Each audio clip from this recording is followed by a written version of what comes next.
Hello. Tex Murphy here to solve a crime. So last we left off, we're in the men's room. Hey. Oh yeah, shower room rules. Graffiti and lockers. This one appears to be unlocked. Didn't I already take the items from these? I think I did. A pamphlet and credo. Yeah, this one I did read.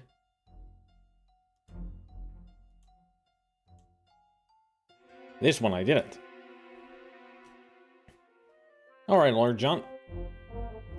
The Law and Order Credo. That whenever any form of government becomes destructive of these ends, it is the right of the people to alter or to abolish it, and to institute new government, laying its foundation on such principles and organizing its powers in such form as to them shall seem most likely to affect their safety and happiness. Prudence, indeed, will dictate that the governments long established should not be changed for light and transient causes.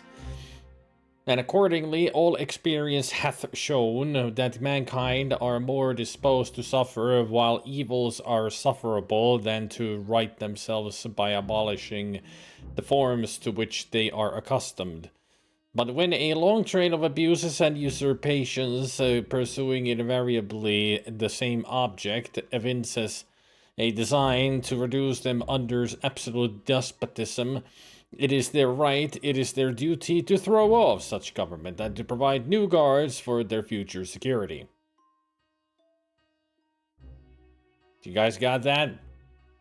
I sure as didn't.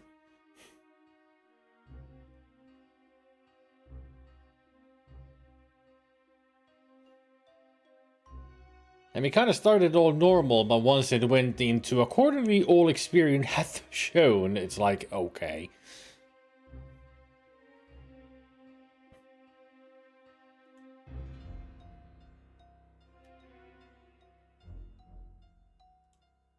This one appears to be unlocked. Nothing. Unless...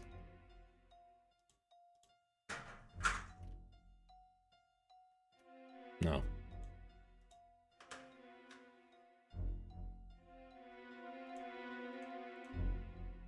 This one appears to be unlocked. Yes, that's the one where I got the other thing.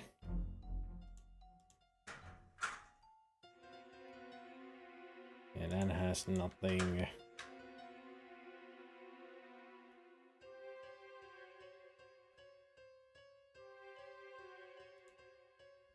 I'll need to find a little something before I can open this. Not surprisingly, most of the lockers are locked. Huh. Did we have a key? Well, that won't work. Okay, so it requires a specific key. Got it.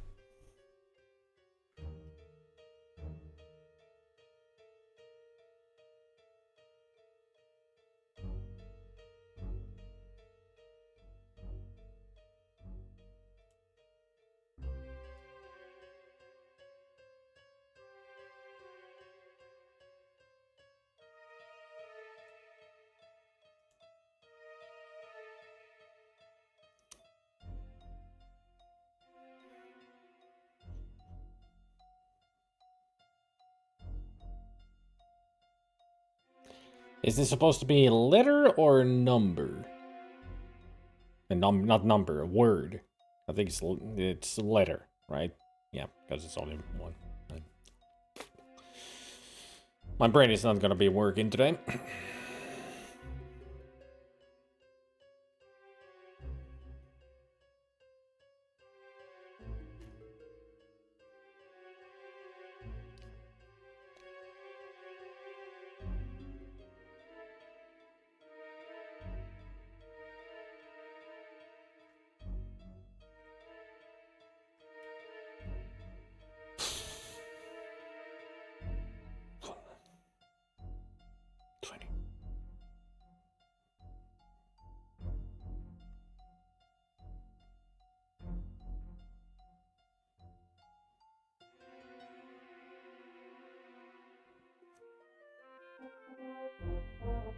82?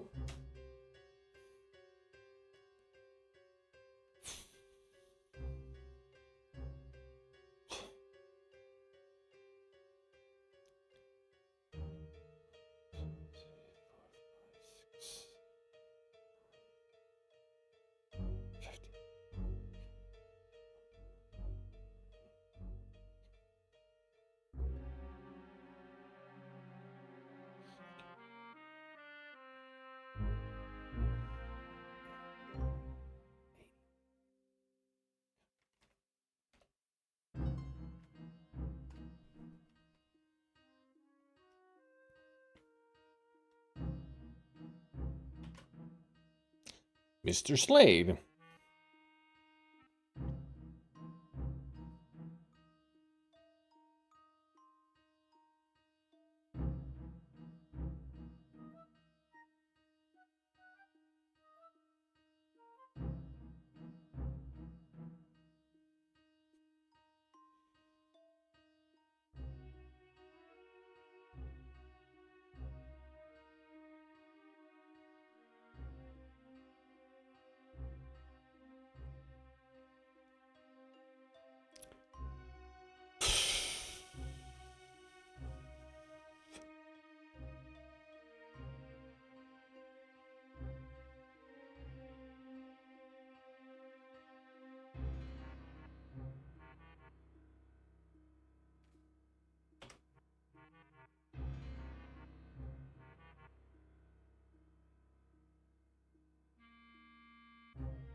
Trying to remember where all these numbers were.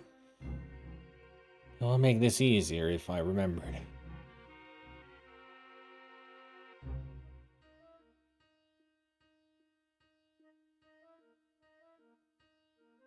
I think I figured out what is happening here. What do you think is happening?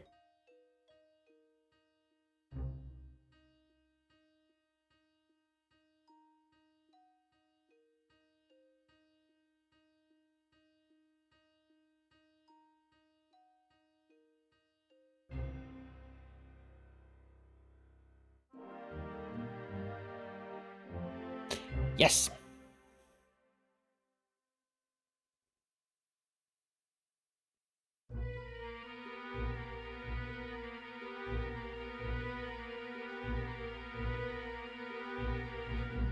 Oh.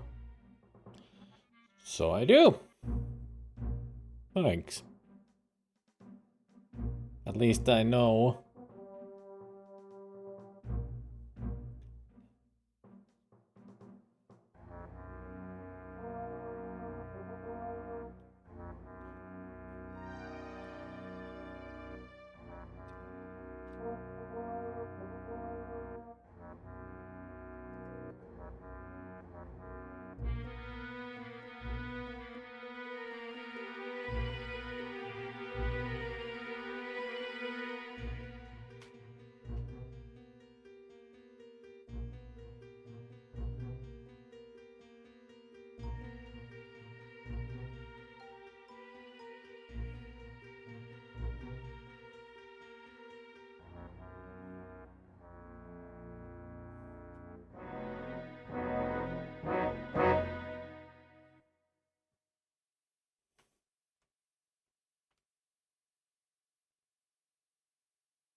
Good thing I'm good with cryptos. You know, number placing a letter.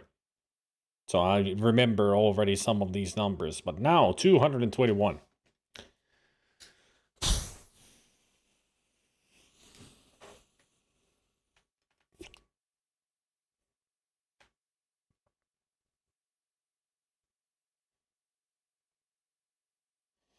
It'll actually help a lot better if I point my finger right at the monitor instead of from here, right here.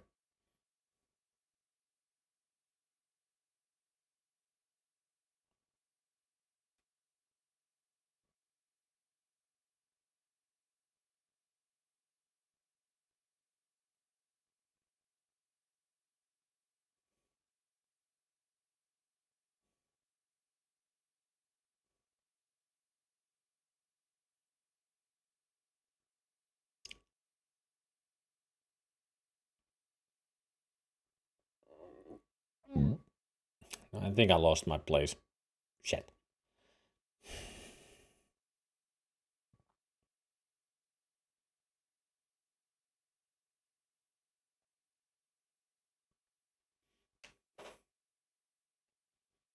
Start with 1 so you don't have to actually count all of that. What? I don't understand this logic.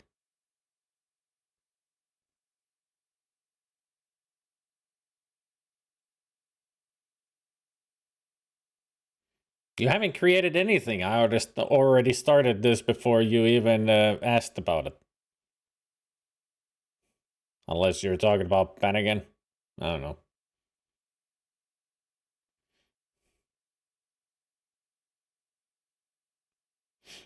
I mean, my question is, who is the monster? He means fill in all the T's and early letters so you can guess. This is not a guessing game. This is a counting game. I don't guess. I do. So P was 78. L was 82.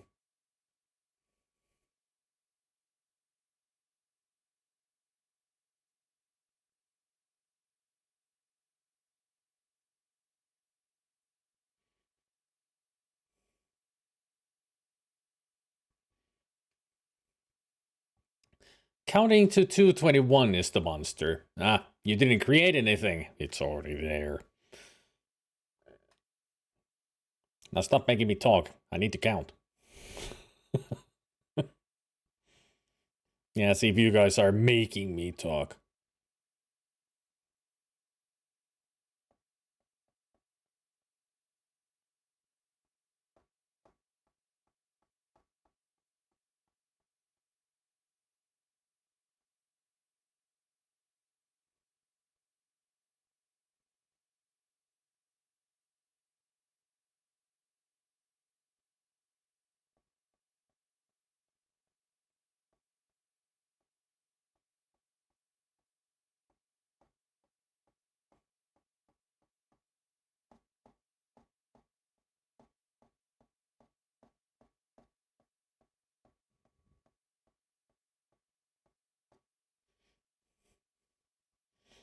That's tiring on my arm.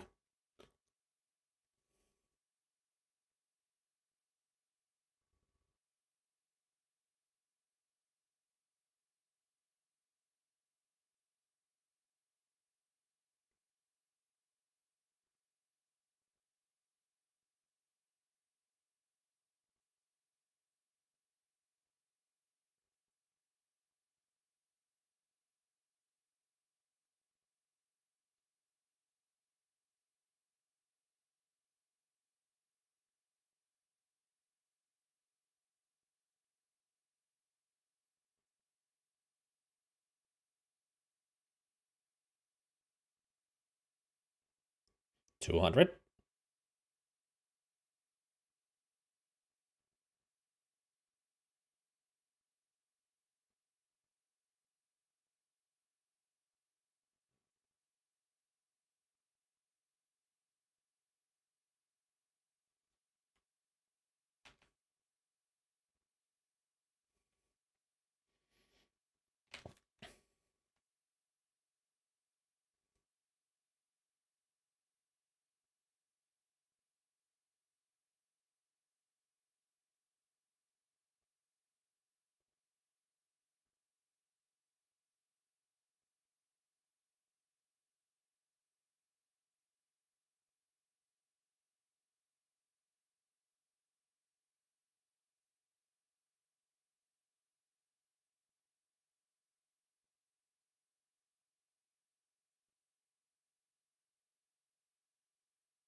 Well, at least I know what area number 221 is. If I did get it wrong, I know it's in the word safety.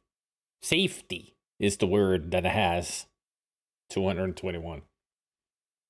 Now we just gotta make sense of the rest.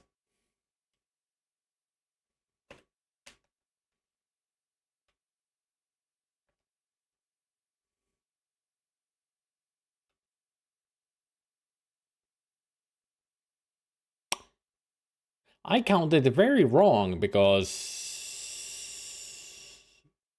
the guy's name is Not with a K, not Not.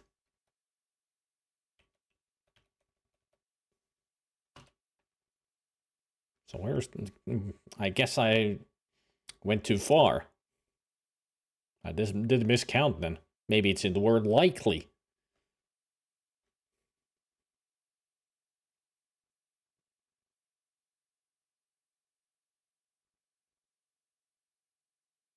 Yeah. I think I went 20 steps too far. Somehow.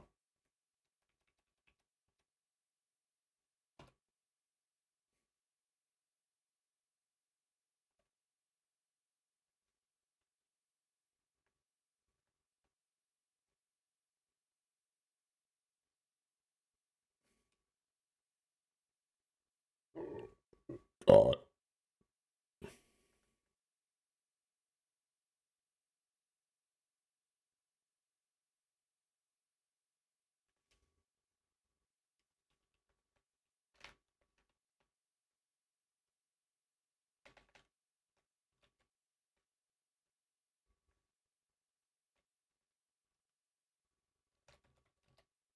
Yep. Not past weird. Like I said, I'm good with cryptos. 82.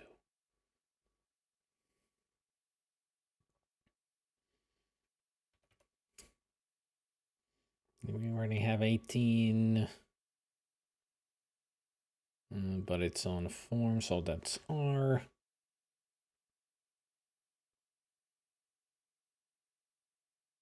Well, was R as well. So that's A. N.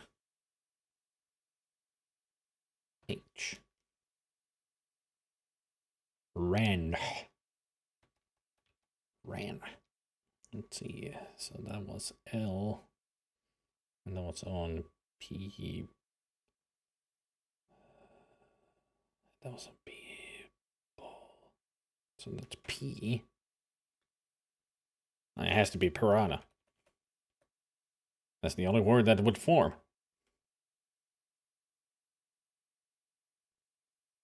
Got it.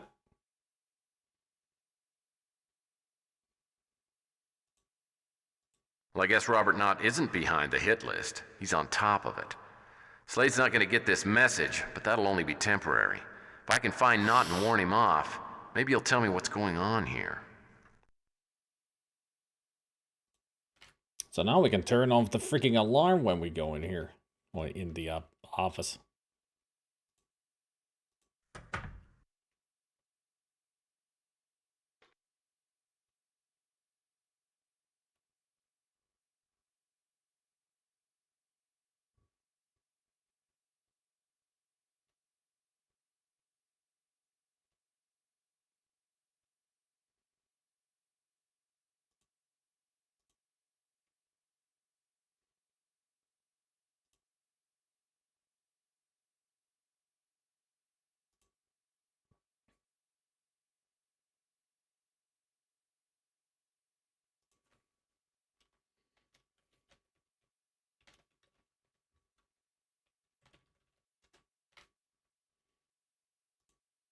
This door's locked.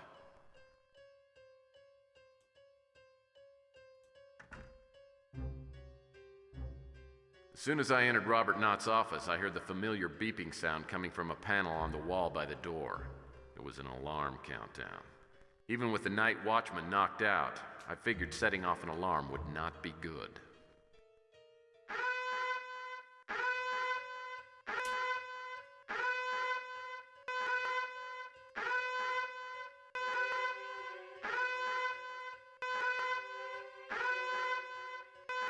Okay.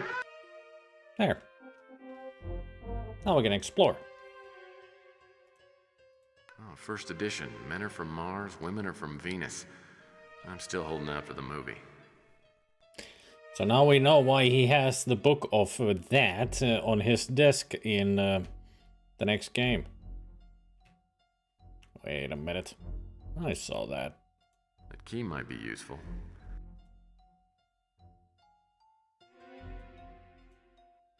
$17. Ooh.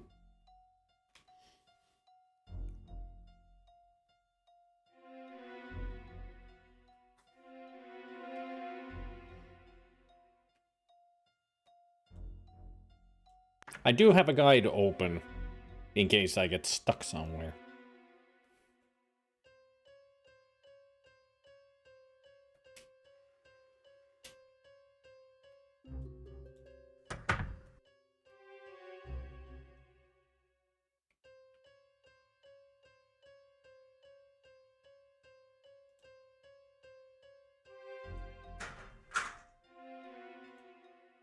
This looks like the kind of index card I keep my Cajun recipes on. Nothing else? Alright.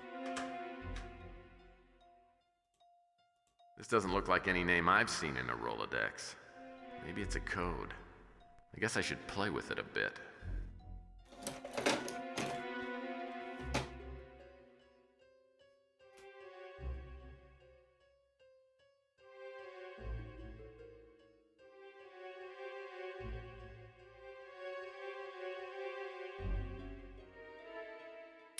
It's backwards.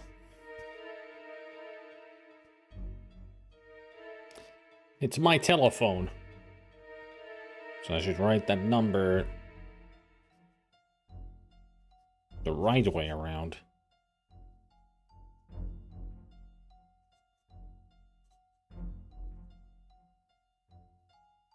There.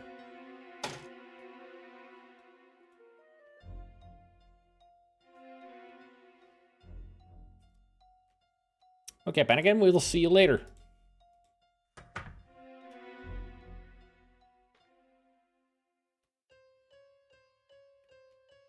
Bring something good for us.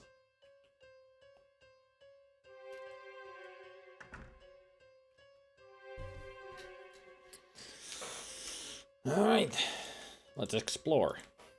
A marble top. Pricey. Oh, I'm sure he's read all these books.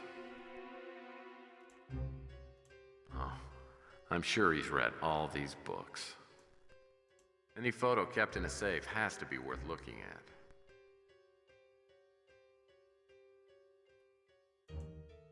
Well, Mr. Knott seems to have a long, pointy thing fetish. Pizza is always good. This lizard painting seems inconsistent with Knott's interior decorating motif. Maybe it's his favorite thing to skewer. I haven't seen a coat rack like this since the 2nd grade. Displays like this can be double-edged swords. Well, I wonder what kind of birdie this is. A finch, maybe. If I ever find Mr. Knott, I'm gonna make a point of asking him about his little fixation.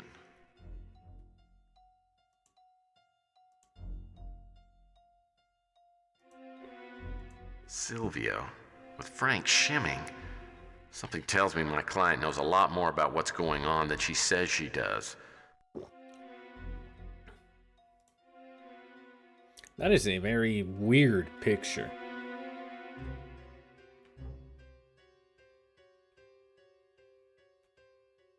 Hello? Post it. I should see what Mr. Knott was reminding himself to do. And why do you put it on your chair? I wonder what's at this address. Maybe it's where Robert Knott's hiding out. Yeah, and maybe I'm the Queen of England. But I guess it'd be stupid not to check it out.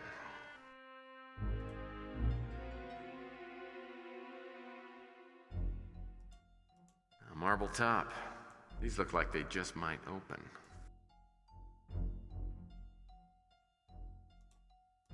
Looks like Mr. Knott pulled somebody's file. And now we have pulled the file to ourselves. These look like they just might open. Nothing.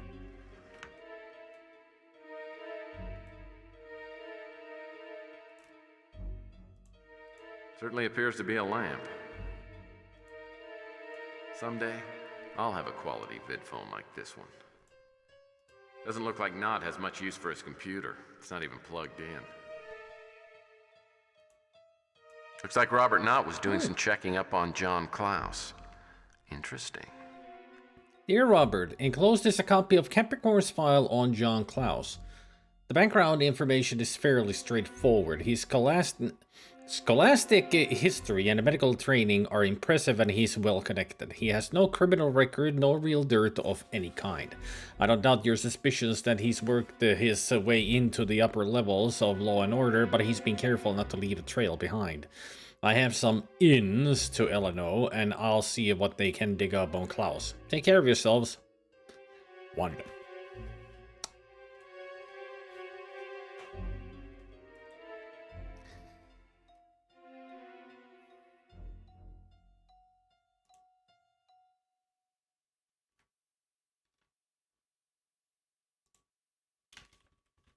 Thought keeps clicking.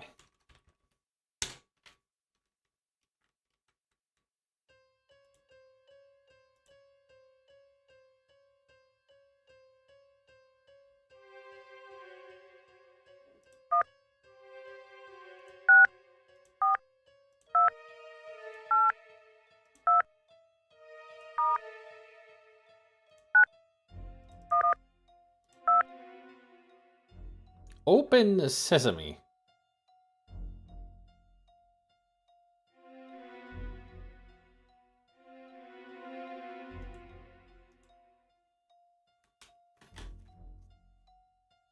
Hey, Goblin.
Something tells me I should crack this thing.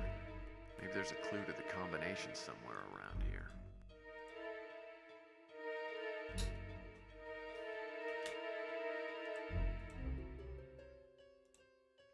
Oh, wait.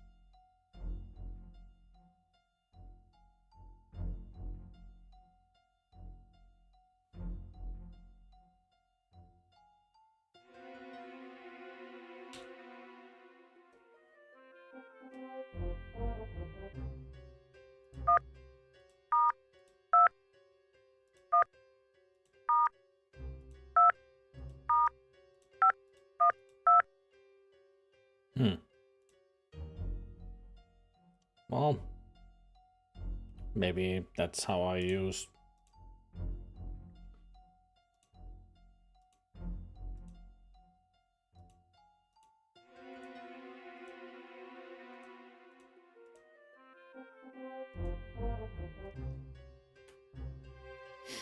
It was Open Sesame in the numbers from the phone. A CD. And I'm guessing it's not the Saturday Night Fever soundtrack. Open Saskatchewan. Open the open open sarsaparilla.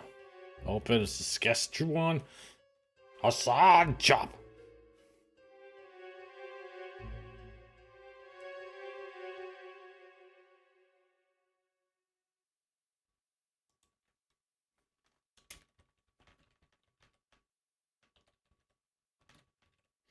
Open that Sesame Street.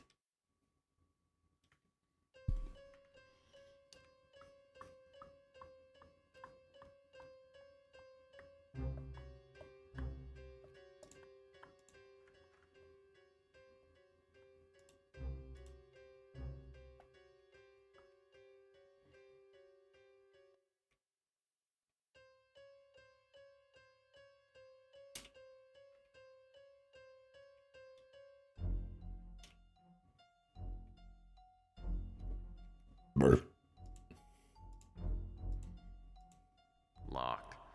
I'll need the Law and Order ID badge in order to open this door. You mean this? Haha.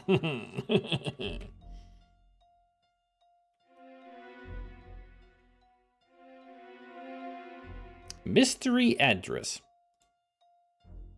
Let's go. That mystery address turned out to be a seedy-looking tavern on the waterfront. Even had a condemned sign plastered across the front door. Well, you should have felt right at home. Oh, that's funny. But what happened next wasn't. Despite a clear warning from my spider sense, I walked around back and found an open door.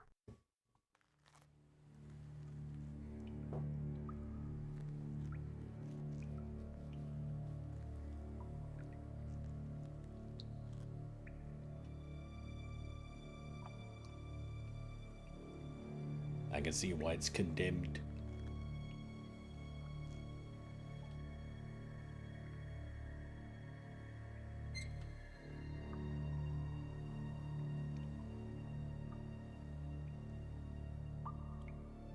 I do have to say that the cinematic quality compared to the previous games is way up high.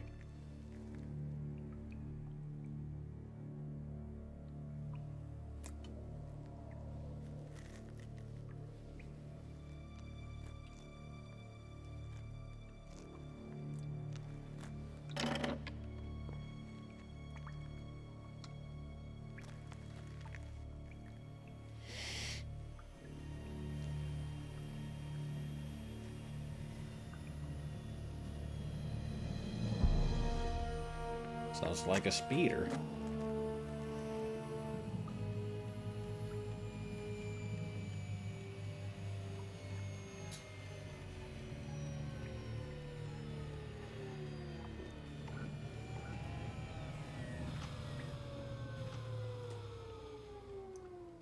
Should have brought popcorn.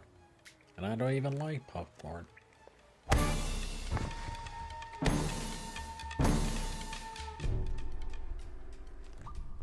Whoa.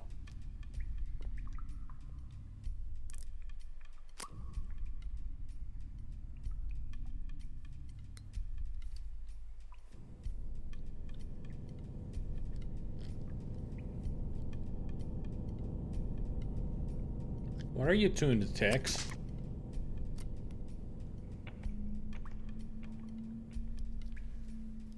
Did they mark him?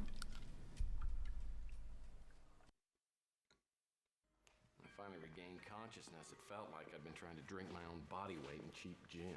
It sounds terrible. Oh, band over two. Thank you. May I check your coat? You know, I think I'll keep it, thank you. Okay. Is it less than $3? Oh, that's all right. That wasn't the worst of it, though. I had this ripping pain inside my head. I mean, I was munching ibuprofen tablets like they were Reese's Pieces. That didn't stop the blinding light I was getting behind my eyes or the pain I had in my head. Did you see a doctor? No, just the light flashes, actually. Come, I'll take you to your seat. Oh, thank you. Here are your seats. We'll have to prepare another table for you since you were late this evening. Can I get your drink? I don't think so. Why don't we just wait? Certainly.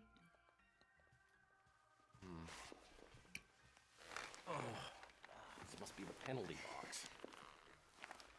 So, finish telling me about Linsky. Yeah, boy. Hey, Specky. The thought occurred to me that Carl Linsky might have gone through the same thing I was going through. I mean, you remember I told you he had that little scar on the back of his neck? Well, it wasn't so hard for me to envision jumping off the Golden Gate Bridge just to get away from the pain. What had they done to you? Well, I had no idea other than I got beat up really good. I didn't realize at the time the clock was ticking and that I had less than 48 hours to live. What did you do? Well, I was only halfway up a long series of steps. The next one was to find Robert Knott because he and I were on the same sinking ship together. Feeling like my skull was full of razor blades, I found a pay vid phone and tried Wanda Peck again. This time she answered. I told her I had something she'd want to see, so she agreed to meet me at the Capricorn building.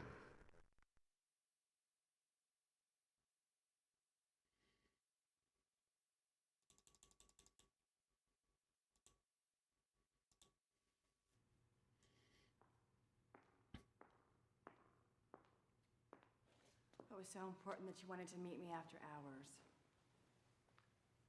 I've got something that might interest even you. I'm listening. This disc is from Robert Knott's office. How'd you get that? Off the record, I stole it. Robert Knott's fallen out of favor with the Law and Order Party. And for all I know, he could be dead. But if he's alive, I want to know where he is. Well, off the record, I know Robert personally. I like him. I don't know where he is, but I can give you the best guess I have. He owns a cabin up north, which no one knows about.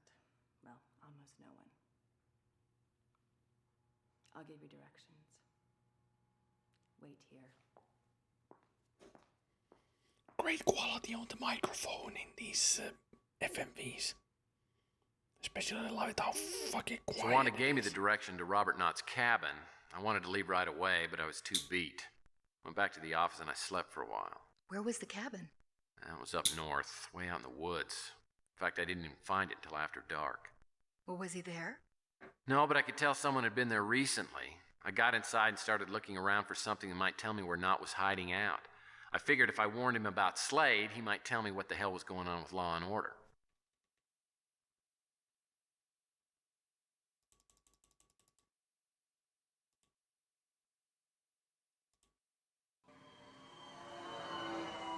That's a big moon. Lights were on inside the cabin. I knocked on the door, but there was no answer, so I let myself in. Robert Knott's cabin. Fish. Looks like actually piranhas. Very, very tiny piranhas.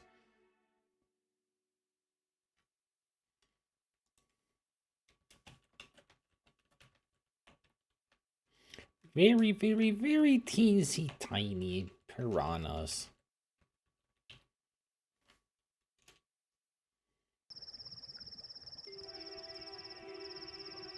A bunch of little fishies, and what's this? A small metal box. I guess I should check it out. Uh-oh. Those aren't fishies, they're piranhas. Looks like I'll have to find an industrial-strength fishing pole. Oh, so somebody killed a cricket. Oh, unicorns. And like the Stone said, wild horses couldn't drag me away. From ransacking the cabin, that is. Yeah, but these are unicorns, not horses, you can tell from the horn.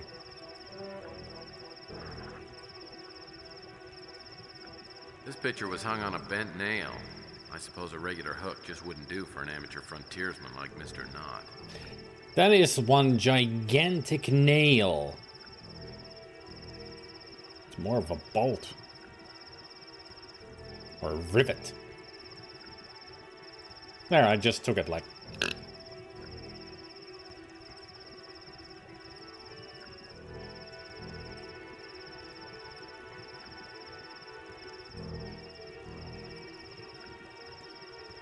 Nothing nicer than a relaxing evening in front of the fire with a jug of hooch at your elbow. It must be Goofy of the Anasazi. Gorsh? Nothing touches my artistic soul like stick figures etched on a flap of animal skin.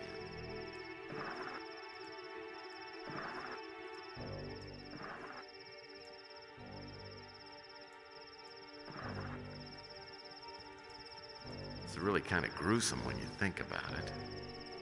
Then don't think about it. The furniture's a little rustic for me. Skylight control switch. I don't believe skylights are standard features in most log cabins. Apparently he decided to build one.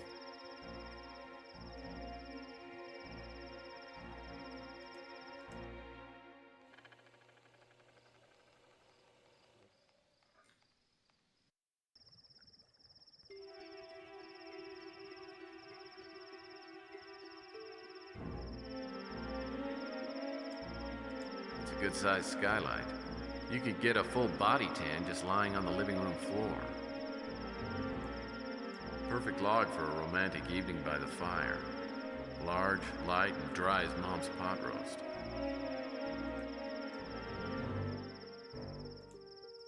This pile of wood reminds me of the time this woman said she thought I could really light her fire. And I said, yeah, I was just admiring your kindling. You really are a smooth talker, Tex. Like, really smooth. Well, gas stoves are certainly the way to go. They're cleaner than electric and more economical than cold fusion. Frigidaire Bowhunter model. Just big enough to hold a 12-pack and a big bag of jerky. Well, the cabinets are certainly well made. Now to see if they're well stocked. Nothing. Nothing. Nothing. Answer is, they're not. They're not well stocked.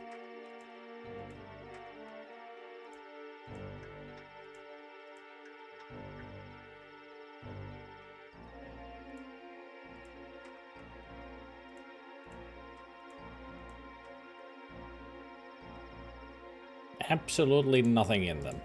So I guess he only comes here during vacation. Well, the cabinets are certainly well made. A bottle of salsa alegre, a tortilla chip's best friend. Non-kosher dills, my favorites. They're bottled with pork rinds. The drawers might be worth peeking into. Oh no, dill pickles with pork rind? Mm.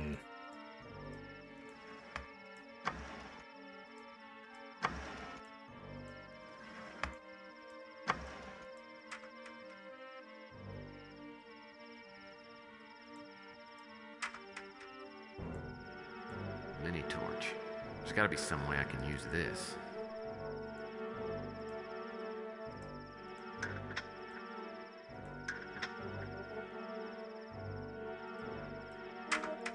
Ooh.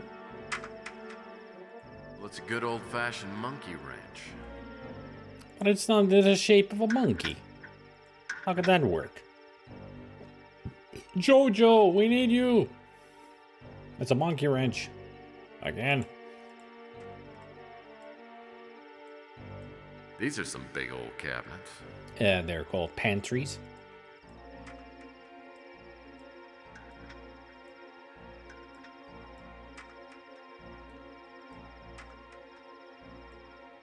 Well, there's nothing like a length of good, sturdy rope.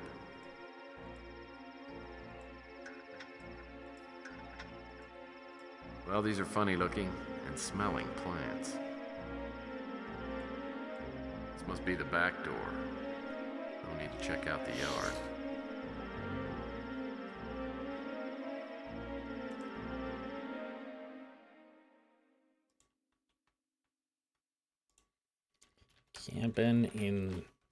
Cabin in the woods without the horror.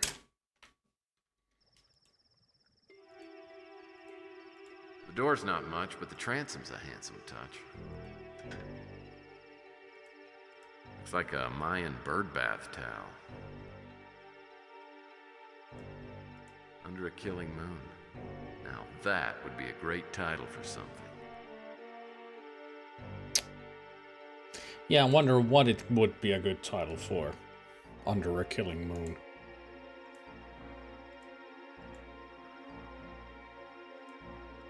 Frontier Armoire. Probably full of union suits and coonskin caps. Remember the animal? I'll need to find a little something before I can open this. The furniture's a little rustic for me.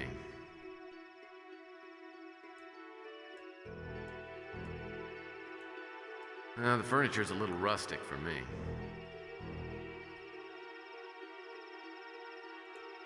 This quilt makes me want to find a bunch of hubcaps and have a game of super checkers. This quilt makes me want to find a bunch of hubcaps and have a game of super checkers. This quilt makes me want to find a bunch of hubcaps and have a game of super checkers.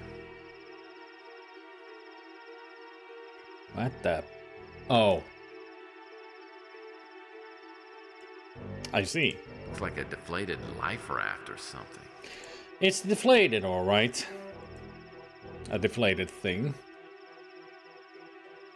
My. Somebody's lonely.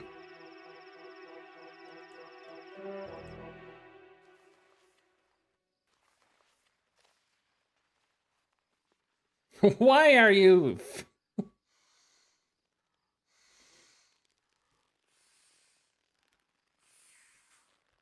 Sounds like you'd worked with blow-up dolls before. Hey, I have never been that lonely. But at the time, I had no one else to turn to.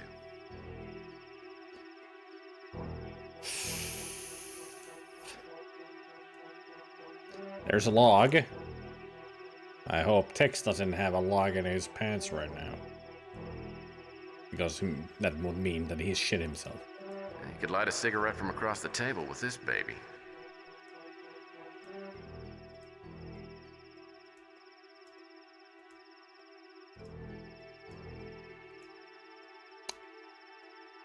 Well, good thing is, it's only one of those party blow-up dolls.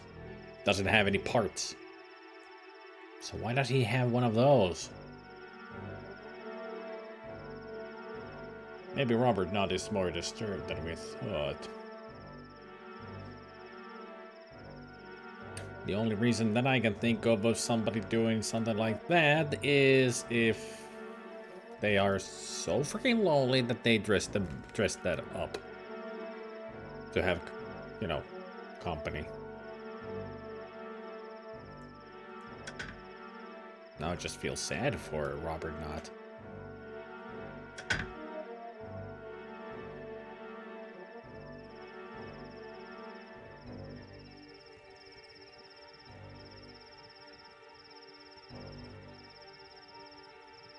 All right, fishies.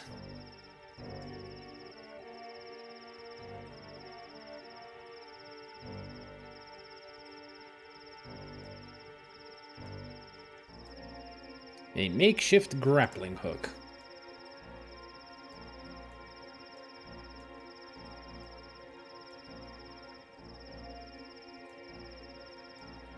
That won't work by itself.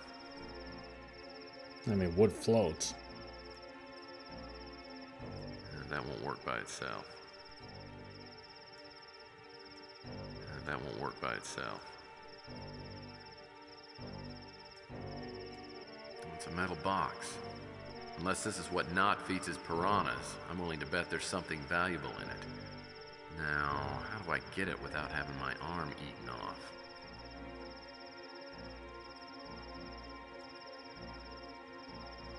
That won't work by itself.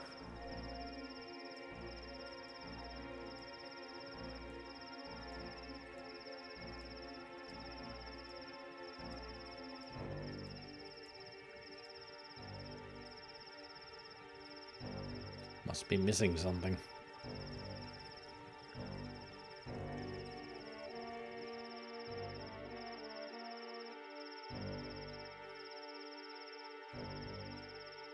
Now we gotta thoroughly search. Nothing under the chairs. Nothing under the table.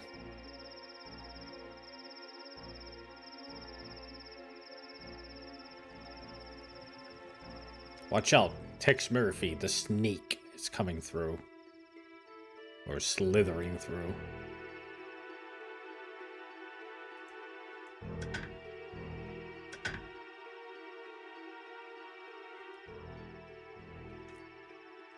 Maybe.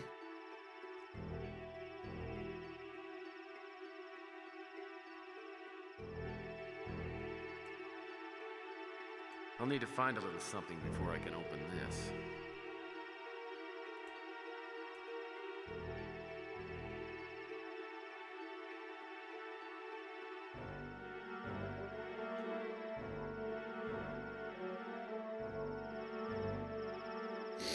Where is this key hiding in?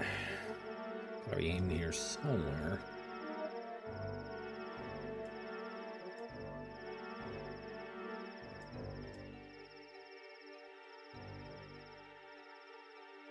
One would think it would be just under a pillow. But apparently not in this case. Not in this pillowcase.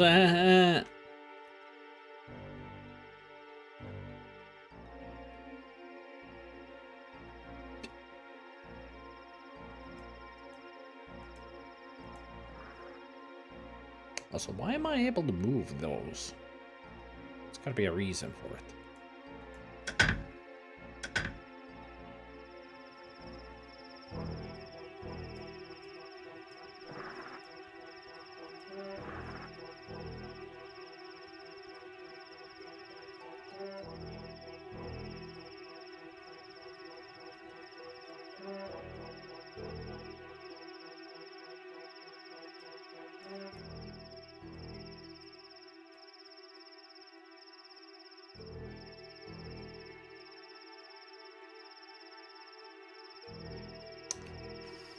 No keys dangling from the antlers or anything like that. Nothing on top of the aquarium.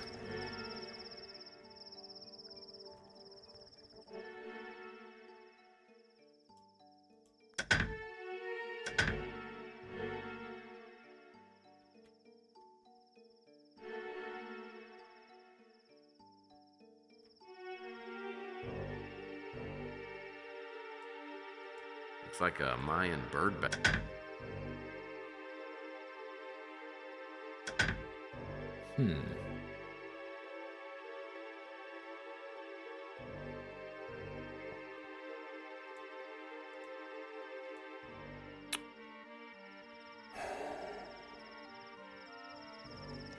Maybe it is inside that metal box.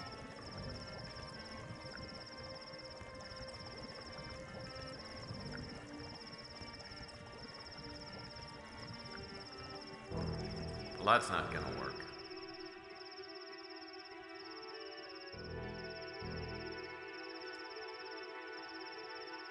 That doesn't seem to do anything.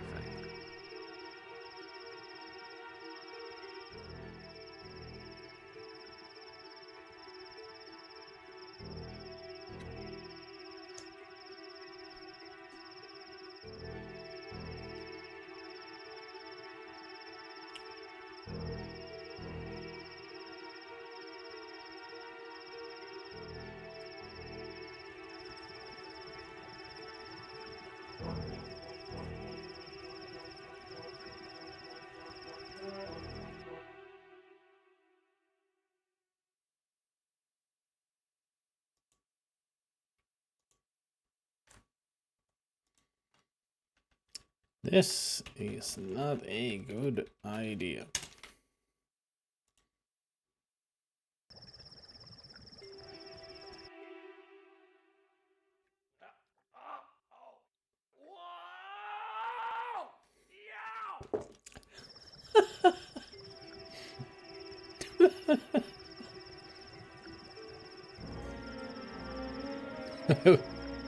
Where'd the fish go? Poor fish.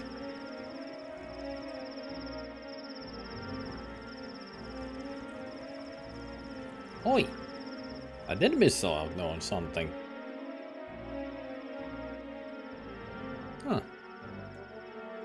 Water purifying hose made of a sturdy space-age metal.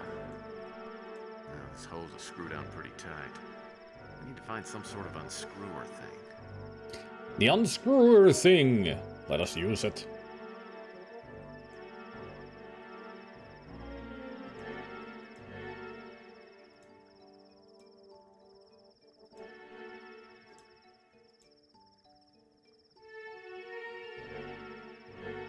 So this is our fishing line?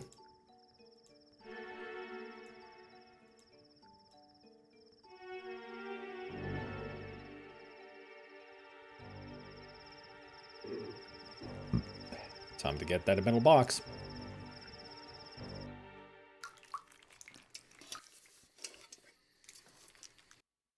Worked.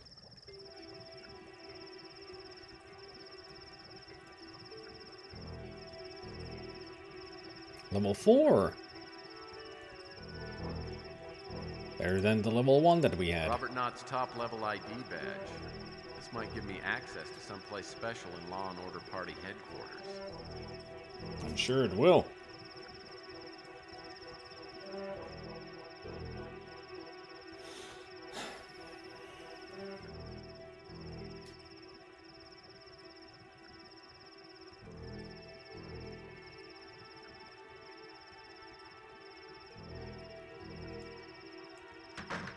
Apparently we're done in here.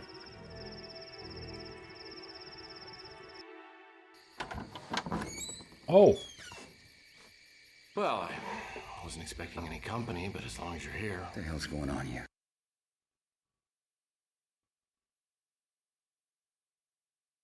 Innocent bearer of bad news, outraged animal rights activist staying alive.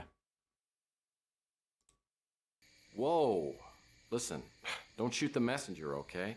I came to warn you. Somebody wants you dead. Tell me something I don't know.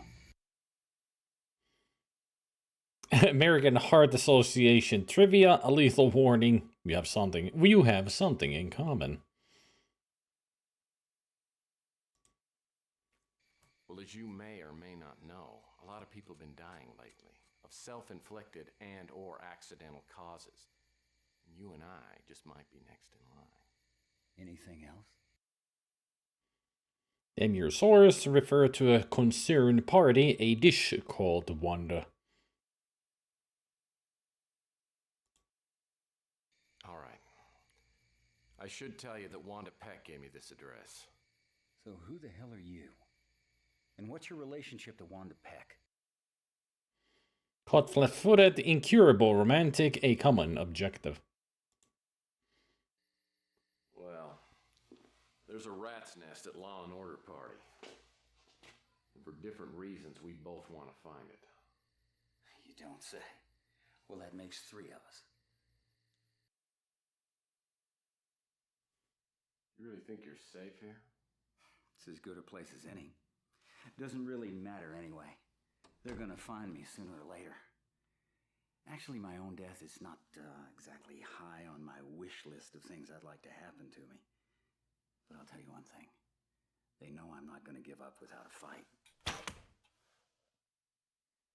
So tell me something if you don't mind. But how does someone go from being the Law and Order Party candidate to the top of their things to kill list? A candidate is sugar coating on a pill. The party sets an agenda, and all I do is try to make it a little easier for the public to swallow. What's Law and Order trying to force feed us? What'd you say your name was? Murphy. Tex Murphy. Well, you gotta believe what I'm gonna tell you, Tex. Why not? I'm pretty gullible. Law and Order has this plan. They're gonna put implants into everybody. It's gonna allow them to identify, track, and eventually control the whole population. They really believe they could get away with that? They know it. Listen, maybe you can answer something that's really bothering me. If law and order is so powerful, why are they going around killing everybody? Call. Greg Call. They're trying to kill anyone who has ties to him. He used to work for Gideon Enterprises. Well, how about I go talk to Frank Shimming? Shimming? No, he's squarely in the camp of law and order. Well, maybe he's behind this whole thing. I mean, Shimming could be the Overlord. You know about Overlord, too? Damn it! We were just about to find out about Overlord. A-holes. Tex, usually this is the moment when you duck, you know, to safety. He did, yo.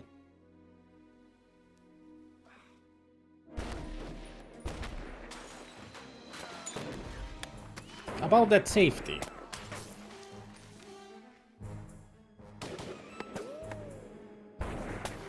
No, not the dill pickles. Not the salsa. You bastards. And now you're reading the rule book. Hide from people carrying guns. Rule number 2. If it's rule number 2, you should have known it already. At this point, I started to smell gas. Let me guess. You grabbed a couple of chili dogs for the flight up. Not that kind. One of the bullets had hit the stove. Now the whole cabin was being flooded with gas.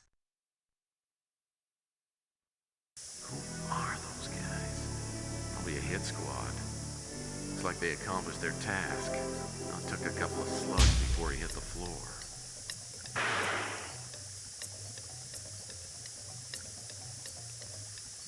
Well, Nut didn't put up much of a fight. What's this? Something fell out of his pocket when he hit the floor.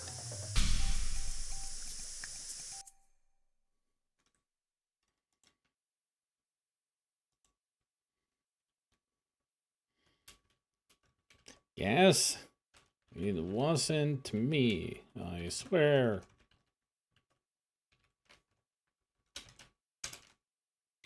It's an old-fashioned key. This might go to that frontier armoire in the bedroom.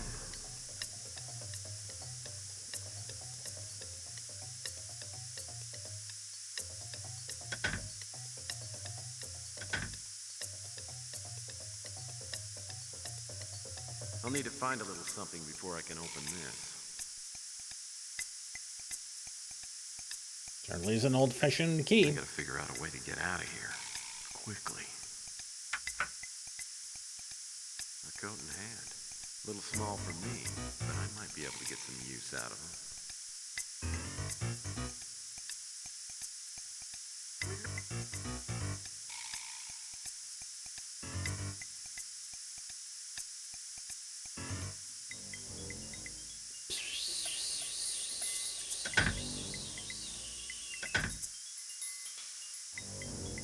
I can hear voices out back. Those crafty devils have thought of everything.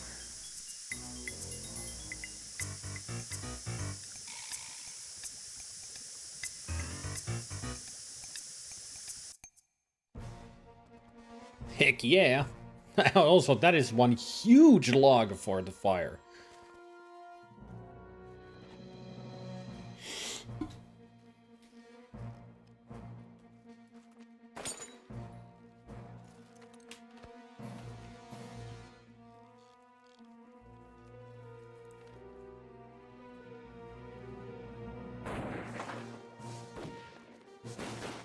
That's smart. Place is filled with gas.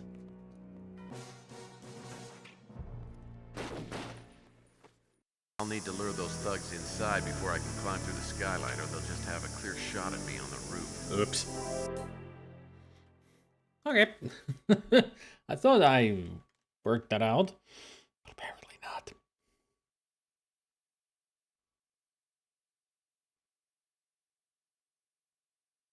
Oh, I gotta dress up the blow-up doll and hang it somewhere to lure them in. Of course.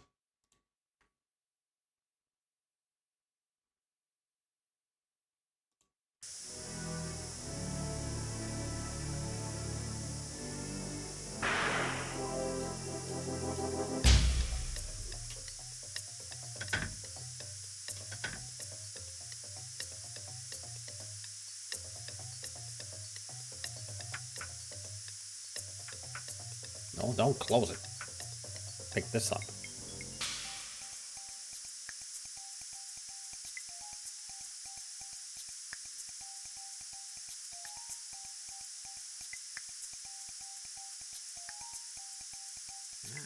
She looks a lot more lifelike with clothes on.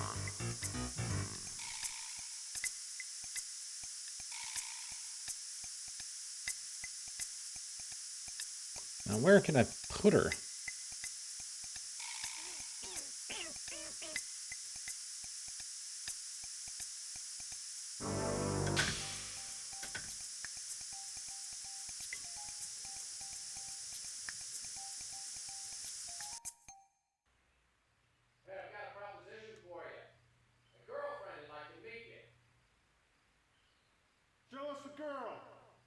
Really? Hi, boys. Come on in, let's have a party. I got s'mores. Okay, we're coming in. Definitely the smartest tools in the box. I gotta figure out a way to get out of here. Quickly. That's just a rubber doll!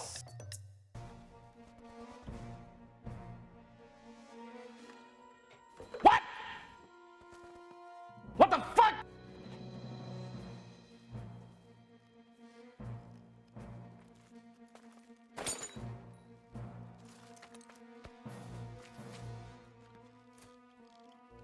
Hei Pille Palle.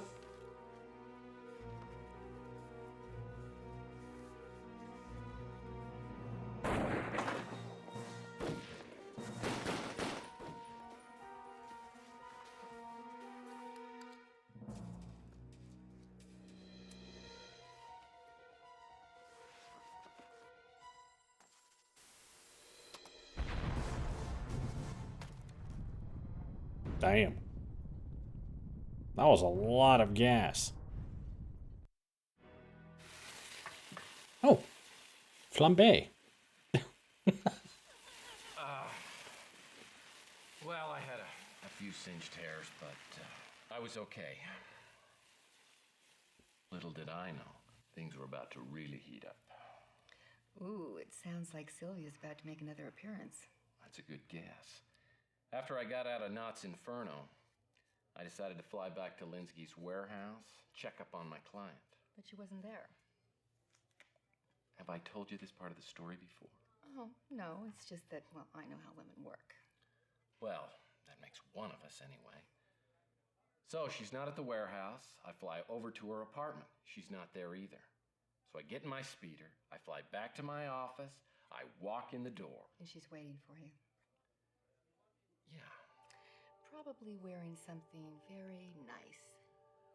To tell you the truth, I did not even notice. Oh, of course not.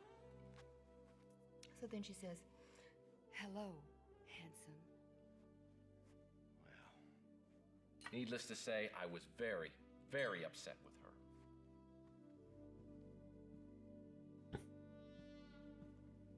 I thought we agreed that you would stay at the warehouse. I know. But I started worrying something would happen to you. I don't feel very comfortable about being alone right now. Sylvia, this thing is dangerous, and I don't think you realize how dangerous it is. Well, tell me. I'm paying your tab after all. Yeah, sure, bring business into this. Well, that's what it is, isn't it? Am I not just a client? There were plenty before me, and there will be plenty after me. That's what I tell myself. What do you mean by that? You know what I mean by that. Tell me. There's this thing. It's called the rules of a PI. And the number one rule is, don't fall for a client. That wouldn't happen, would it? Yeah, well, I'm holding you personally responsible for making me even think twice about it. I feel so guilty. Yeah, well, you should. So tell me, are there any rules about kissing a client? That falls squarely under Rule 1. The rule that you're thinking twice about. So, break a rule. How many rules are there? 37 so far. So 36 out of 37, that's not so bad. And I won't tell a soul. Sounds like you were just about ready to go into the deep fryer. No, it's more like a quick sear, followed by a slow simmer. Listen, Sylvia, it has been an incredibly long day, and my resistance is just about zero. So if you will take 10 paces back, promise to quit smelling so good. I promise you that when this is over, look into the possibility. We got a deal. Okay, I'll be good. But I'll hold you to that promise. I've got a cot in the other room. You take that and I'll sleep here. Sweet dreams. That's not gonna be hard.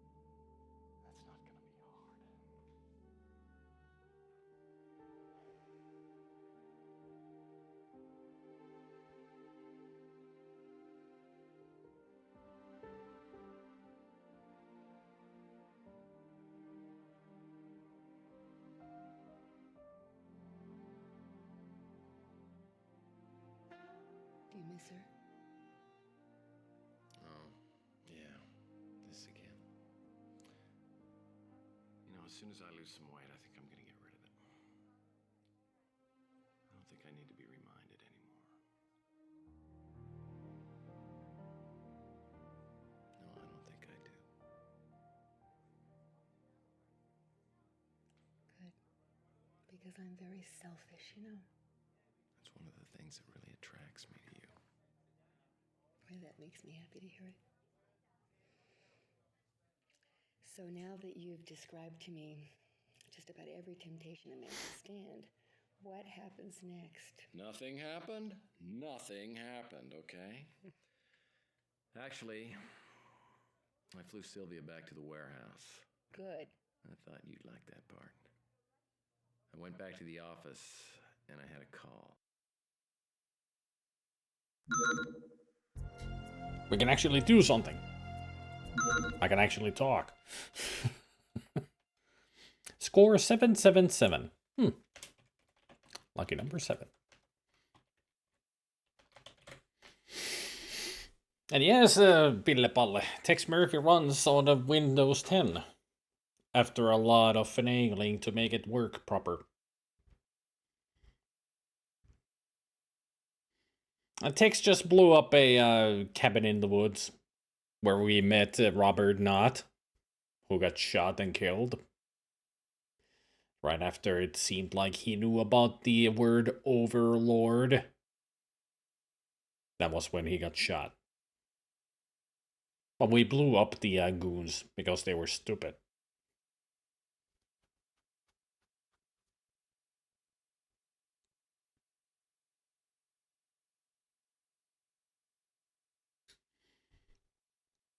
Now, if you'll excuse me for a second,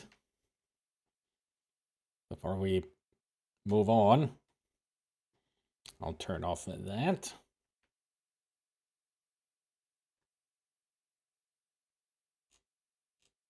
Because I need to scroll down on the walkthrough. There's no need for you to see my Sam Max wallpaper.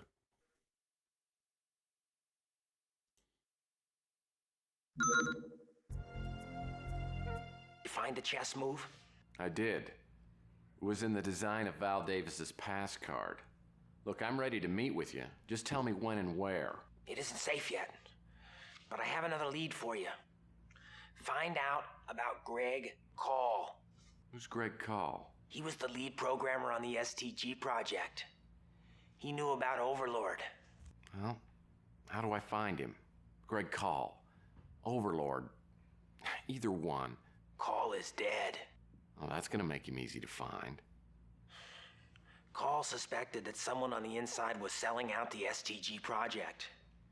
For that reason, he relocated to a secret base of operation. If you find that, all your questions will be answered.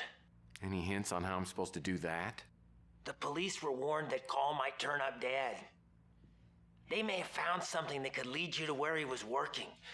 Oh, I gotta go. So Greg Call was the head of the STG project. Yeah, but he was the dead head. So now you went back to see Detective Clements, right? Good guess. You seem to think I'm some sort of street informant. I'm gonna start charging you for these consultations.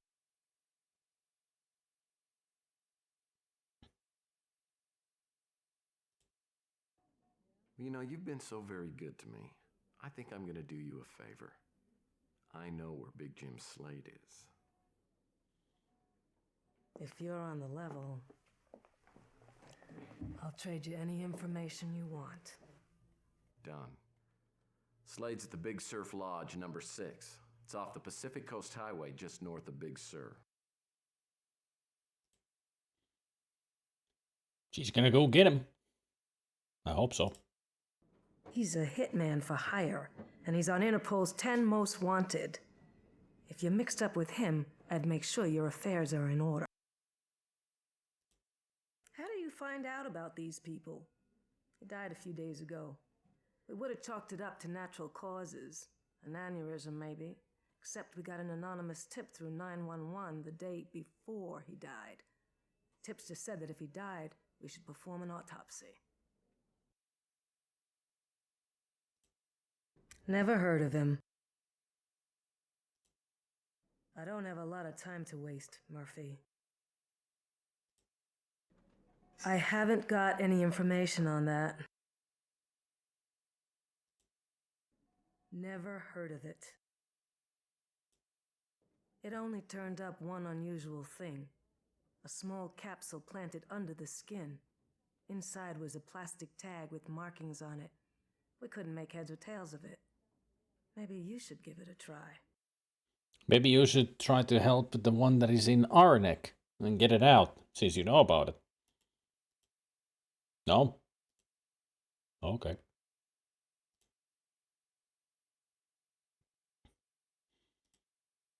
Back to the office. We got a lot of phone calls to do for the database. What topic would you like us to research? A search for information on Jim Slade has been initiated. What other topic would you like us to research? A search for information on Greg Call has been initiated. What other topic would you like us to research?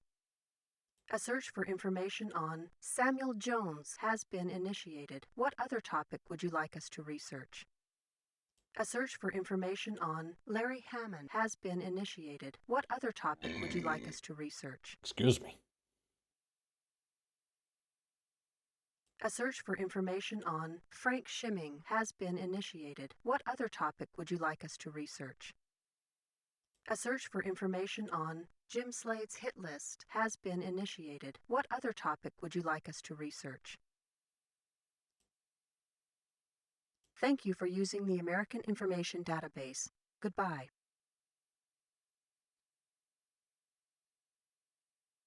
Do you have a fax?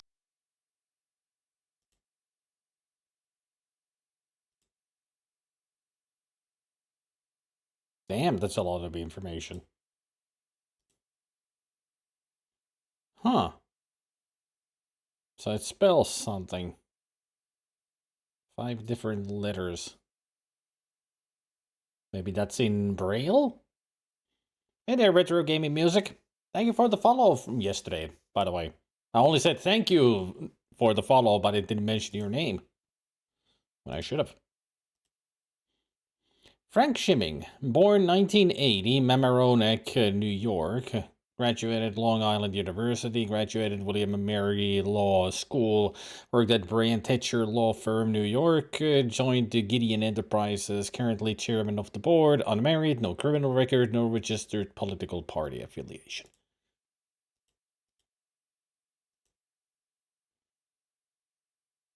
Courtesy of Interpol's database, Big Jim Slade, considered to be an alias, Australian national, birth records unavailable, on Interpol's 10 Most Wanted for over 3 years, suspected of crimes dating back almost 15 years, extremely dangerous, possibly psychotic, preferred method of execution, forced suicide via Russian roulette.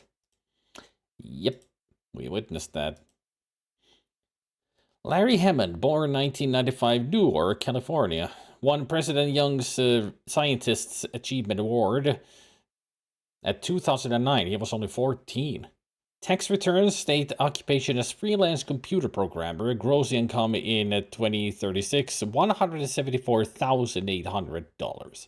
Member of Mutant League, current address unavailable. Mutant League? Huh. Maybe the one who's calling us is Larry Hammond. Samuel Q. Jones, born 1965 at Topeka, Kansas. Attended U.S. Air Force Academy, promoted to colonel, fought in World War III, received a Purple Heart and promotion to lieutenant general, left Air Force 2003 to work for United Nations, a top political military analyst, retired. Currently residing in Colorado Springs, Colorado, reported missing October 19th by family members. Police are investigating. So Samuel Q. Jones might be dead already. Greg Call, birth date, location unavailable, raised in St. Xavier Orphanage, San Francisco, released in 2021, attended Cal State Polytechnic, graduated summa cum laude, accepted the research position with Procter & Gamble, accepted the offer to join Gideon Enterprises, main developer behind Gideon Enterprises security systems, a member of Mutant League United Chess Federation. Died November 15th of unknown causes. Whereabouts prior to death? Unknown. There's your information dump.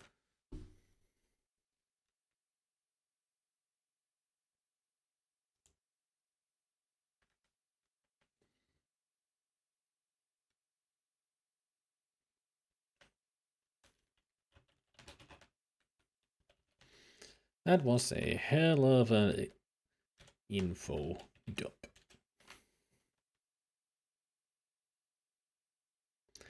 Now let's go talk to people about all of this.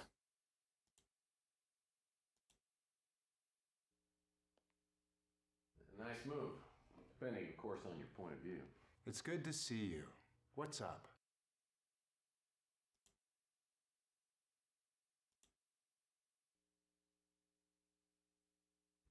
Don't know him.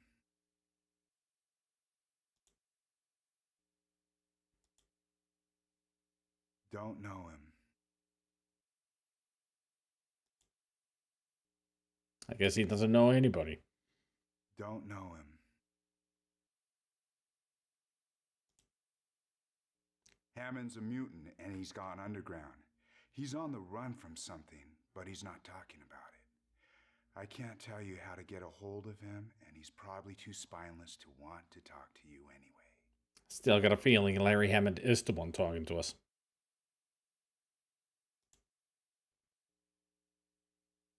Shimeen always had a taste for expensive women.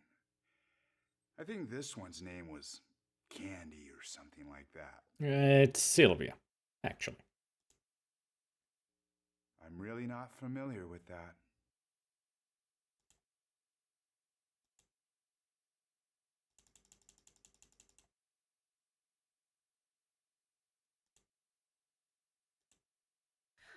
So what can I do for the world's sexiest PI?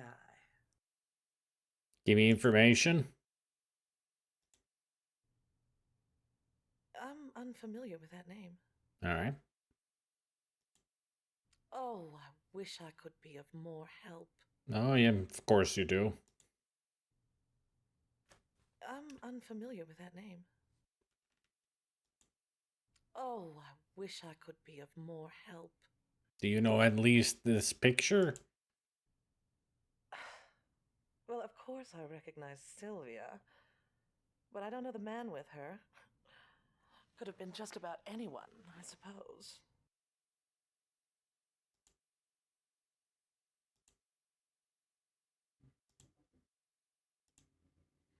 Knott's disc is unbelievable. You gave us just what we needed to break open Law and Order. Now, how can I help you?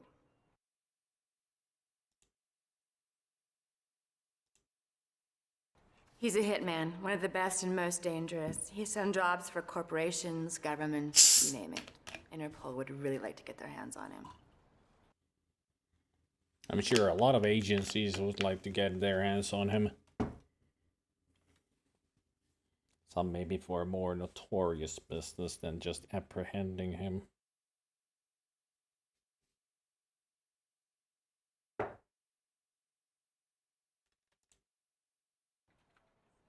Call is one of the leaders of the Mutant League. He's a good guy and someone that law and order wouldn't mind seeing out of the way. Well, they don't need to worry about him anymore. Haven't heard of him. Sure, I know Larry. He's a real piece of work. He's a mutant and lives out in Freetown. I run into him now and again, and he can be a good source of information. I don't know how you'll find him. He's kind of a renegade programmer, moves around a lot. You think Slade's working for Law and Order? If we can prove that, it might help us bring them down.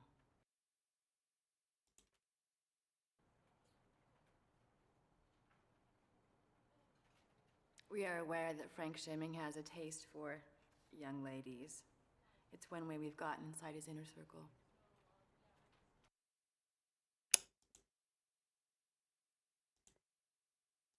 So did you also portray as a young lady for him? To get information? I must confess, I haven't had this many visits in months. And I don't even mind that they're purely professional. Please. Well, maybe it's half professional, half as a courtesy to a new friend. Now, how can I help you, Mr. Murphy?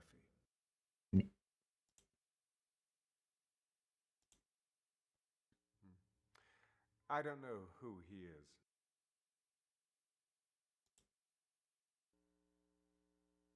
Gregory was my right-hand man when I founded Gideon Enterprises, a brilliant programmer. Until recently, he headed a division of the corporation. I heard that Shimming fired him, undoubtedly removing the last traces of my influence. That would make sense. Too bad he removed them in a more than just firing him way. Ah, now there's a name I haven't heard in ages. I hired Sam to work at Gideon some 15 years ago, and after a decade of fruitful labors, we parted amicably. And then sadly we lost touch. I wish I could be of more assistance.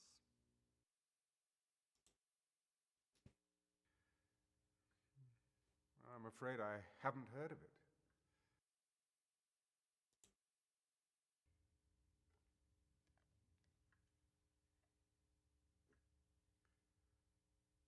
Well, this photo concerns me, but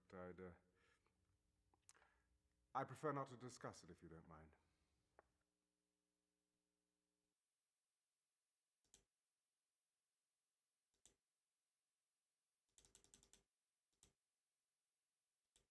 Now there's only one person to talk to. Shimming himself.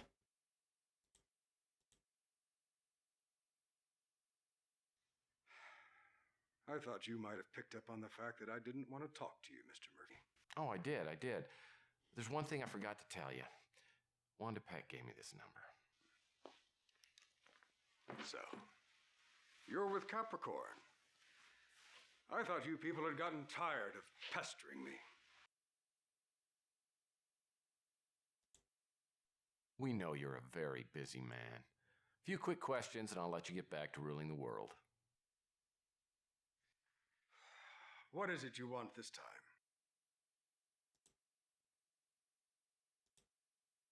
I don't know who that is. Mr. Call was one of the original programmers hired by Mr. Gideon when he formed this corporation. Unfortunately, his abilities became outdated and we were forced to let him go. I have no idea what he's doing now. Rotting in the morgue currently. The name is completely foreign to me. Now, this questioning is getting tiresome. Get to the point if you have one. Alright, here's a point. What are you showing me that for? Do you intend to blackmail me? It's no secret I employed escorts occasionally in the past. As to the identity of the young woman, I never knew her real name, or wanted to.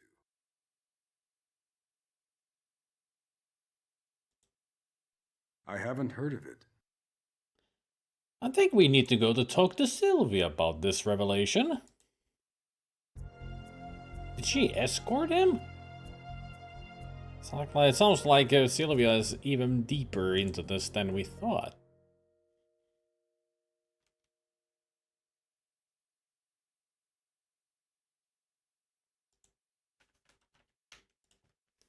Sylvia knows more than she is telling us.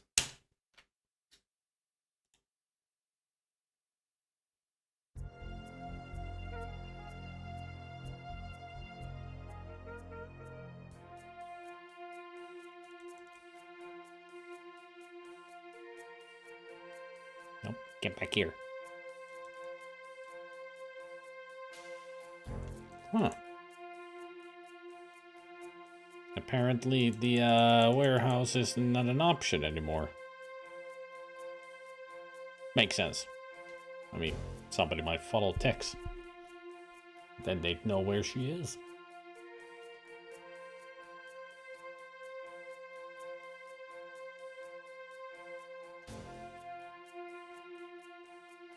Nothing at the door.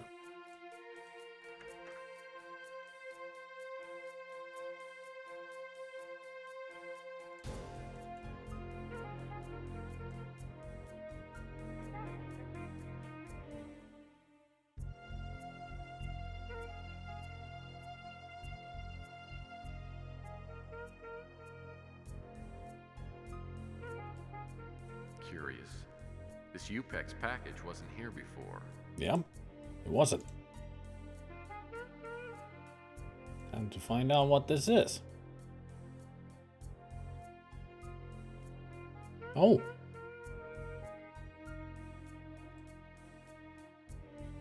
Appears to be a Braille alphabet.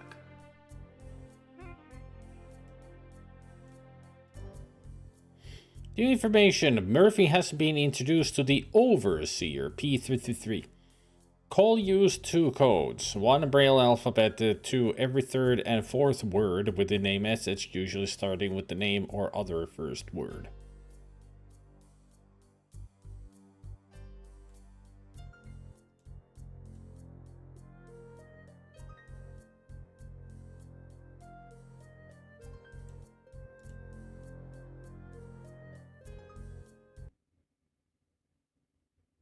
Game? Should be doing then.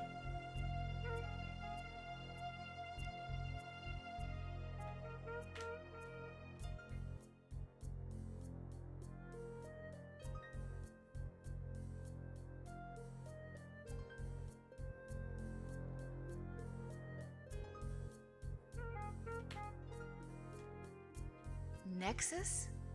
What does that stand for? I'm not sure it stood for anything. But I surmised that it had to do with Greg Call's secret base of operations. Now I had to ask around to see if anyone knew about it. You'll never guess who did.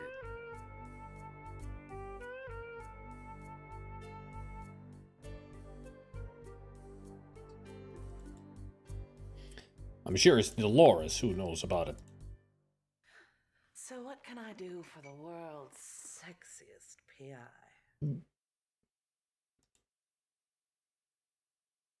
Haha. I'm afraid I haven't heard of it. Shit. I can't really help you there.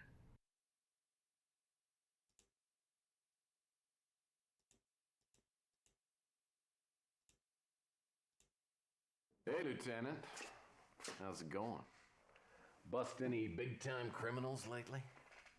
We checked out the Big Surf Lodge. So? It was vacant. I swear to you, he was there. Tell you what, when you track him down, let me know. Until then, get the hell out of my office and stay out! Well, that didn't work out. Oops. So, How is your investigation progressing? No, the game didn't end.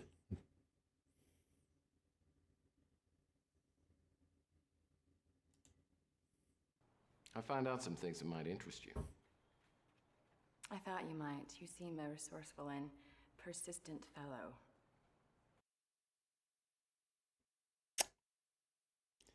Ask about the Nexus. Can't help you there. Shit.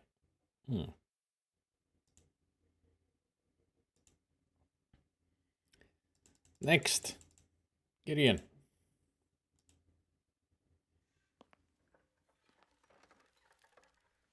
You caught me at the last moment, Mr. Murphy. I was preparing to go abroad.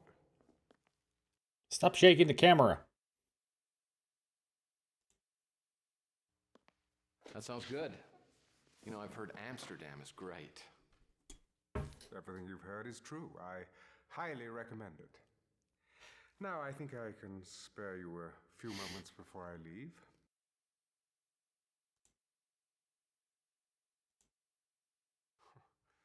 Your investigation has certainly got you into some obscure channels.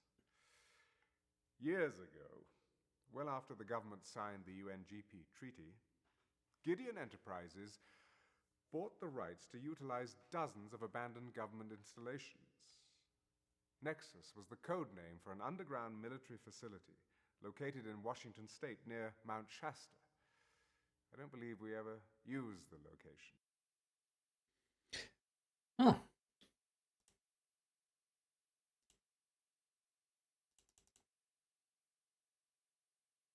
Rick Cole's lab in Nexus. Alright. Guess we're going there next.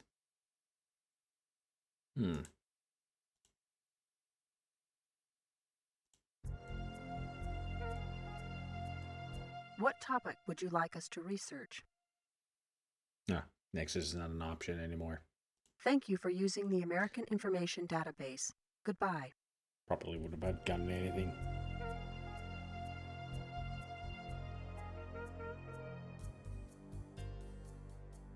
Alright.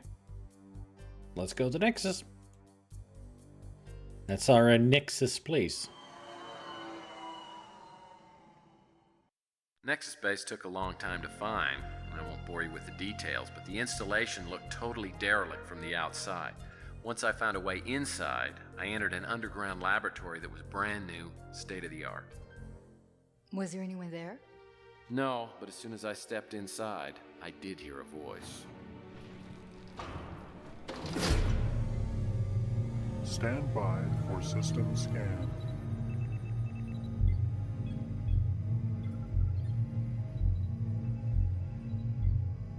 Shodan?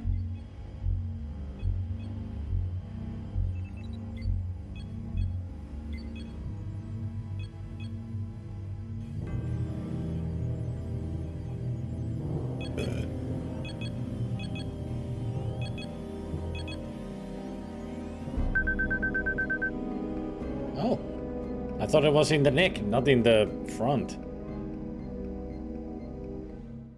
So those men that jumped you had put some sort of implant into your head. Exactly.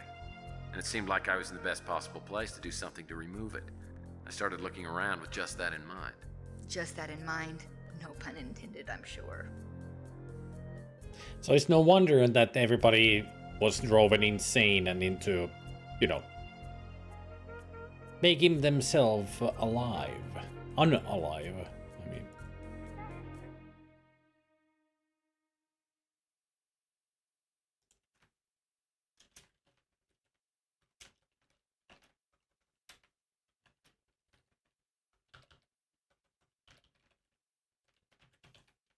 The Nexus holds all the secrets.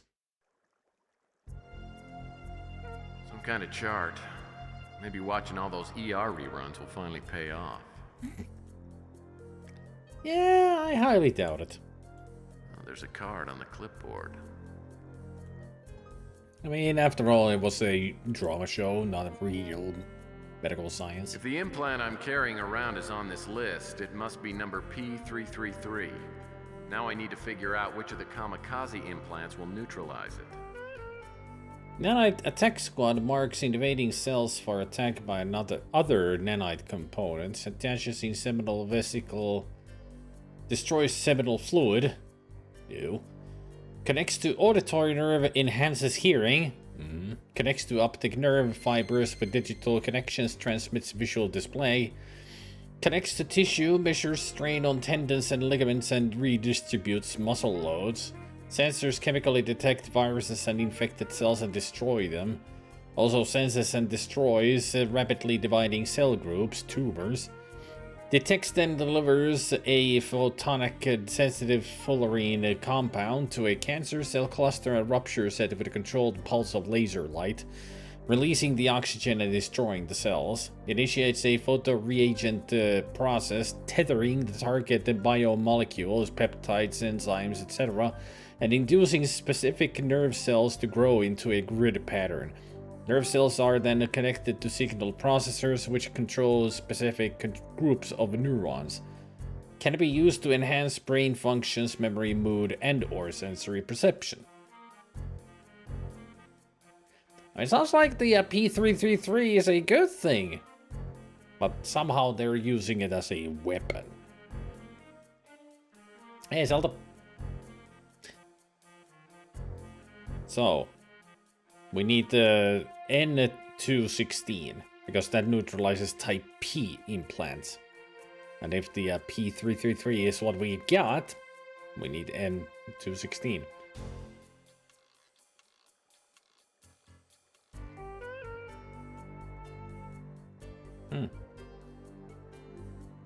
How unremarkable of a card. Well, I certainly hope the switch doesn't control anything potentially lethal. Seems to be a large light panel.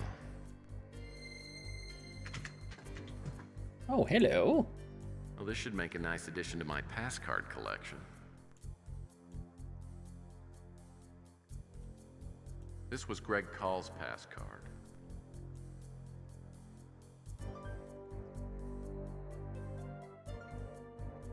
Lynx LS mug. I've got to play that one of these days. Another shameless plug from them. From Access Software. A Lynx LS mug. Appears to be a recently clipped newspaper article.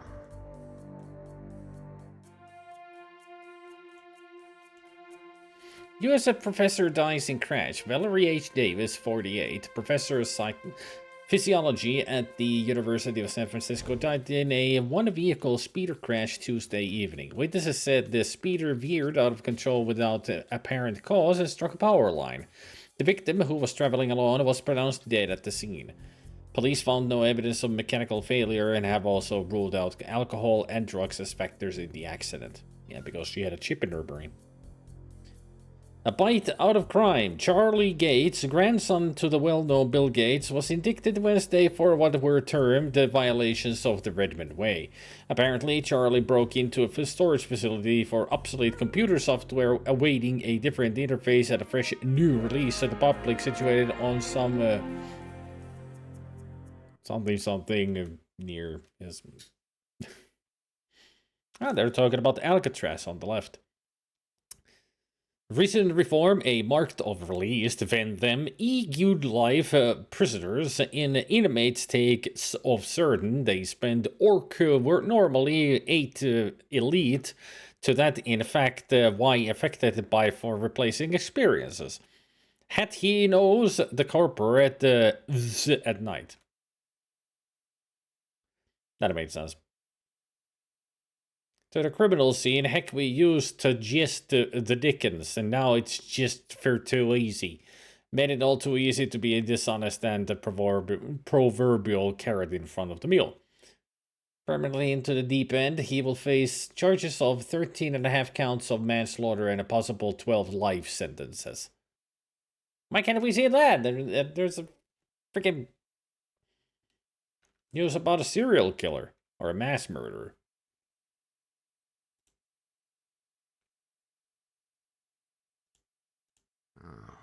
The mysterious informant said I'd find answers to all my questions if I found this place.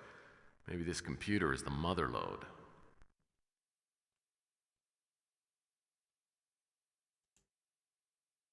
Well, this looks like an autoclave.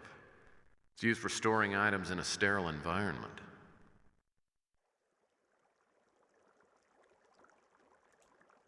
STG must have bought these pass card readers in bulk.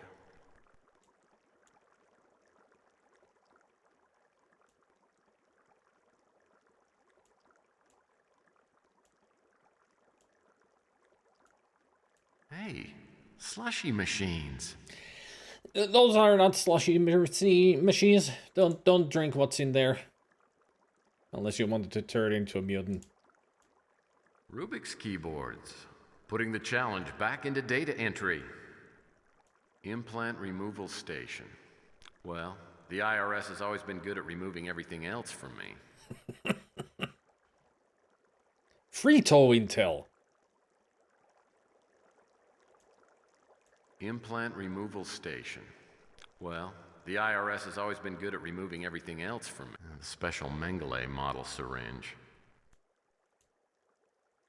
Mengele. Ugh. A Mengele model, huh?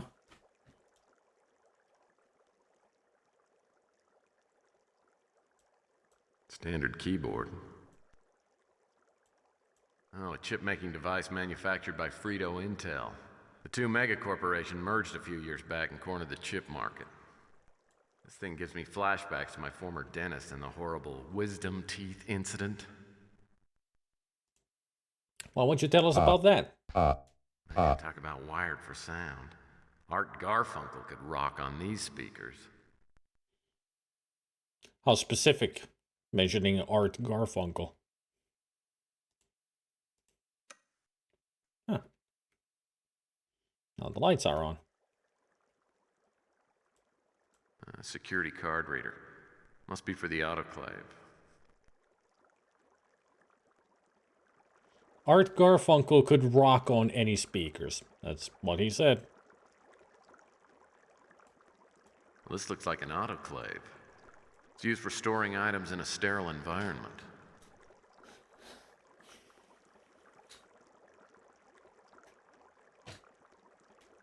Both kinds of chips. How silly. Thermodynamic readouts in two strange alien planets. I think those are cells. Well, I have no clue what these displays mean. That's a human body. Well, I have no clue what these displays mean. That's... Well, your guess is as good as mine.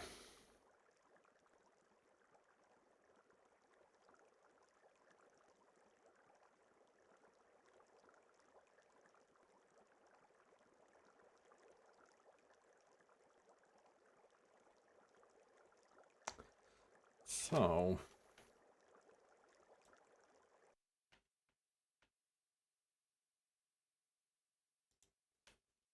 How shall we break our brain today?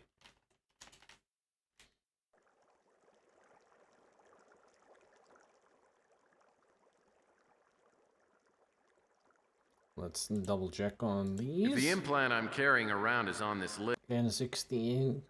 N216 is what I need.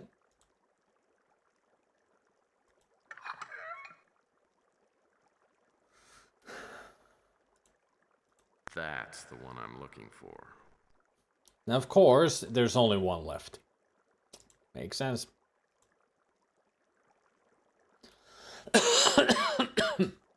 It wouldn't be a video game if it didn't have, if it had like tons of them left. I guess Greg Call must have designed the solution to neutralize the Overseer implants. Now I have to find a way to inject it into my bloodstream. This vial contains a nanite attack squad in saline solution.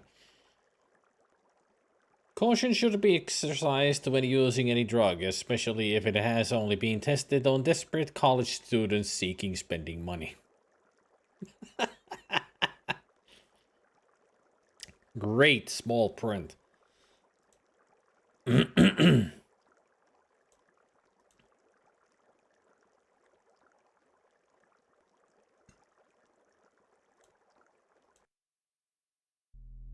All right.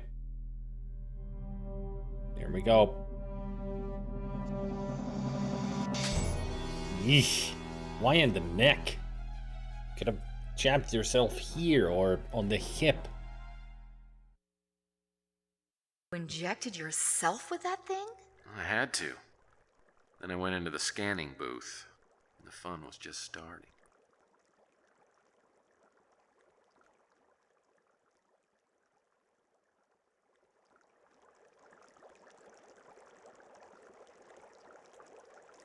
The green diamond must indicate the location of the P333 implant.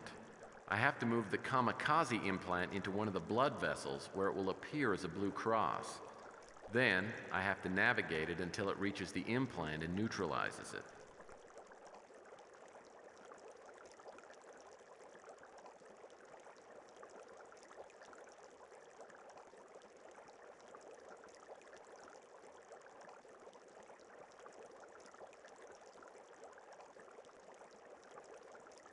Oh, this is impossible to move. It's not even moving anymore.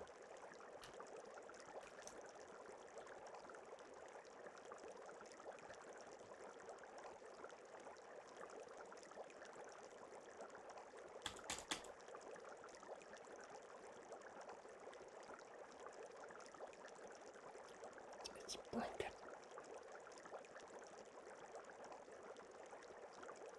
It's stuck. I can't move the cursor anymore. Up, up. It's very, very jittery.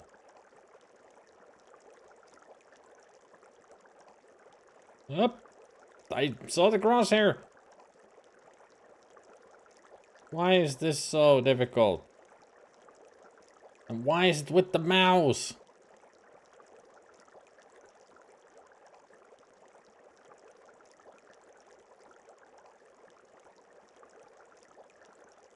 Will you please go into one of the ends so I can actually inject this?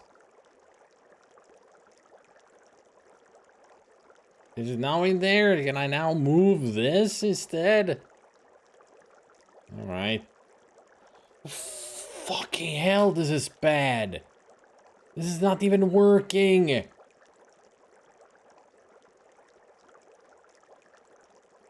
Why is this so broken?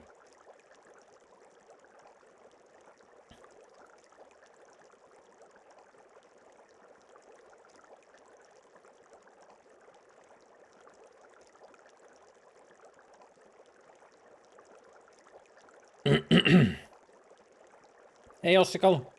Well, the problem is I can't follow anything because it doesn't obey my mouse movement commands. Like nothing. I was in there already, but now this fucker won't do anything. It's like I tried to move anywhere. This just goes wherever the fuck it wants. It's not doing anything I'm telling it to do. This is so broken. Yeah, but I don't know when it's gonna go to the right. You have no idea how fucking frustrating this is. You have no idea how bad this is. This is so fucking bad. It's horrible. Will you fucking move?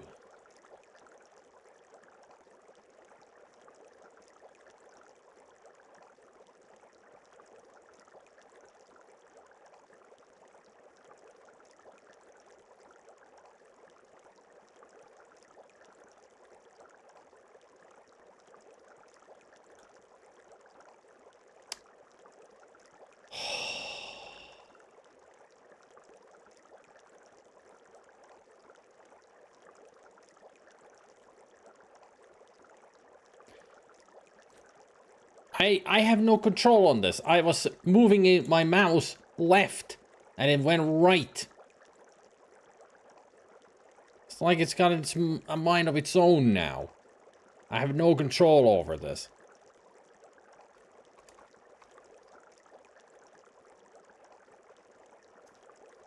Where is it? Uh-oh. Those flashing dots look like trouble. Must represent antibodies. And I guess they're out to get rid of the new infection. I'd better steer clear. Great. I'd be spending so much time doing absolutely nothing that now the game decided to get even harder. It looks like every time I move the mouse... Oh, now I have control. We needed to wait for those to appear, I guess.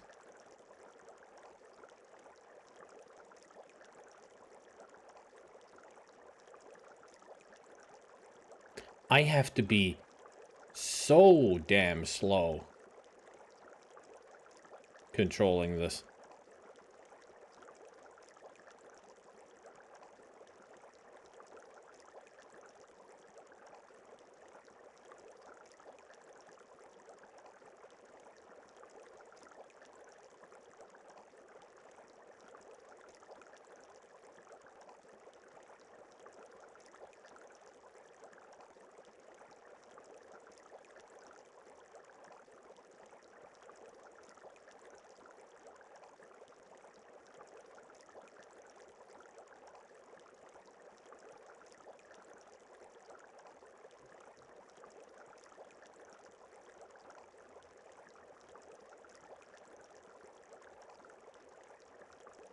Yep, it's a maze.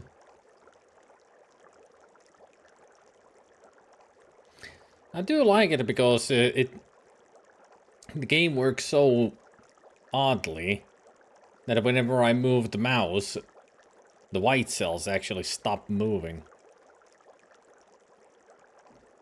It would be nice if it would actually now obey my commands.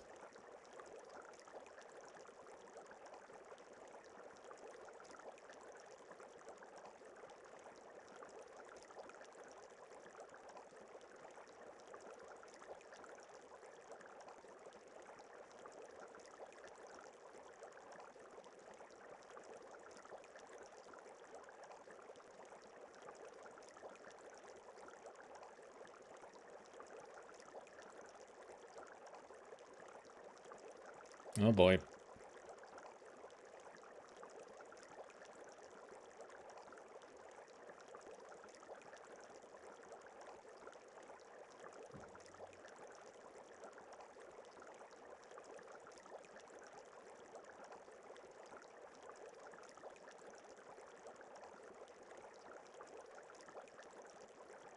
No, then those are two dead ends.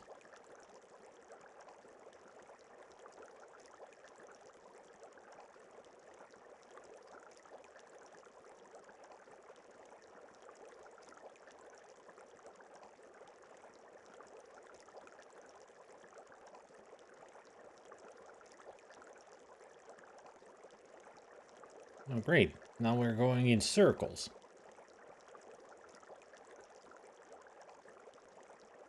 No, that's where the white cell is. Go down. Up. Yes. No. Yes. That way. Up. Stop moving so much. Thank you. I go all the way back.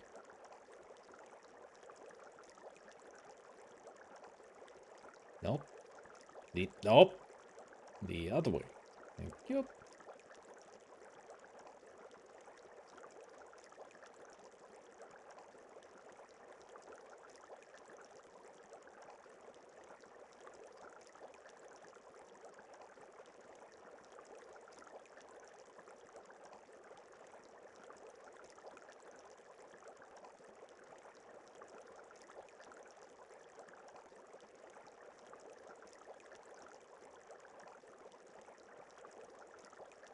Really love it. There's no music, and all we hear is the freaking bubbling of that water. Not annoying or anything. Oh, right. I came out. Shit. Well, what I wanted. Oh. Just going in circles again. Fuck's sake.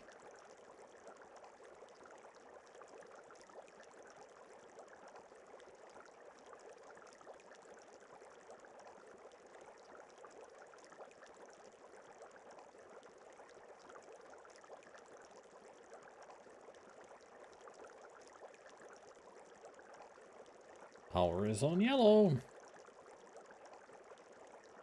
Never a good thing. Because I'm running out of time.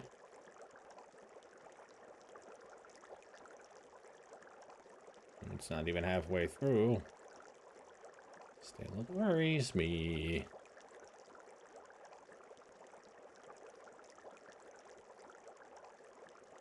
These are the world's clunkiest controls.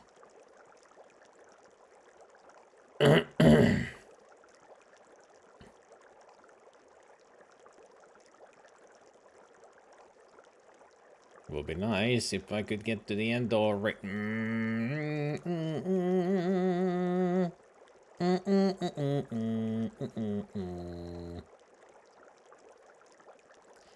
There's not even time to go like backwards on the whole thing to see if you can get there from some certain spot.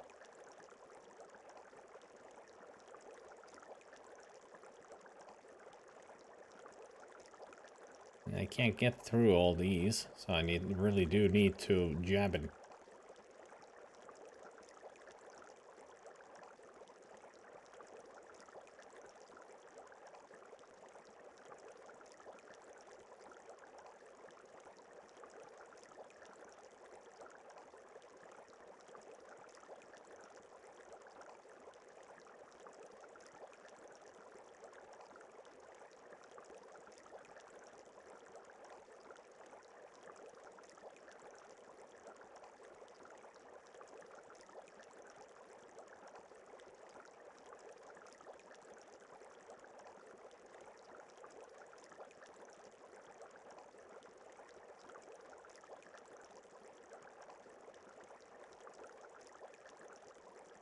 Oh shit, I lost it.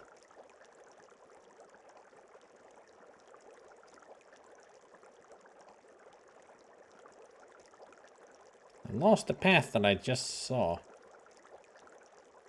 on how to get there.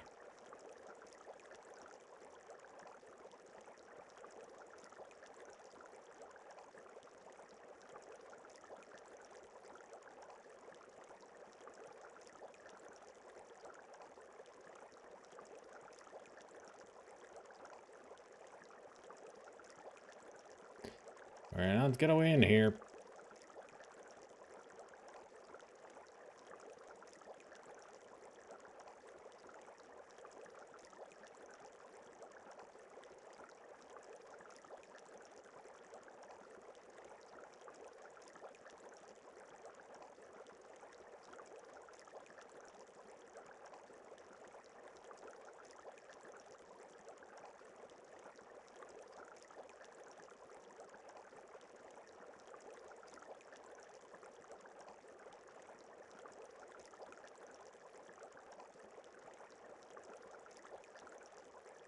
I think this is just gonna lead me back outside.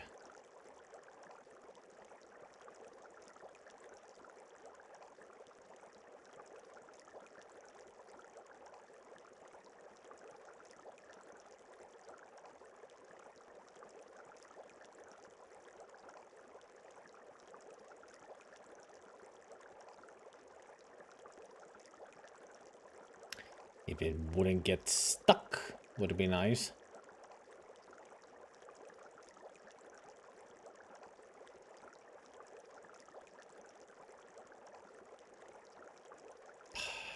Fuck.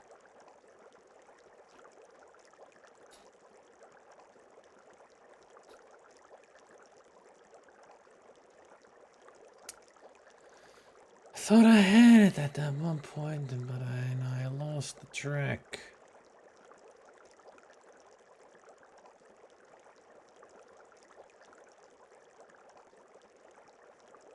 It's very hard to see where the paths go.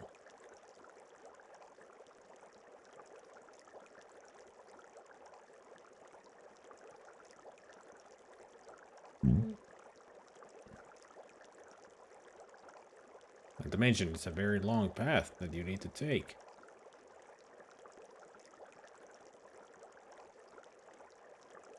Come back here. I don't have much time left.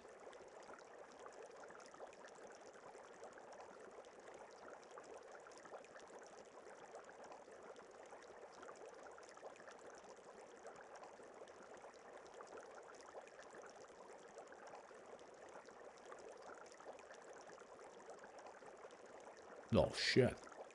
It's a lot of them all of a sudden.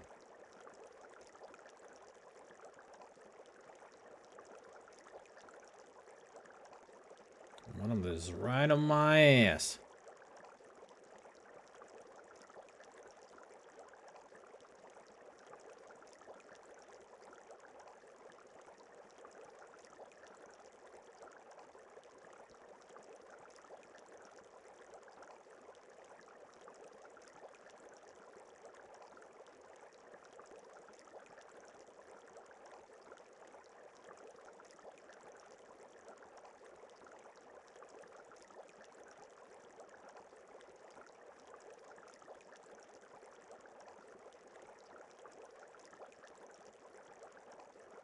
Stop it.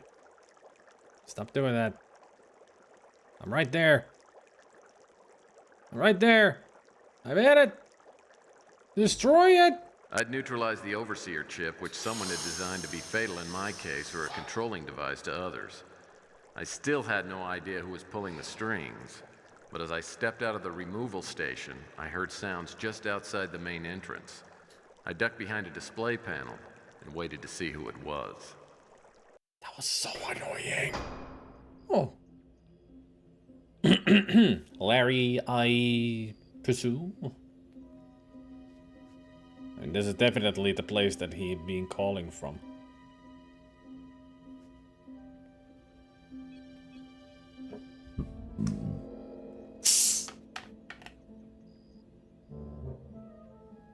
Hello? It's Clint Howard. Hello? He always looks like a clown. Okay. I'm really not very good with surprises. Well, it isn't my mystery man. What's your name? Larry Hammond. Huh. I would have told you earlier, but I have some serious trust issues going on. With all that's happened, I've got the right to be a little paranoid. Yeah, I guess you do. You haven't been using the code name Poison Pawn, have you? No. Why? That's not important. How'd you get here? I followed you.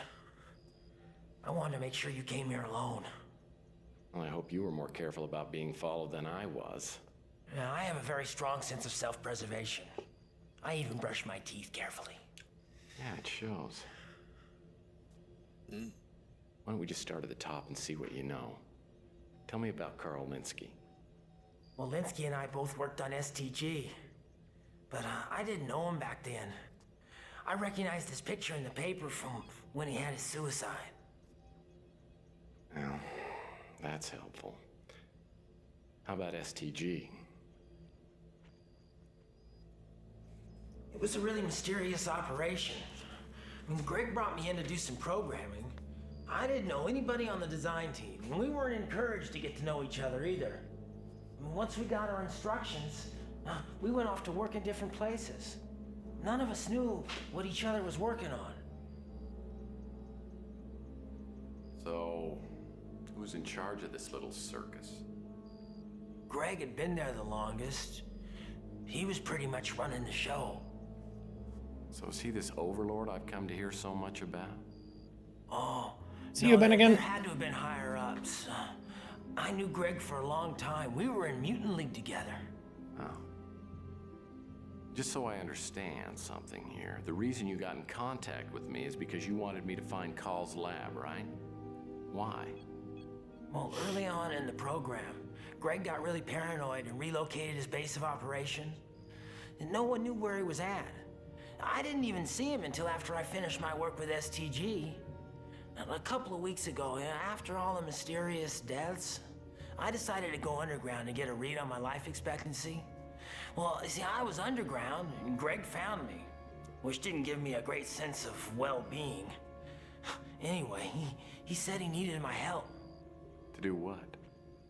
He wanted to find the pass cards we'd all been issued. You see, all 8 of us received these cards at the beginning of the project. They were used to transmit data from wherever we were working to some sort of central computer. Now, the whereabouts of that computer, that was top secret. Well, what about the chess moves? Oh, I don't know anything about those. I think they were Greg's idea. He designed the cards.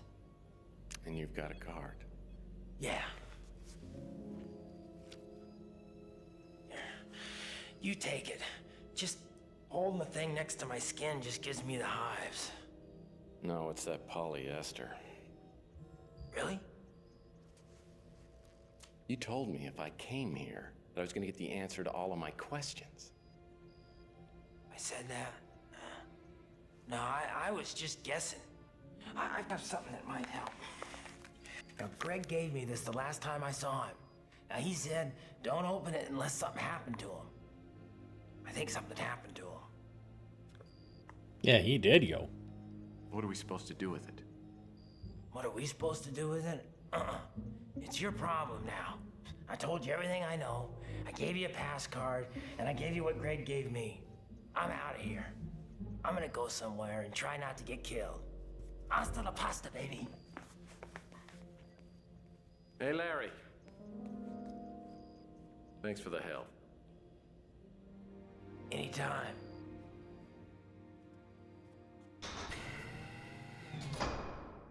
So Larry was the mysterious informant.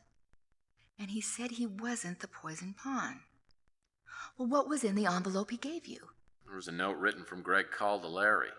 There was more to the content of the note than met the eye.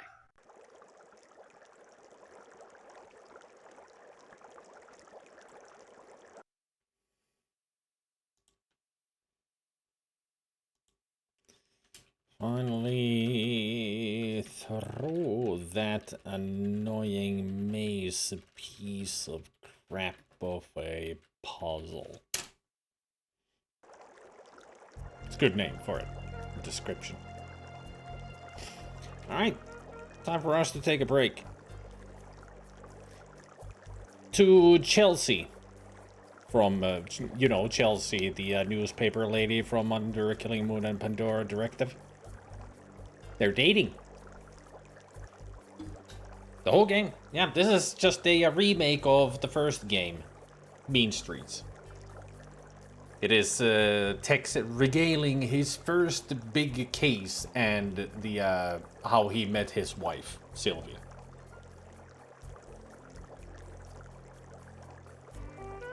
It's got a great cast to it.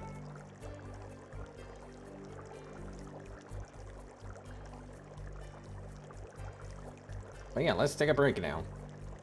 Actually, I'll go to the save screen here. And put on dinner mode.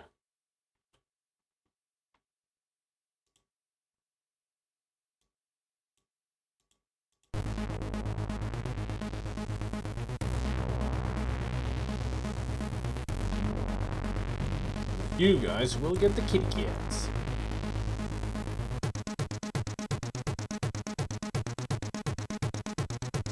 Totes adorbs! Look at those sweet faces.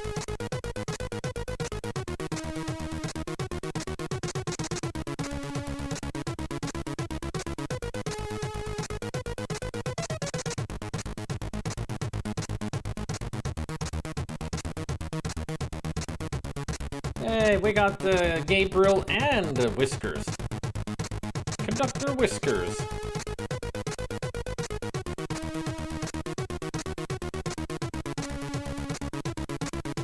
I was wondering when we were gonna meet him.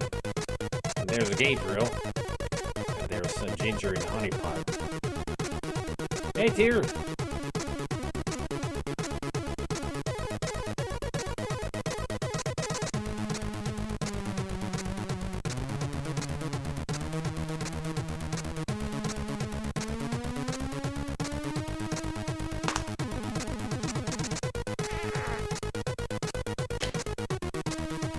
Battery fully charged. Fully charged. Just the way I like it. Alright. I'm gonna come back soon with food.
Yes, I'm back already.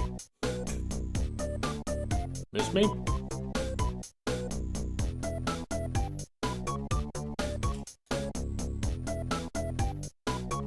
Just waiting for the noodles to get ready. And then I shall devour it.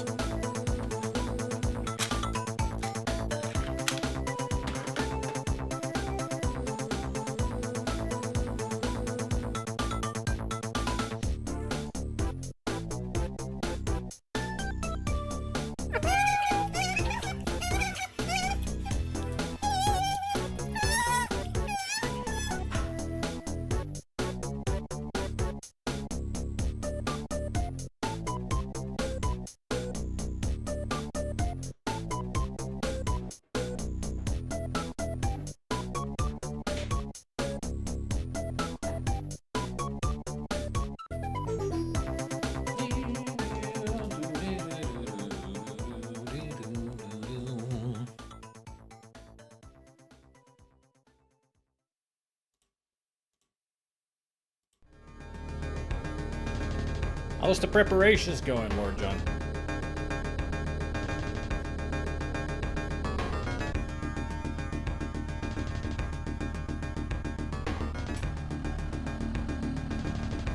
Good.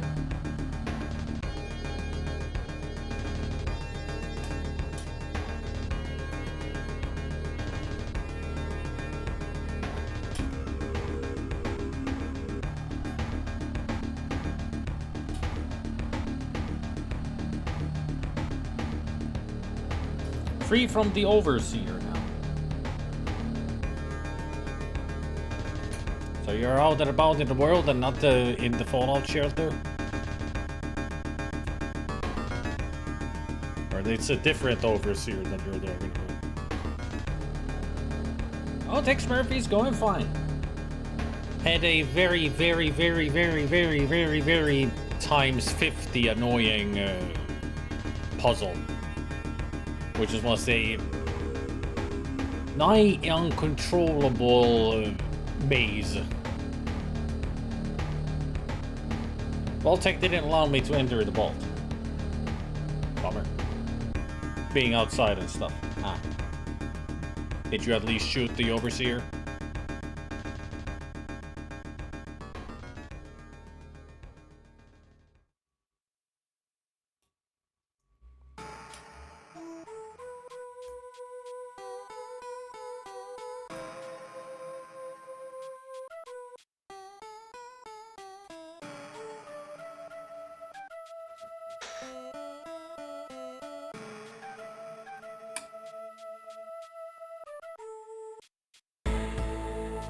Damn it, I knew I was forgetting something. Gotta remember, always go into advanced attack mode just before the cutscene.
There it is.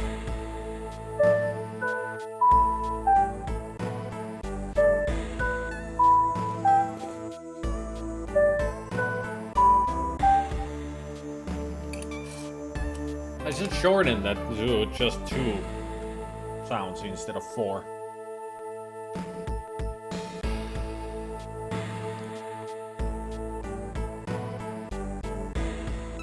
Feels good being back into the workforce. Good. That is good to hear. That you're happy now. Your happiness makes us happy.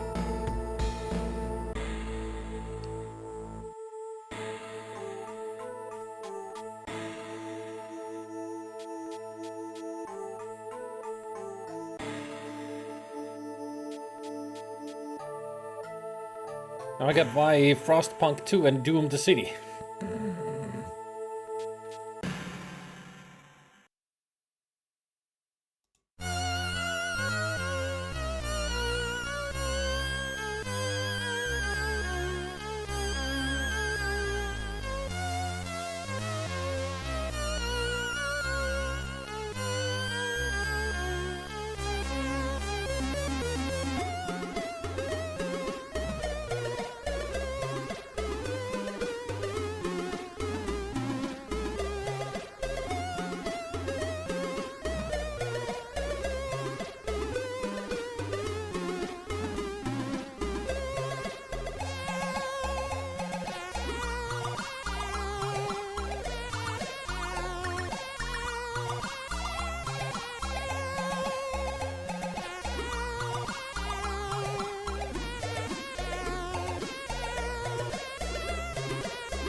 I actually wonder how far are we in the game?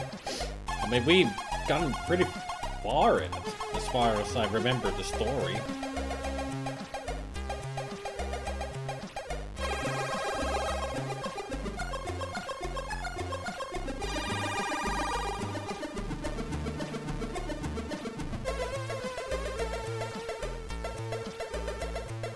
%. Yeah, sure. Actually, we're not really that far from the end, so if not today, next week for sure.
Yum, yum, yum, yum, yum, yum.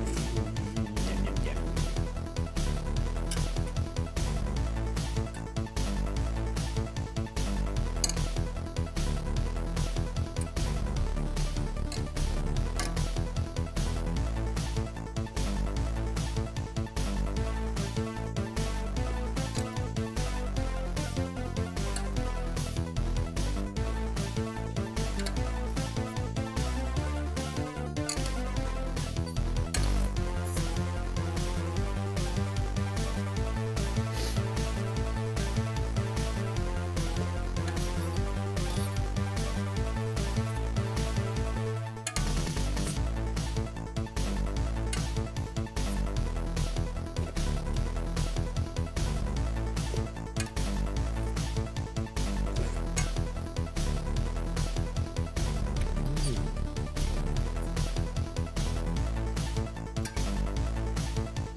Yum, yum.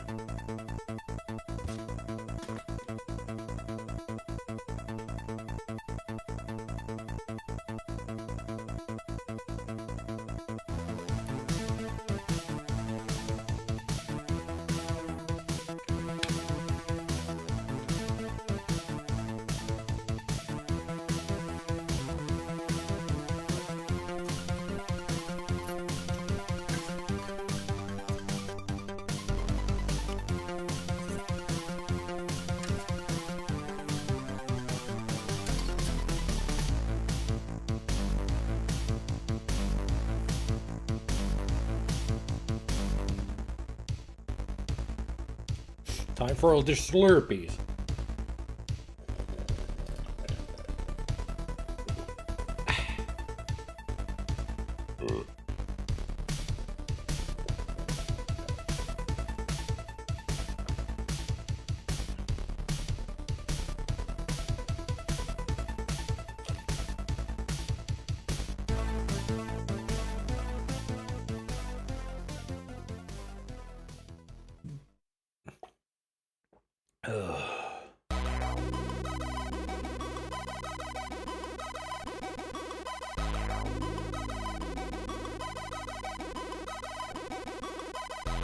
This is soulful flick.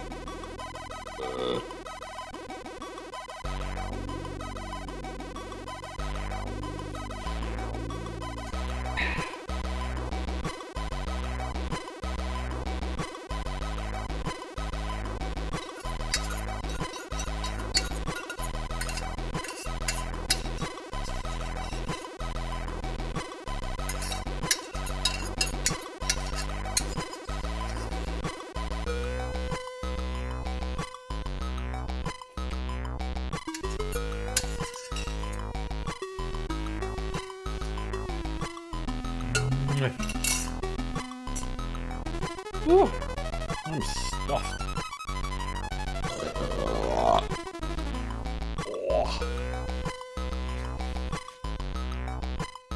Ooh, that was good. Always is.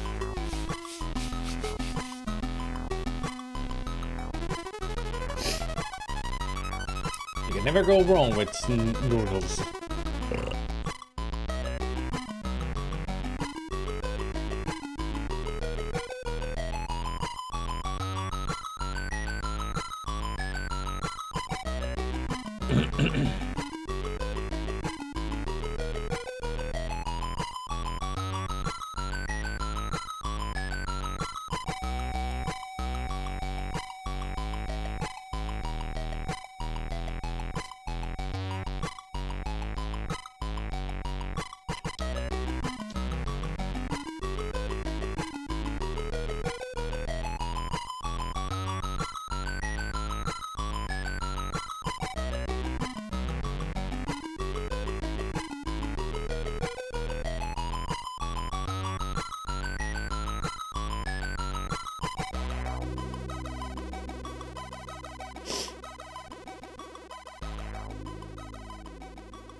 Oof. Time to go back to the game.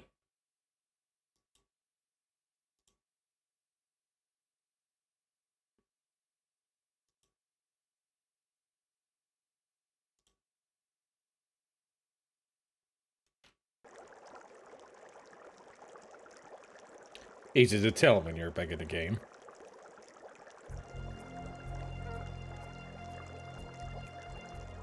Alright, let's see. There's Larry's card. The corresponding scrambled password is written on the envelope Larry gave me.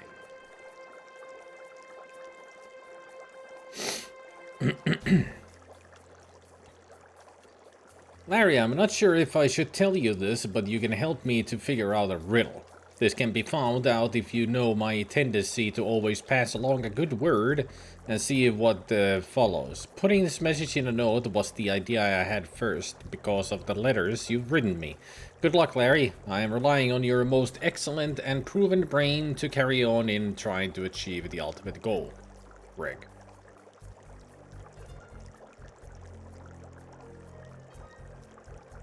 Carl told Larry not to read this message unless something happened to him. There must be some sort of secret message contained in this note. Maybe.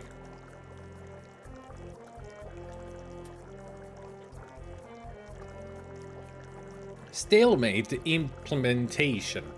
Stalemate program. Chess match simulation. 8 chess moves available. 6 chess moves in correct sequence required to activate stalemate. Uses standard chess symbols and terminology. K for king. X captures. Q queen. Check the king will be captured unless moved. B bishop checkmate. The king cannot avoid a capture. R rook. A to H the 8 rows files running vertically between players. N for knight. 1 to 8 the 8 rows ranks running horizontally. And P for pawn. RxE7. Rook moves from its current location and captures the piece on the E file and the 7th rank. I got a feeling I should write this down, these moves.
Every third or fourth word within a message, usually starting with the name or other first word. Carl told Larry not to read this message unless something happened to him. There must be some sort of secret message contained in this note.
Okay. Boy.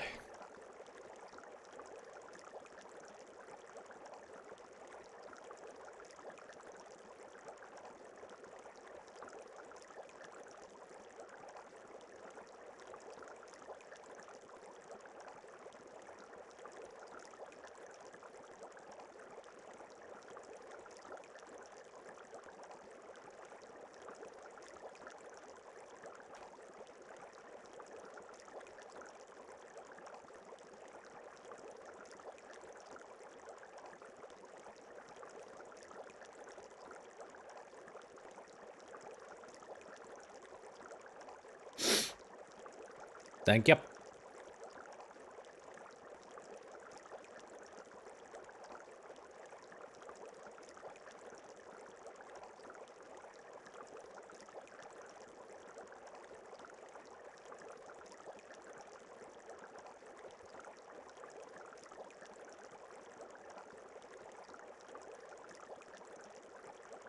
Huh.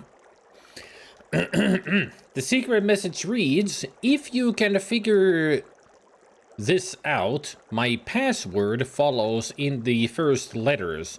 Good am most brain in the. And the first letters from each word spells gambit, which I think is a chess move. I mean, the whole thing that they got going on here is about chess. Just don't remember what move the gambit is.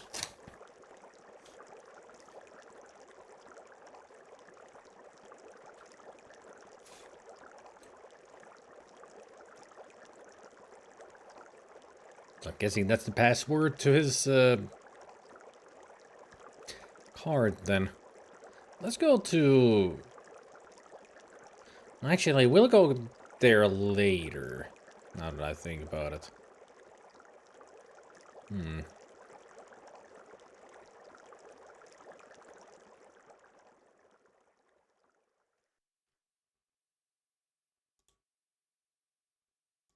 Pass card reader's hooked up. Now I'll need to scan the pass card.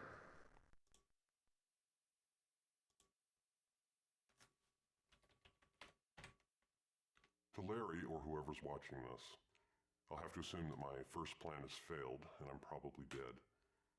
The purpose of this message is a warning, and afterwards my computer will reformat, so listen up. I've enjoyed a long friendship with J. St. Gideon. We founded Gideon Enterprises together years ago, and I believe that he is a good man and has honorable intentions, regardless of how I may disagree with his philosophy. For years, he has worked on a program called Overlord, a worldwide surveillance system which would allow him ultimately to control key political figures, thereby speeding up the world peace process. This was all made possible about a year ago.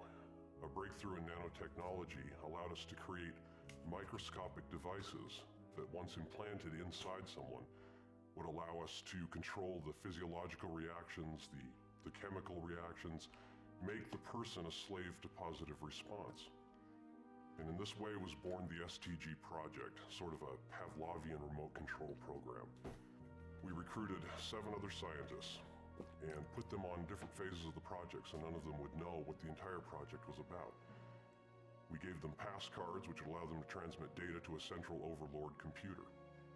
I found out shortly thereafter that John Klaus, one of the scientists, was intending to sell out the project to the Law and Order Party. I think he did. When I went to Gideon with my fears, he disregarded them. Either he knew something that I didn't, or he was simply too obsessed to listen to reason. Regardless, I took it upon myself to implement a fail-safe program into Overlord, which I called Stalemate. Now, in order to activate this Stalemate fail-safe program in the Overlord system, all 8 STG pass cards are required. I made a plan to track down the other 7 pass cards. I started with Carl Linsky's home once I'd learned that he'd committed suicide, but I was unable to find the card.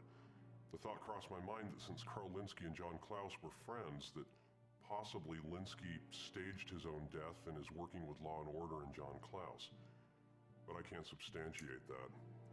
At this point, I'm not sure who I can trust, outside of Larry Hammond and J. St. Gideon, though I'm not sure how much J. St. Gideon will listen to me at this point.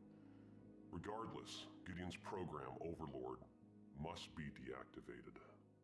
If not by me, then by whoever's watching this message. I knew it! The incredible melting Dr. Manhattan. Sylvia was behind the whole thing. Oh, it all fits together now. Of course, Linsky staged his own suicide. Okay, you got yourself an interesting theory now. Play with it. Well, okay. Linsky worked at the clinic, right? And, well, there's a lot of patients there, and, you know, maybe one was in a coma or terminally ill, and Linsky finds one that is about his same size, maybe even looks like him. And I think that's where Linsky probably gets the idea. So he dresses the patient in his clothes. He, you know, plants the wallet, the keys, and the suicide note on him. They, you know, dump the body in the bay, and it's recovered, and who identifies it? Sylvia. Please, we're finished, please. Well, did I get it? Did I figure it out? Maybe. Okay. Maybe so. So, well, then why don't you tell me the rest? Actually, I'm fascinated by your story. Why don't you tell me what you do next? If it were me, I would probably go to the Law and Order Party headquarters.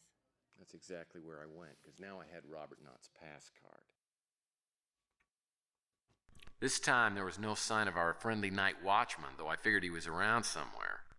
I doubted the coffee trick would work again, so I had to figure out another plan.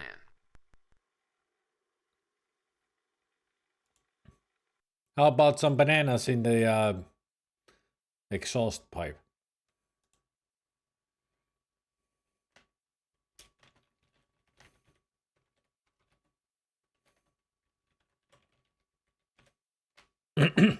Put some bananas in the tailpipe.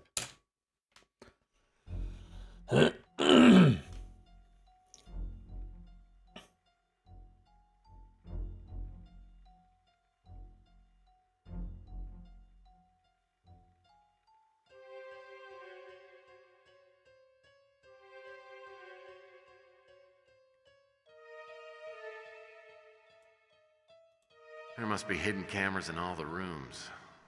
This could be a problem with a conscious security guard hanging around. There must be hidden cameras in all the rooms. This could be a problem with a conscious security guard hanging around. Lots of tables around here. It's like a showroom. These double doors lead into a large room, maybe a reception area. Bah. I was lucky to get in without the guard seeing me, but I figured he was somewhere in the building. I'd be in trouble if he returned to the front desk and checked out the monitors, so I had to figure something out fast.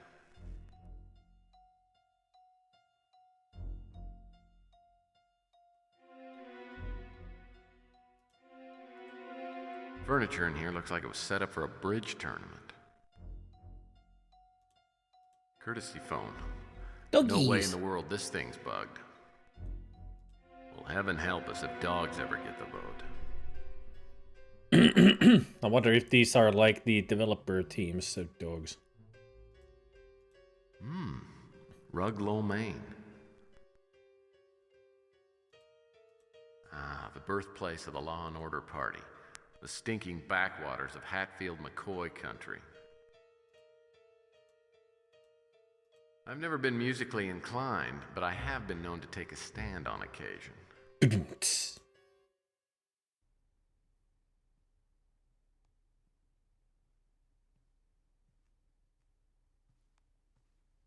So where's our pirate guard going?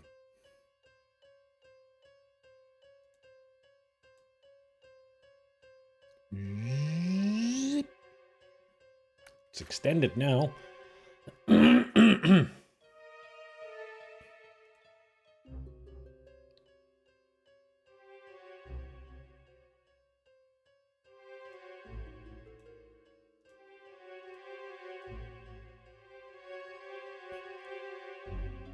There.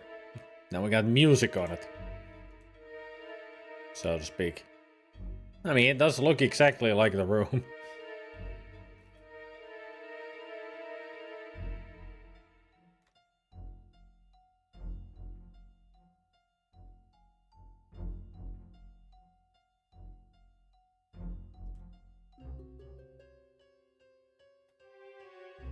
Now, where is that camera?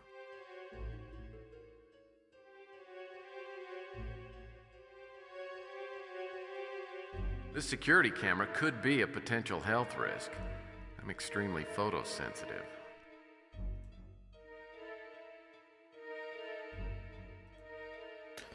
You saw that on Mission Impossible, didn't you? Oh? Did they use that trick too? Well, I had no idea. Tex. Do you have any problem setting up the photo? Are you kidding? What do you think I am, an idiot? Yes.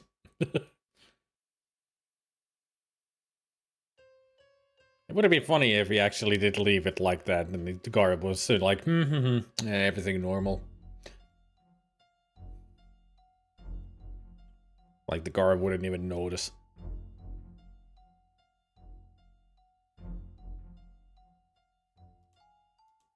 I wonder what the Law and Order Party platform says about hobbits. This painting gives me a warm fuzzy. The Law and Order Party beach towel. They're tough on crime, downy soft on you. Oh, hello. I'll bet there's some interesting secrets behind this door. Odd. The ozonator seems to have a good-sized hole in it.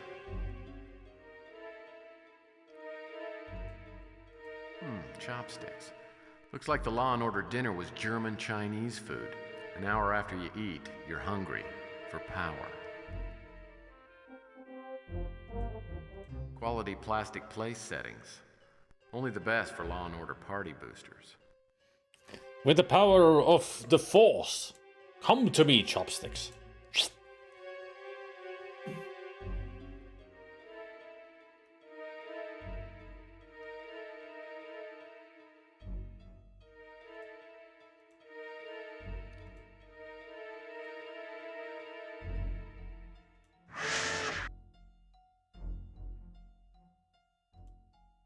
High security card reader.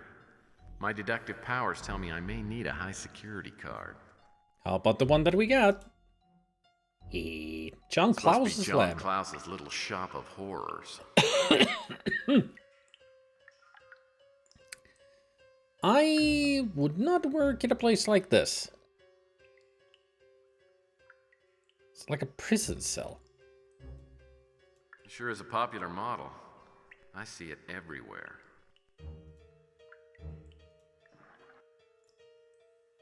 It sure is a popular model. I see it everywhere. I think Klaus has night fever, and he knows how to show it. I think Klaus has night fever, and he knows how to show it. Or maybe he is the Knight. Maybe Klaus moonlights as a film critic. Moves to avoid: Night at the Opera, or movies to avoid: Night at the Opera, Night of the Living Dead, Night Moves, Night, Day for Night, Color of Night. That's not the same thing as the night.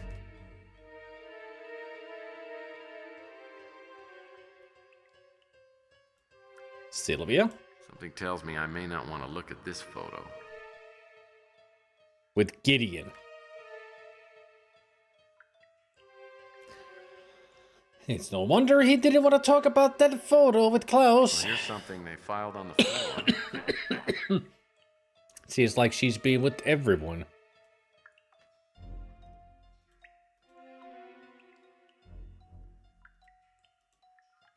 Robert Knott may be receiving several important phone calls at the extension 107. It is imperative that all calls coming to his office after hours be answered. Coming to his office. Not Gideon, too. This time, Sylvia has a lot of explaining to do.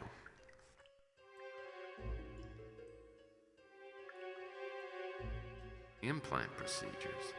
Question is, if they just want to kill people, why did they go through all the trouble of the implants? What's the real purpose behind using them? We just learned it to control. Idiot. I don't like to think what Klaus would be doing with a barrel of acid. Snorting it? Drinking it? Everything with it? Slaughterhouses must require good ventilation. Carl Linsky's name is on the printout. That explains Linsky's surgery. It may also explain his suicide. The syringe from hell.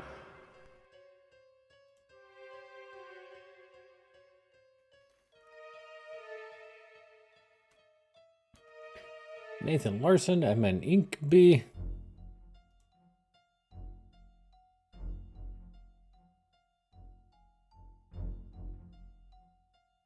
Must be different experiments. I'm surprised this thing doesn't have a stretching mechanism on it. These tools look like something out of Dead Ringers. Tape player. I'm not so sure I want to hear what's on this.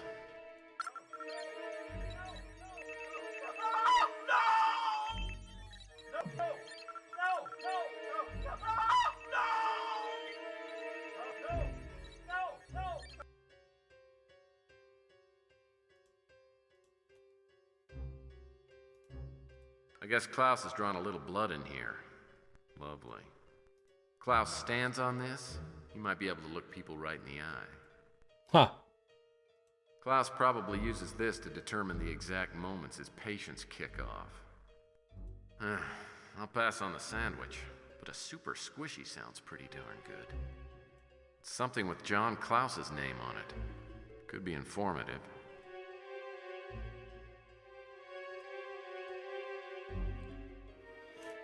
Level 3 and Level 4 personnel. All available resources are being utilized to locate the source of the SDG project. While not all data is yet available, there is every indication that the end product would be immensely valuable to furthering Law and Order's agenda. Logical and practical suggestions have been made on how to introduce the implants into the general population. Doing so would provide us access to individual locating and tracking via satellite, instant positive identification, physiological influence and/or control via nanotechnology. This technology is still highly experimental, but the source of the SDG project is obviously years ahead of anyone else. I recommend that we invest as much as possible, both financially and with human resources, to the end of incorporating the SDG technology.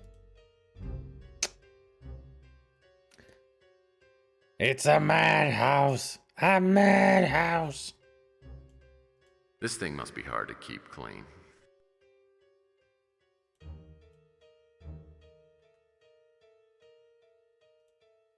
Nothing here. That lamp doesn't look alright. It's like the texture on it is made of flesh.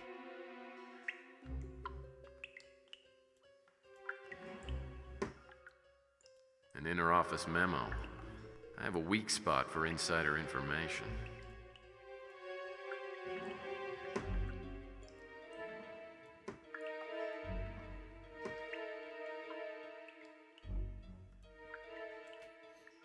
Level 4 personnel from the Crusade for Genetic Purity. Rumors have been circulated in regards to a supposed cabal known as the Crusade for Genetic Purity existing within the ranks of the Law and Order Party. Reputedly, the ideals of this faction include an agenda for cleansing the general population of all those possessing mutated genetic makeups. In spite of any personal views on the mutant issue, the party's official stand is to 1. Deny the existence of the Crusade, and 2. Strongly oppose the ideology. Failure to comply by any party member will result in an immediate and permanent expulsion.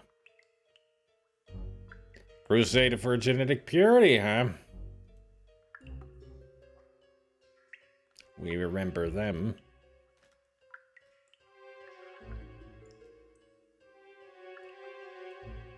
Chances are probably about 0 that I'll get into Klaus's computer.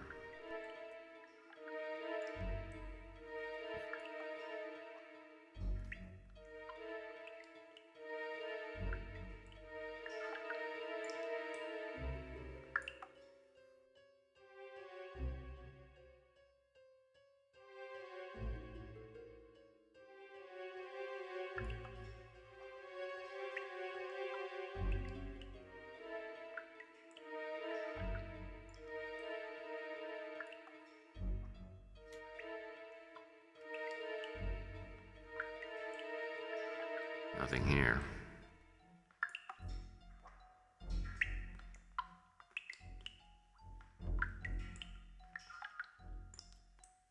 Sure is a popular model. I see it everywhere. So I wonder if these dots on the wall is mold.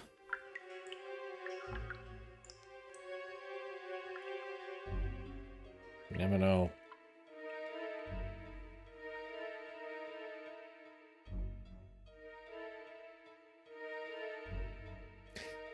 Spud Instruments. Good to know that they named it after a potato.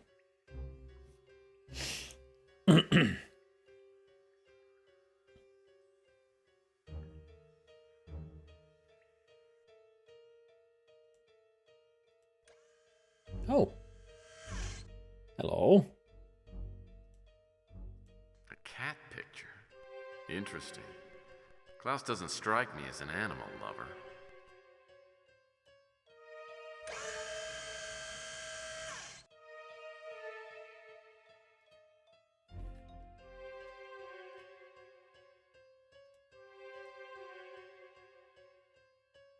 Less cat.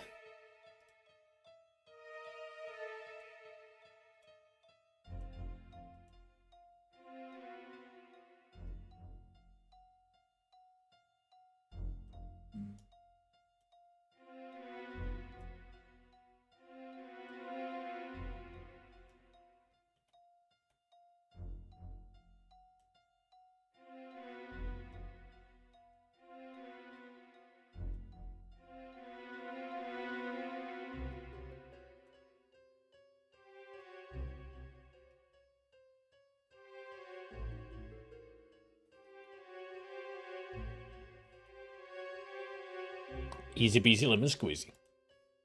Slade must have given this pass card to Klaus after he murdered whoever it belonged to. So now we got 1, 2, 3, 4, 5, 6, 7. No. Yeah. 7.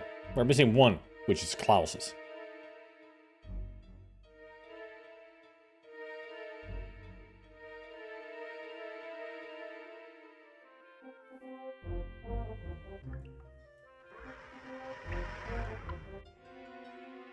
I'd gotten everything I needed out of Law and Order, but the odds were pretty good that the guard was waiting in the lobby. I had to figure out a way to get him away from the front desk without letting him know I was in the building.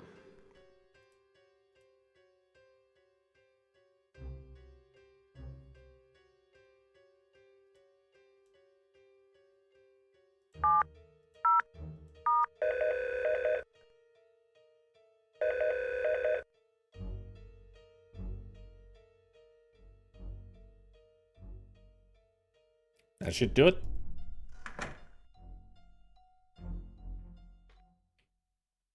Alright.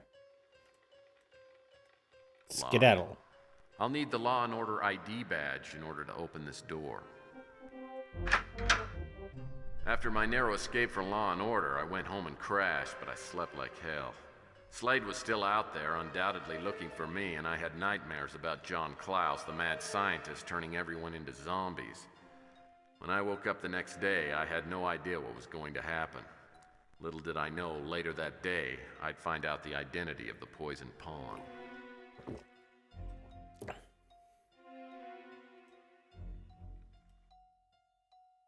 Sounds like I've got a message on the vid phone. 2 messages. I have a message for you. You'll probably think it's important. You can pick it up at my shop whenever you get the time to see me. Ciao for now. Like I've got a message on the vid phone. Good afternoon, Mr. Murphy. I Wanda? just wanted to call and thank you for bringing me the disc from Robert Knott. It has everything we need to take down the Law and Order party. The evidence is overwhelming. I owe you a big favor. Within reason, of course. Thank you again. You're most welcome.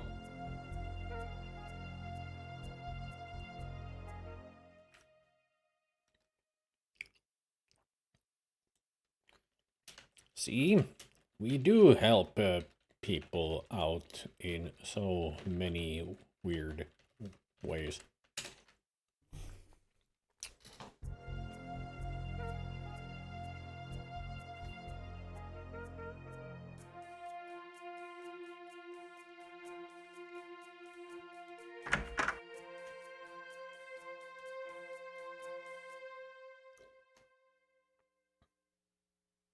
Sheesh, Jorge, you're not still playing the same game, are you?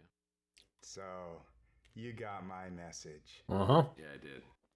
I was contacted on the internet by the poison pawn you asked me about.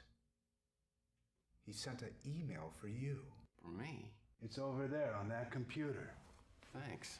There was no return address. That's all right. Mr. Murphy, if you want to know the truth about Linsky's suicide and its connection to the STG project, meet me at the abandoned San Thomas mission at midnight. If you're late or bring anyone with you, you won't find me. This is a matter of life and death. Yours, the Poison Pawn.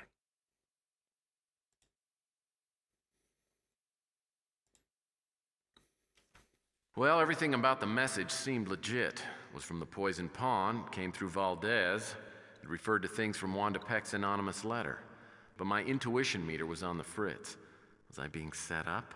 Or was I about to meet the man behind the curtain? If so, who was it? J. St. Gideon? One of the supposedly dead scientists? Carl Linsky back from the grave?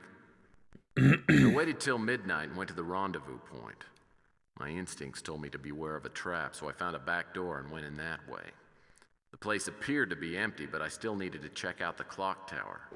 As it turned out, though, I had to search the ground floor first, and search pretty thoroughly before doing anything else.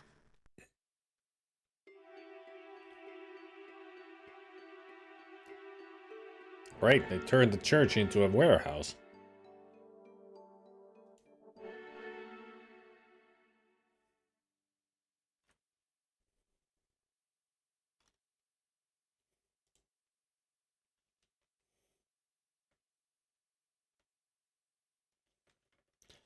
Nunnery or monkery?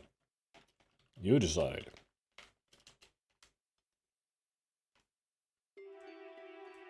An elevator.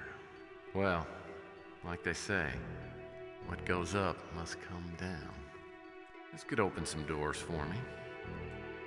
These crates don't look like they've been moved in quite a while. Nothing happened. There must be some other power switch in here somewhere. These crates don't look like they've been moved in quite a while, and the boxes are all in various stages of dry rot. Humco, the first name in chemical byproducts. Something tells me I may need these first aid supplies in the near future, but not at the moment. Old toolboxes? Well, they're like Christmas presents for an amateur handyman like myself. So what do we have in here? Pocket knife? Oh, a pen knife. Oh. Perfect for cutting pens. I'm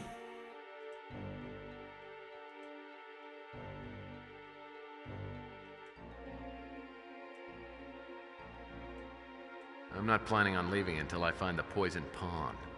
Looks like someone was tidying up about 20 years ago. The boxes are all in various stages of dry rot. Looks like they've been moved in quite a while.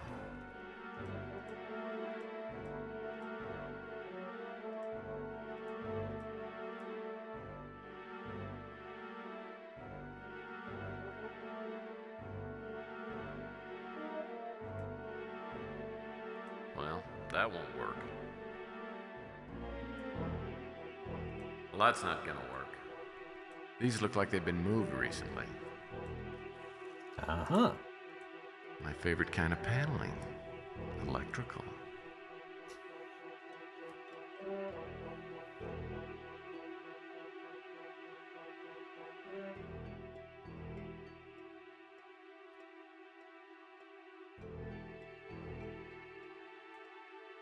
A rock. I wonder if there's a hard place nearby. Or maybe this one rolls.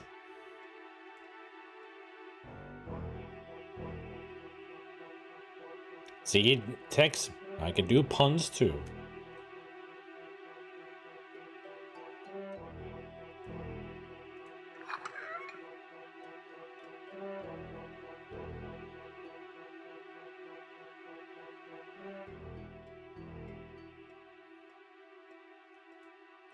My favorite kind of paneling.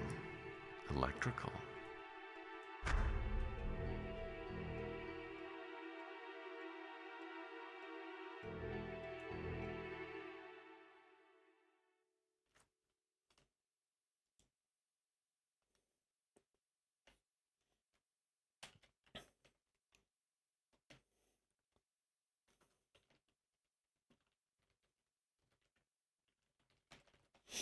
What is up is also down, or something.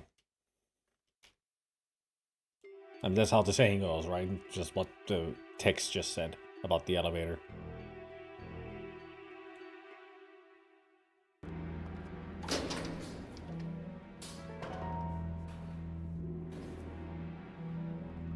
Ooh, a following camera.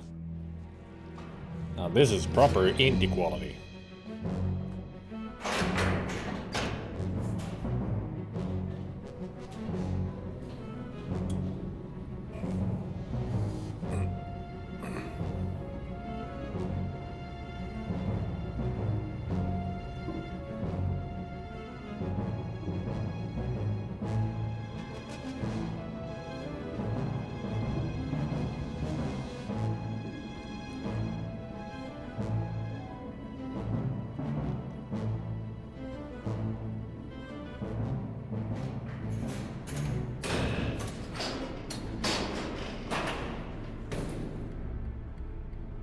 Sylvia.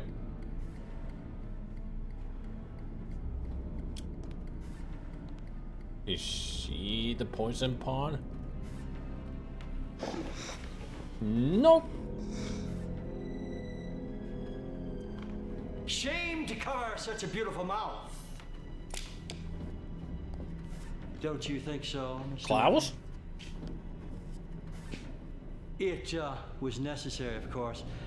You see, I couldn't have Dulcinea warning off her knight errant from charging the windmill. Finally getting Joe Esteves. Rat's nest. Contraire, Senor Quixote.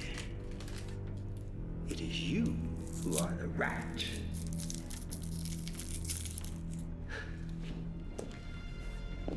And you, my dear, the perfect piece of cheese. Who's the poison pawn? Is it you? Is it Sylvia here? Sylvia? The poison pawn? It was Miss Linsky's father who wrote the anonymous letter to Capricorn.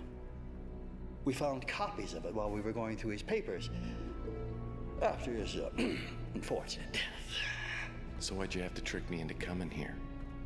I brought you here to offer you a trade. You tell me what you know, and I let the little missy free. So, let's begin with the STG pass cards. Where are they? The best of my recollection there, somewhere on the Spanish High Plains with my trusted servant, Sancho. I've got them with me. Excellent. Now, in 30 words or less, tell me everything you know about the STG project. Not too much. I mean, I've heard implants, mind control, satellite tracking. Oh, and then there was that little experiment you pulled on me. Unfortunately, it didn't work out quite as we had planned.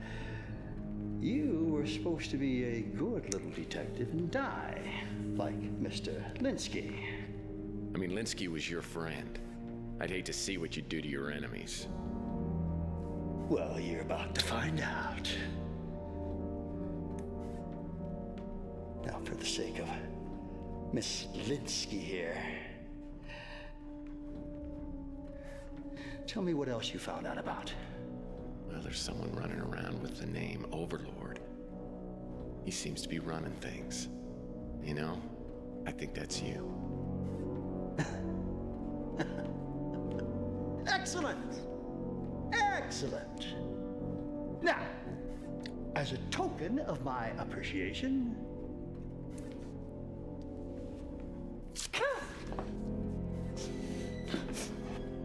one last kiss. Why'd you tell him he's never gonna let me go?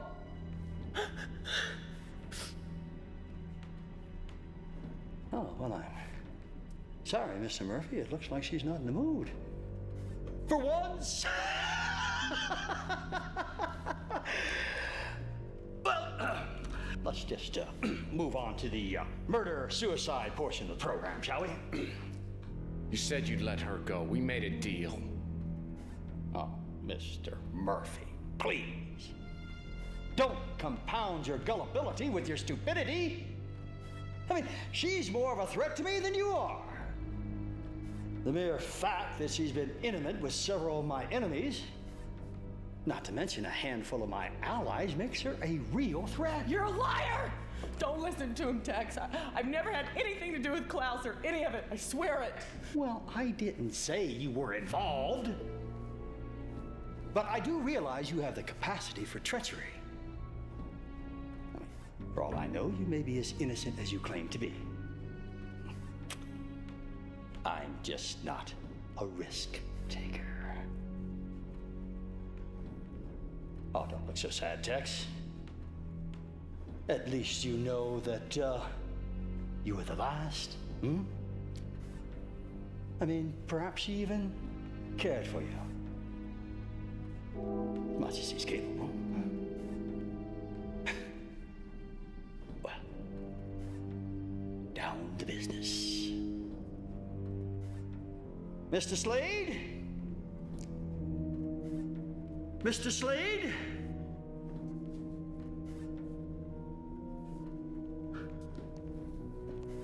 I leave the necessary unpleasantries in your capable hands. My pleasure, Mr. Klaus. Well, there goes Klaus.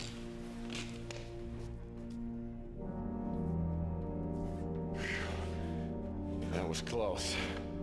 I was beginning to wonder how we were going to get out of this. Don't stop wondering on my account. See, the way I got it figured, once I get all those pass cards, someone will pay top dollar to get them back. I was just taking out the middleman. If you take a personal check, I'd be happy to put in my bid. Well, I appreciate the offer, but I don't think you're in the right tax bracket. I was thinking more along the lines of, say, Jason Gideon. So, who wants to go first? I mean, he's thinking of the big bucks.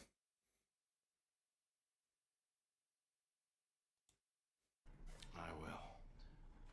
But I wonder if you'd consider granting me a last request. I suppose. As long as it's reasonable.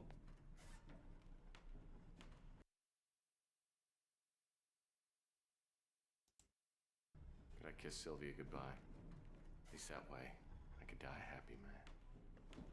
Well, I wouldn't want you to die unhappy. Go ahead. But don't do anything stupid.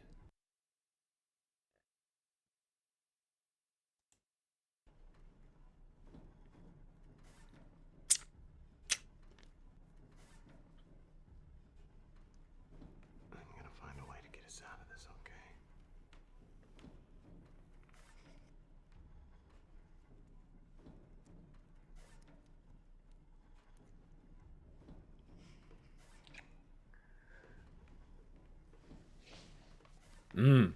Iron.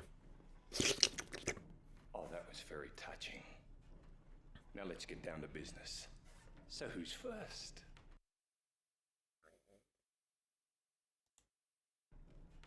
You know, Slade, any little girl looks tough with a gun. Why don't you pretend you're a real man? Let you and I go mano a mano, huh? I'll give you one thing, you've got guts. All right. I'll make an exception this one time. I wouldn't go mano a mano with Richard Norton. He's a black belt. Don't remember what, but he is a martial artist. He's been in a couple of since the Rothrock movies and other martial arts movies. This guy can move. He may not look it, but he's got skills.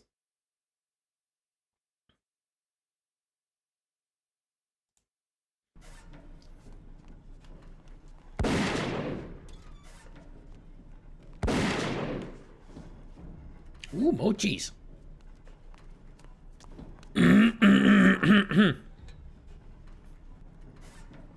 No honor among thieves, eh, Murphy? Yeah, karate, that's it. Why don't you just come out first? Make things easy on yourself. If you don't, I might just kill your girlfriend first.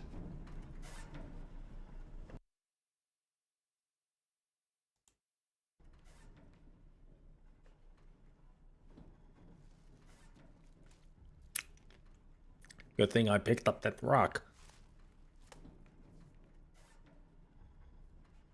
You can't hide forever. I'll get you sooner or later. Soon is better for me.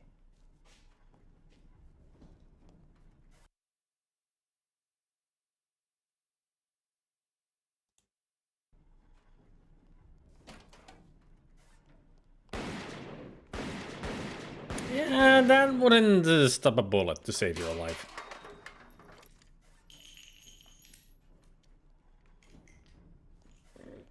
Okay, Slade, I give up. I'm not gonna get out of this situation alive anyway. I do have a proposition for you. For some reason, you don't seem to understand. I don't need to make a deal with you. You want to blackmail Gideon, don't you? To do that, you're gonna need all 8 STG pass cards. I know where you can get 7 of them. What sort of a bloody drongo do you think I am? Drongo.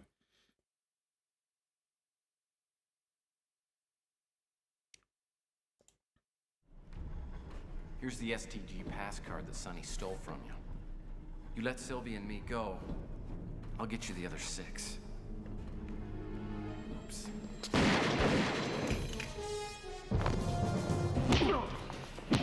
Nice one. Go, Tex, go. Up.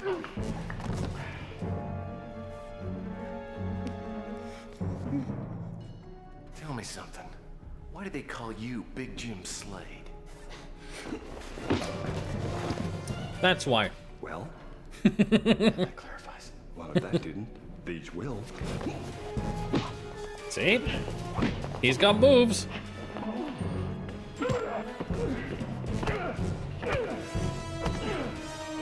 It's karate versus street fight.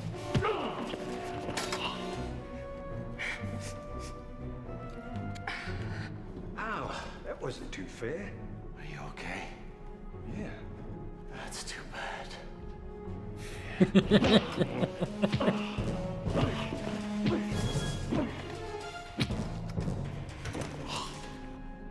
You know, I hope you don't mind me saying this, but you are good. You are very, very good. You give lessons? Well, yeah. Matter of fact, this one's on me. Hey, Mr. Eridan. Yeah, that is a true martial artist hallmark, that you can tell that he's pulling back his moves. Oh, look. Time to die. Slade! This is for Sonny. Ooh. Okay, did you overhear anything else? No. All right, look. Take this. You keep your eye on him. Cops will be here in a bit, so he shouldn't be a problem. But there's something he's got that I need. Tex, about that thing that Klaus said about me. Look, Sylvia, your business is your business. No, I understand, okay? Please, please listen. It's okay, really. The past is the past. It's important to me. I want to tell you there's been some things in my life that I'm not very proud of.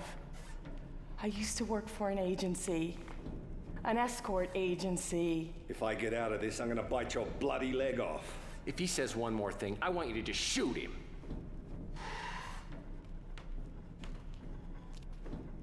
I've known a lot of guys.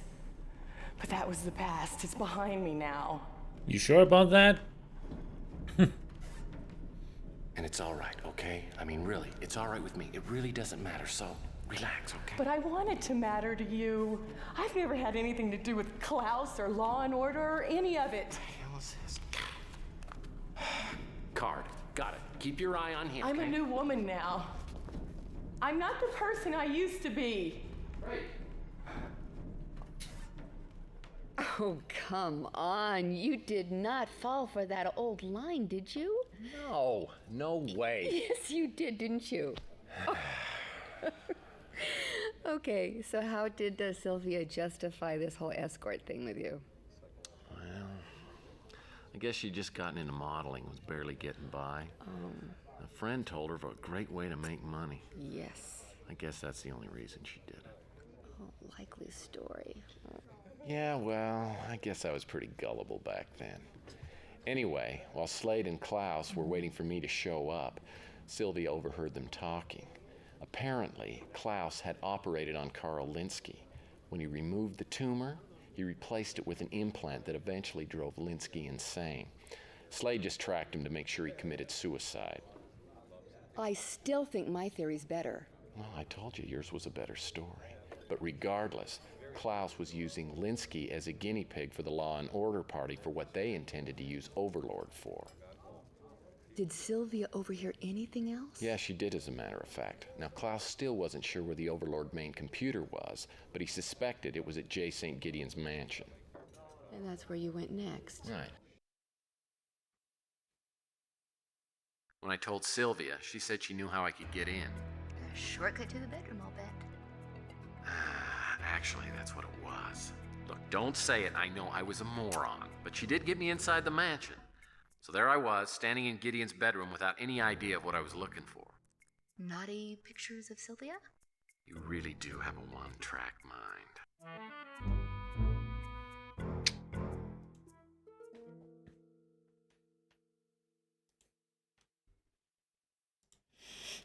The thought is clicking real hard right now, for sure. Looks like some type of schematic drawing.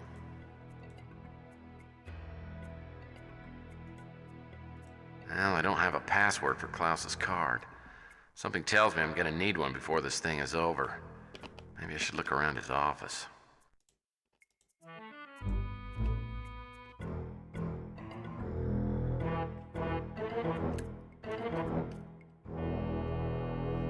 Gallery floor plan danger. Note, all walls in center gallery become charged when test pattern is initiated.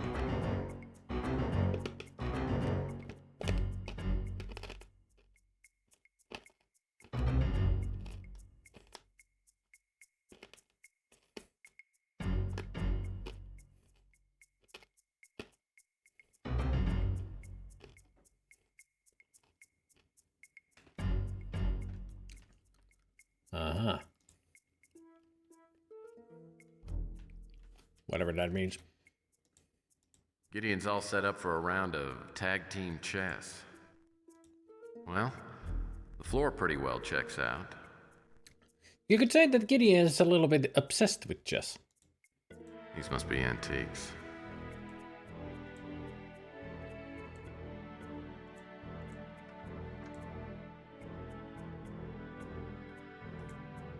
I could stare at this painting for like 8 seconds without getting bored.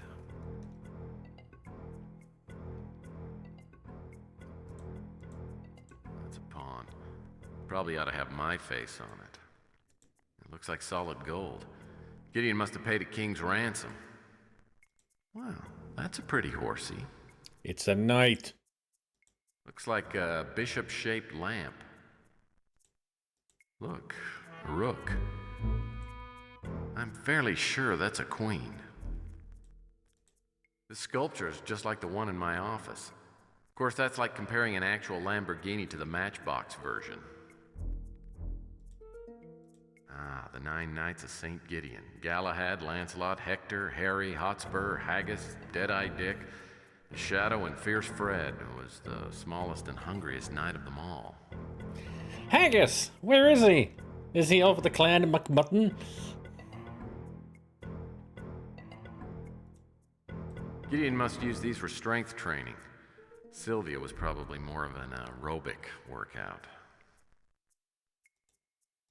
Court, a novel by the author of Joy of Chess, More Joy of Chess, and everything you've ever wanted to know about chess but were afraid to ask. These must be antiques. I figured Gideon would have a bed like Scrooge McDuck's. So, a bit of coins?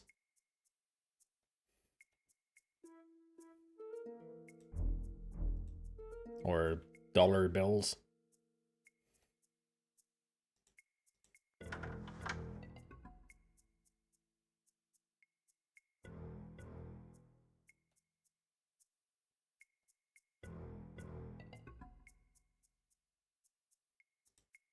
This adds a pleasant tropical touch.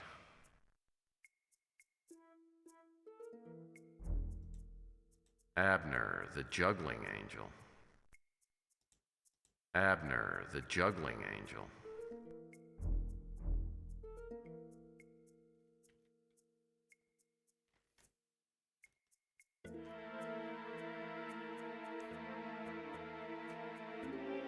I wouldn't mind having something like this. A stained glass knight statue.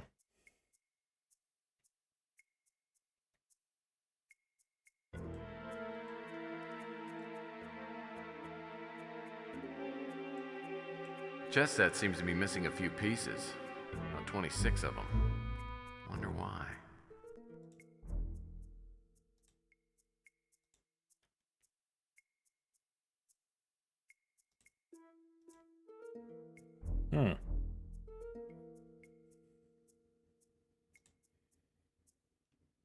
You only need one of each, just to have a collection of them.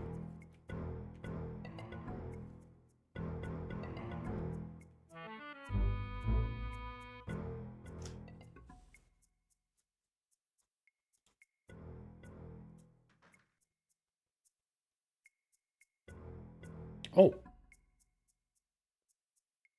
That's the exit.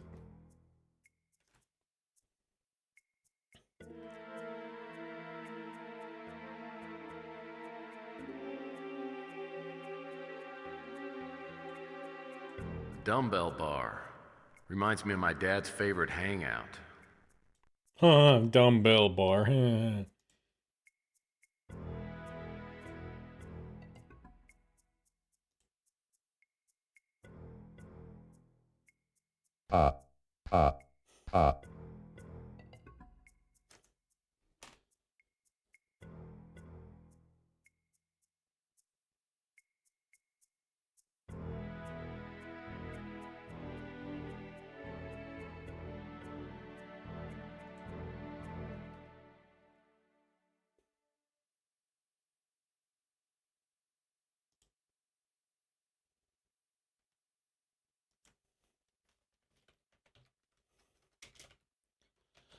Watch the chess master do his thing.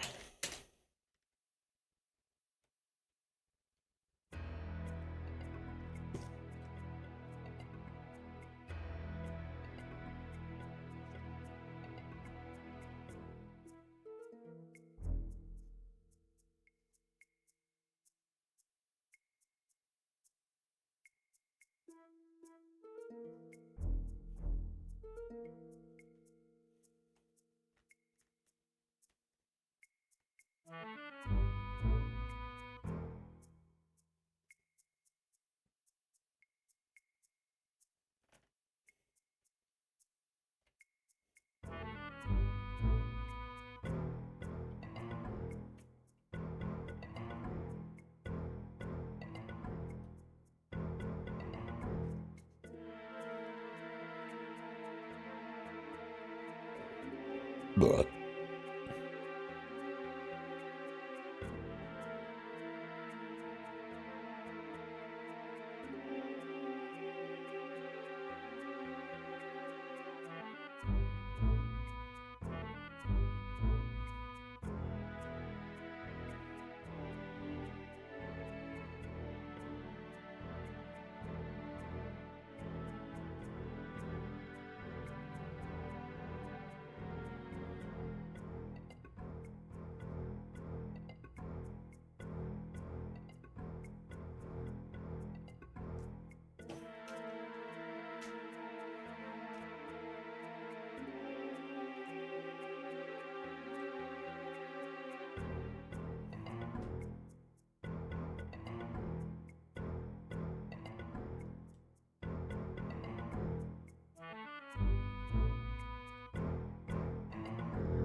Quite the music for this place.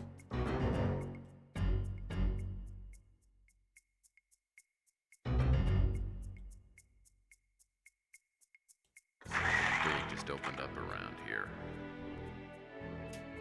Aha! Secrets.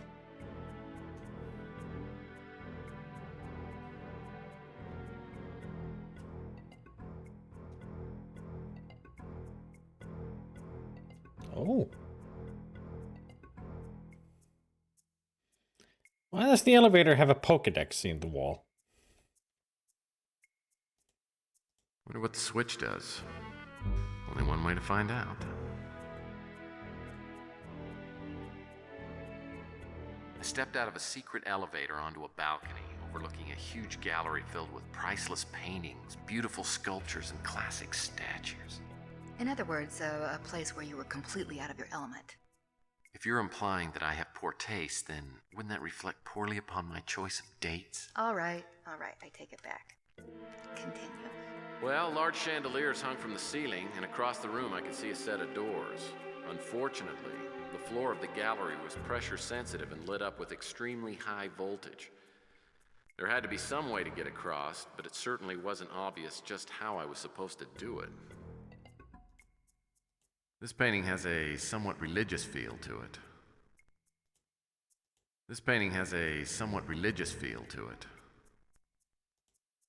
It reminds me of my last girlfriend. Nice body, but nothing upstairs. I've always thought that sculpture and surrealism went together like peanut butter and tuna fish. That was completely Greek to me. Ah, hop. Ah, the statue of David. Both. This painting has a somewhat religious feel to it. I mean, it's all religious paintings on the walls there. This must raise and lower the chandelier so it can be cleaned.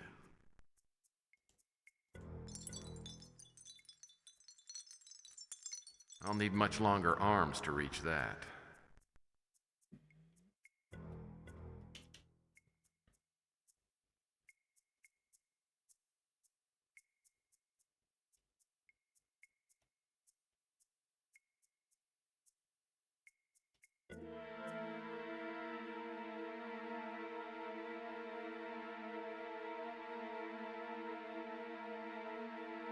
It's like the game decided to die. There's Mad Max and Bane. Not Mad Max. Well, they are. There's Mad Max and Serious Sam.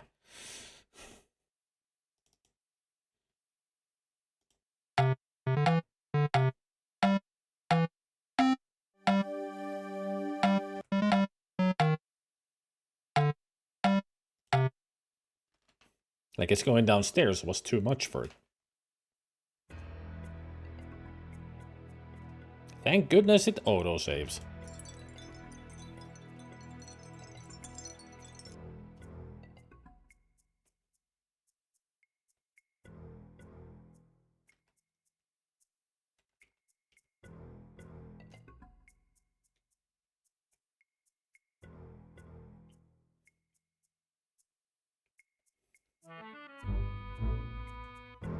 This probably costs a lot of money, and I have no idea why. All this art and not one classic movie poster.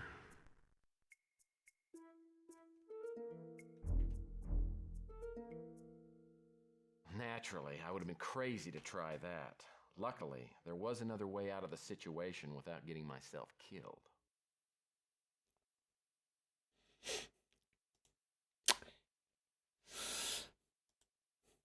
Yes, maybe I shouldn't just walk on the extremely electrified floor.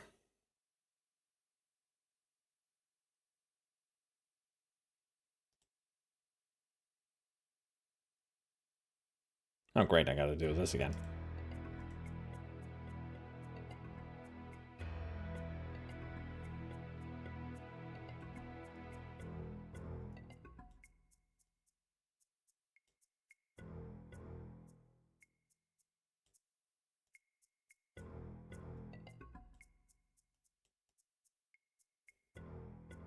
Something big just opened up around here.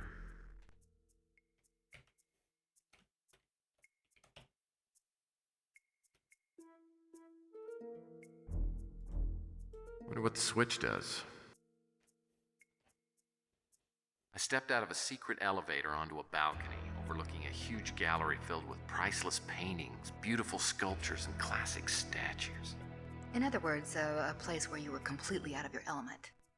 If you're implying that I have poor taste, then wouldn't that reflect poorly upon my choice of dates? All right, I take it back.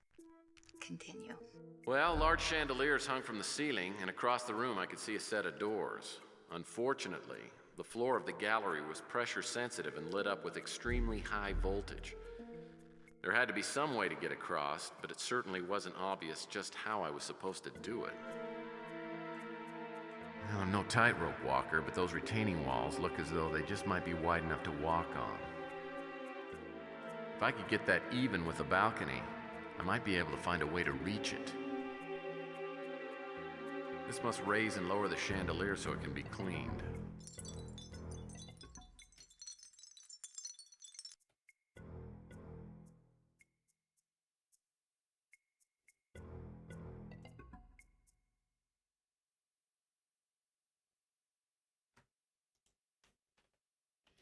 Ladies and gentlemen, the amazing tightrope attacks.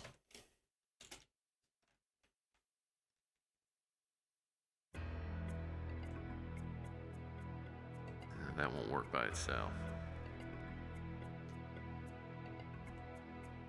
I'll need much longer arms to reach that.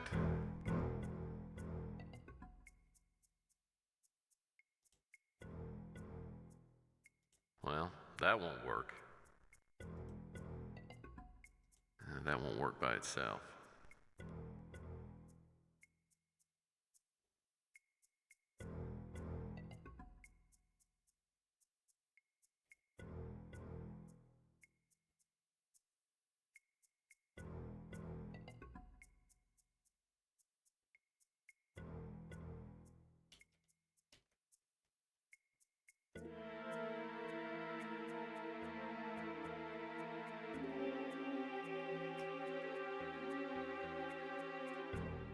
I'll need much longer arms to reach that.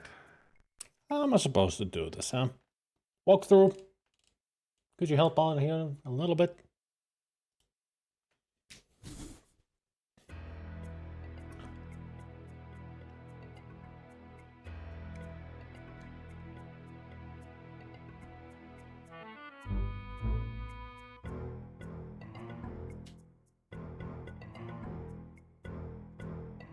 Sturdy brass railing. Could probably support a lot of weight. And it looks like it's coming loose.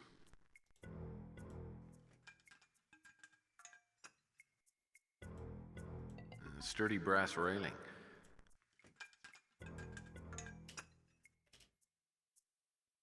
Stilts.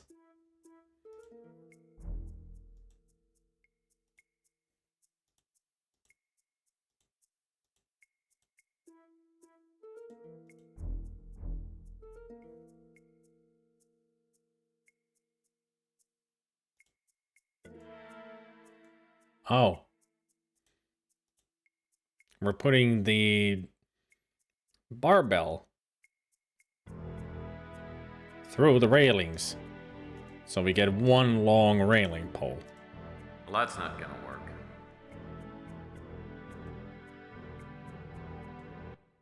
Oh, I would have loved to have seen that. I can just imagine you shimmying across on that pole. It's my formal dance training. Luckily, there was a big control panel on the outside of one of the walls. I just had to find it. Oh, great. Sure, this is going to be a lot of fun. Well, I'm no expert, but I'm guessing Gideon didn't buy this one at Prince Plus. This painting has a somewhat religious feel to it. Well, I'm no expert, but I'm guessing Gideon didn't buy this one at Prince Plus.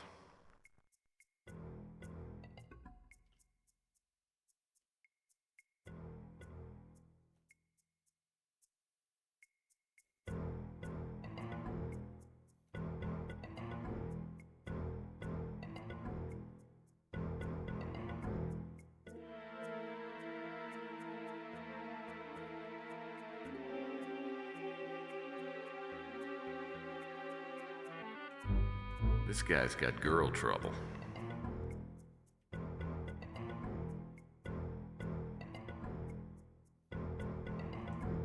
This painting has a somewhat religious feel to it. Yeah, it's Jesus. I mean, there's a lot of artwork about. Key to a good devil kebab? First, use only fresh devils. I got a feeling that he flunked school in so many ways. I mean, if he doesn't recognize Archangel Gabriel defeating Lucifer there. Not to mention, it doesn't even recognize Jesus.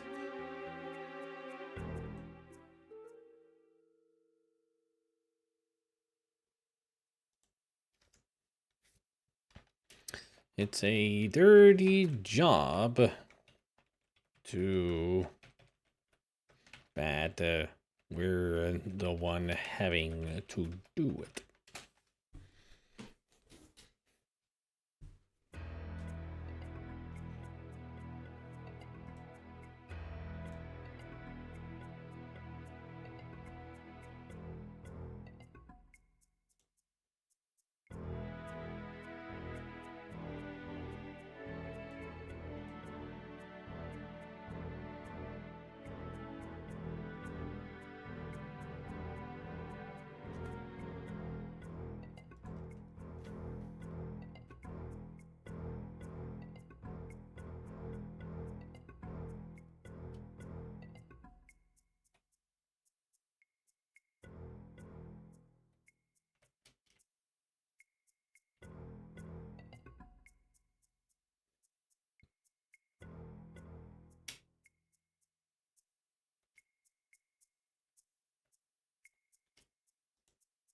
I dressed up like this once.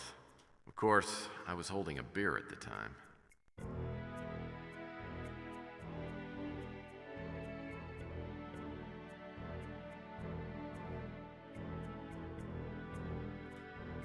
Well, I'm no expert, but I'm guessing Gideon didn't buy this one at Prince Plus.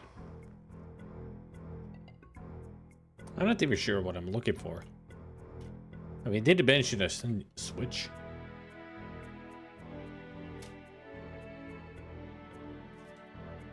But I ain't saying nothing. Maybe I'm looking at the wrong spots.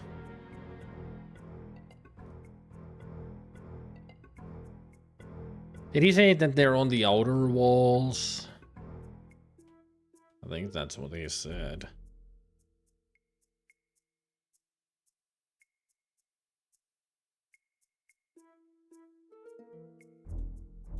This part of the floor is armed. Obviously not the patron saint of quality paper products.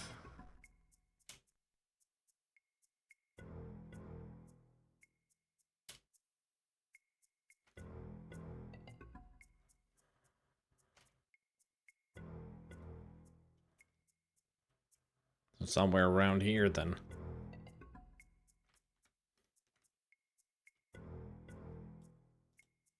This part of the floor is armed.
Any help here?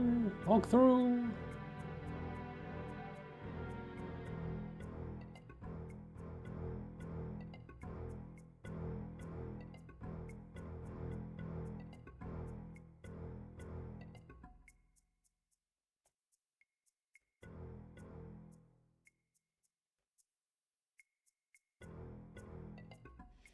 Apparently it's on the far right corner. So somewhere around here.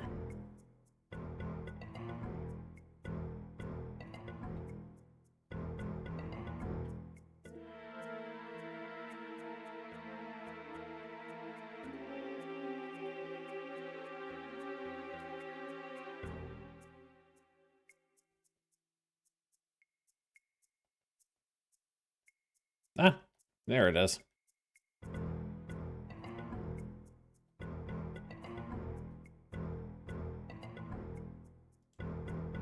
Another control panel. Maybe this one has something to do with the security system in here.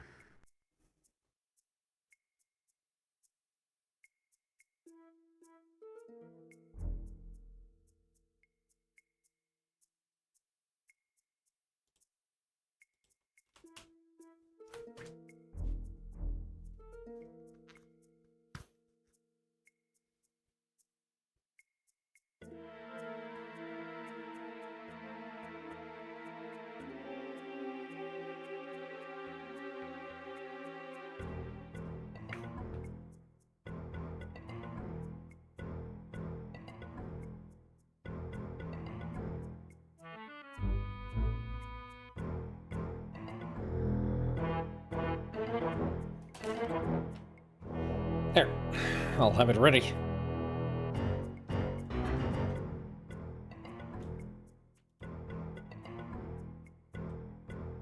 Damn, there's no off switch, just a test button. I've never been good at taking tests. Need to jump down to the floor inside the display walls.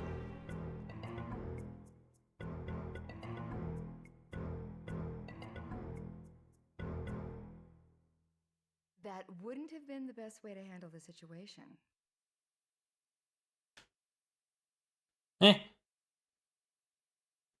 Excuse me, game. How did I die?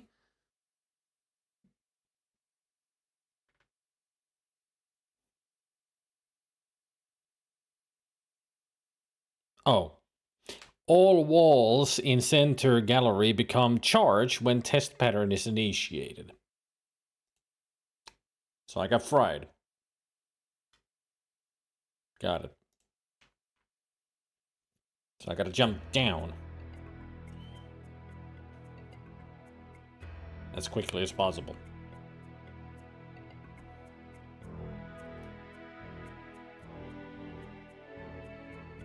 Oh.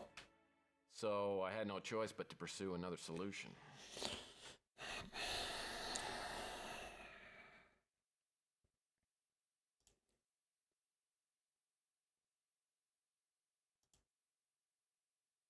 So we're gonna be here a while, I guess.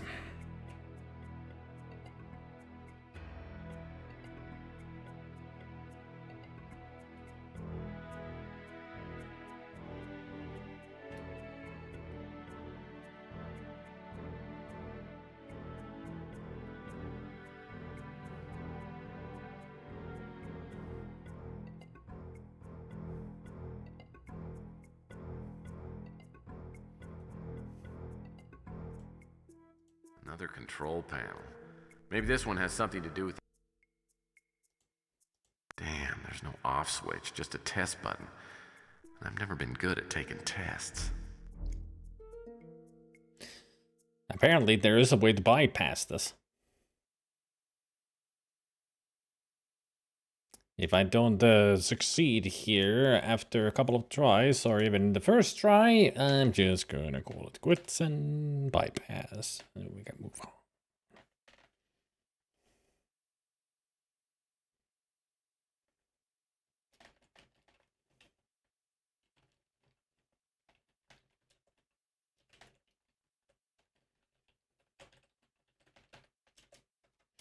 Why do you do this to us, game? Haven't we suffered enough?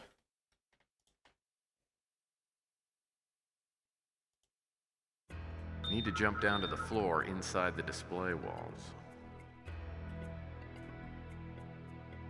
Oops. Inside. Naturally, I would have been crazy to try that. Luckily, there was another way out of the situation without getting myself killed.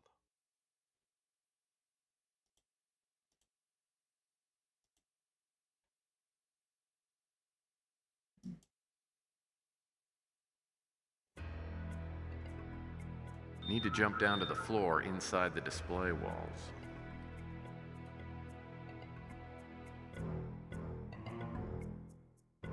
Now what?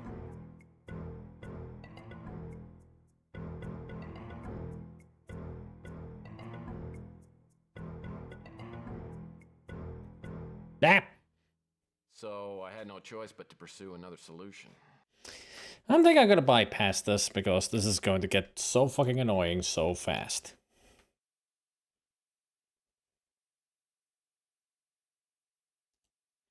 Like, how the hell are you even supposed to see Need to jump down to the floor on which inside pattern the is display walls. at that point?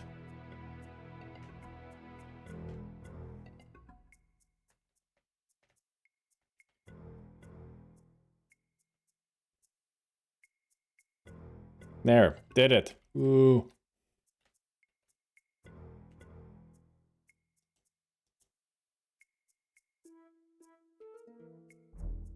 We did it!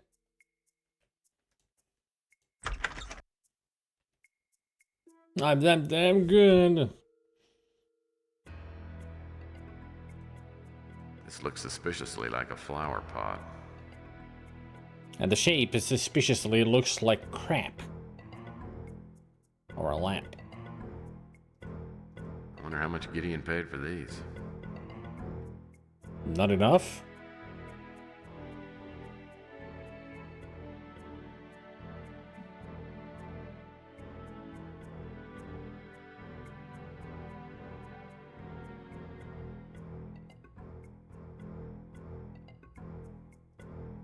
Seems like an odd place for a couch. I don't see a TV anywhere. Not to mention, what kind of pillows are those? They're just squares. Gideon certainly didn't spare any expense with his interior decorating. Is this one of those magic eye things that if I cross my eyes, I'll see a pattern in there?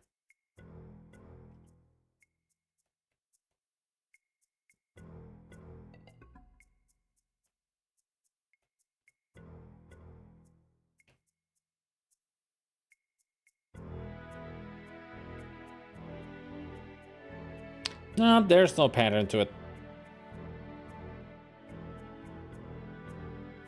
No magic eye business here.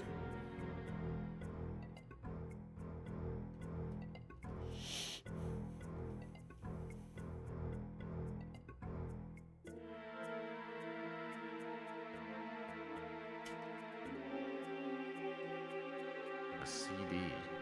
If I can find out what's on this, I might get a better idea of what Gideon's up to.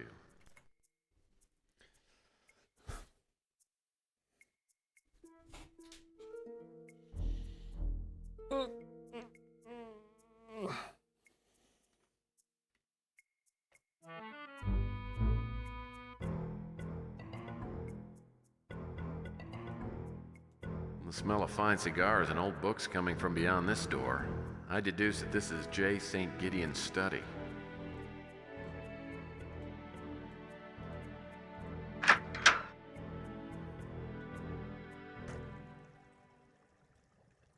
Dinosaur coin bank.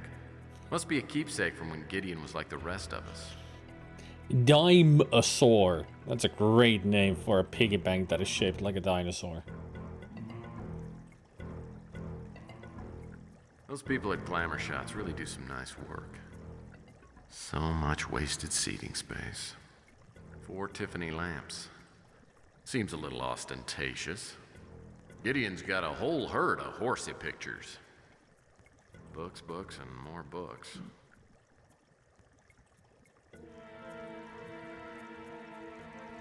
Nice wings. Sure beats the aquarium of guppies I had when I was a kid. Beats the aquarium of guppies I had when I was a... the bat phone. It's like a video game I played on Dad's old 286. As I remember, the game was just too darn big to fit on one floppy disk. Ooh. 2 floppies. Satan doesn't like the call, but Gabriel will be shooting the 1-and-1. Oh, game, don't. What is happening with the game? Why is it crashing so much now? I wasn't even doing anything there. It was just him talking. At this rate, we won't be able to play the game through. There must be a place where I can run this disc somewhere around.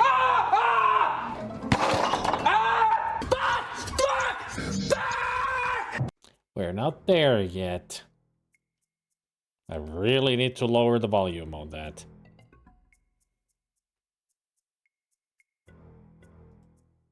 This collection of pictures looks like something out of a Martha Stewart guide to interior decorating. I'll bet Gideon bought this with his hard-earned cash.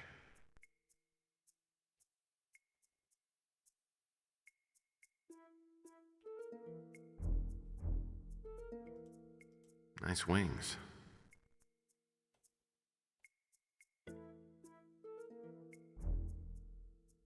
Start game. Looks like a video game I played on Dad's old 286. As I remember, the game was just too darn big to fit on one floppy disk. Is that a reference to Mean Streets? Maybe. Ah, the bat phone.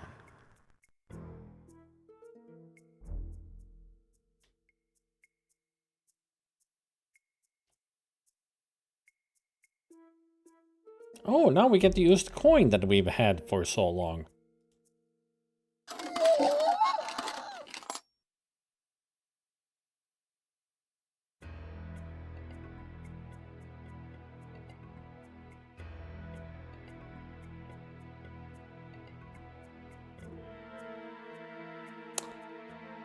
So next week we start Tesla. This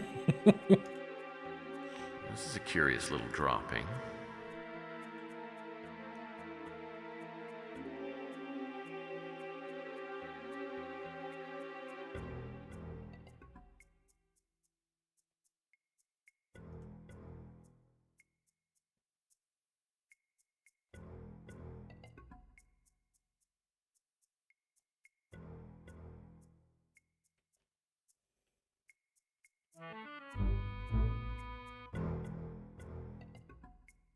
I was more raging during that one puzzle before. So much wasted seating space.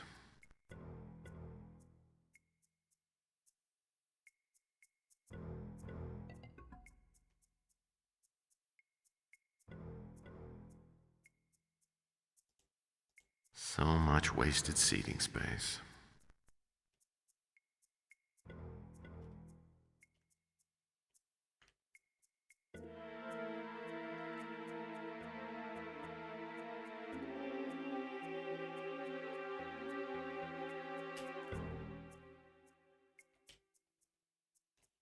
Damn, dude. Gideon must be trying to corner the stained glass market. Yeah, you could say that again.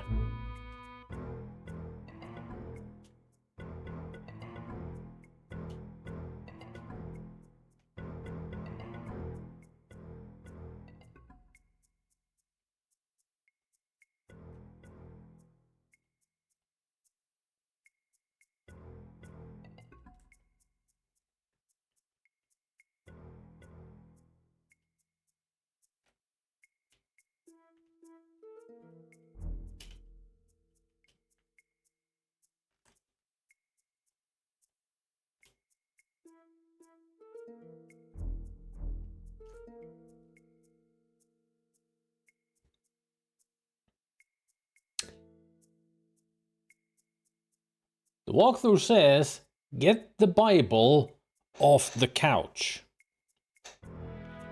What Bible? There's no Bible.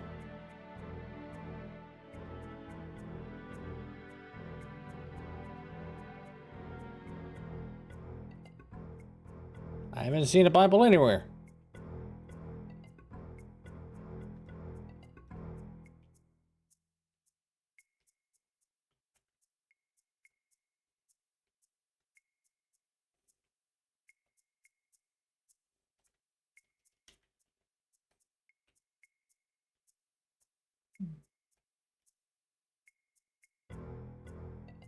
I haven't seen anything that even resembles a book on these. I mean, usually the items that you can pick up are extremely obvious. Like, they're very out of place.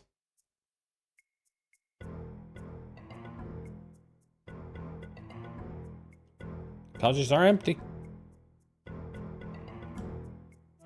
This appears to be an elaborate cabinet, but I can't figure out how to open it.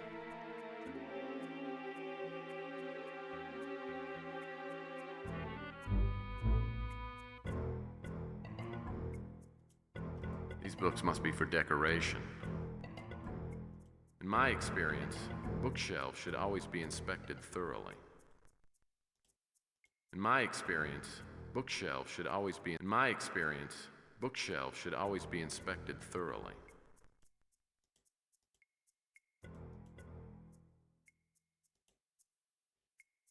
I'm very sure I do not have a Bible in my pocket. Because I didn't pick up any from this room or anywhere else.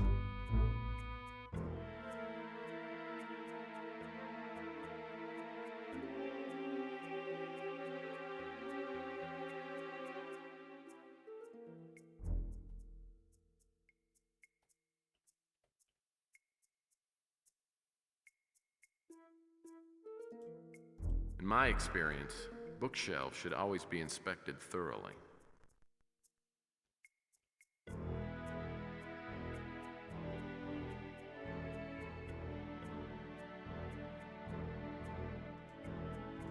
Books, and more books.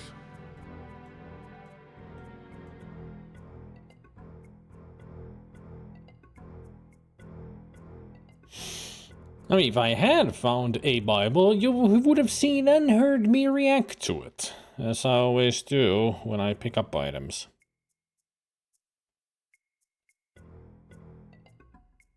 Now it's even telling me to look at the elaborate cabinet that has a sword on it, find the fake book panel, and get the metal cross.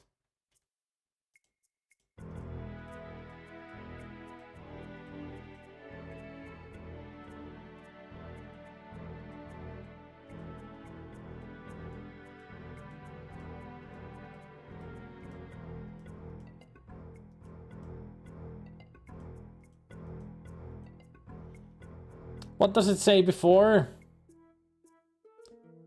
Get the Bible off the couch. Look at the elaborate cabinet that has a sword on it. Find the fake book panel and get the metal cross.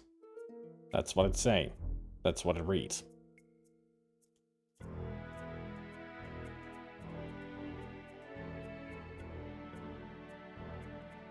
Pick up the key.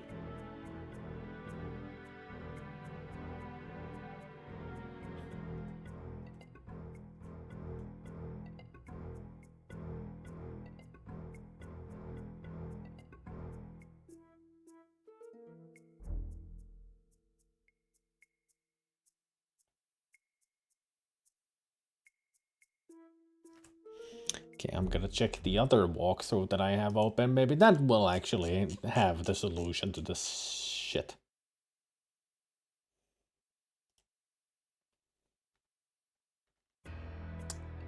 Okay, how to open the cabinet with the sword picture on it inside Gideon's study room.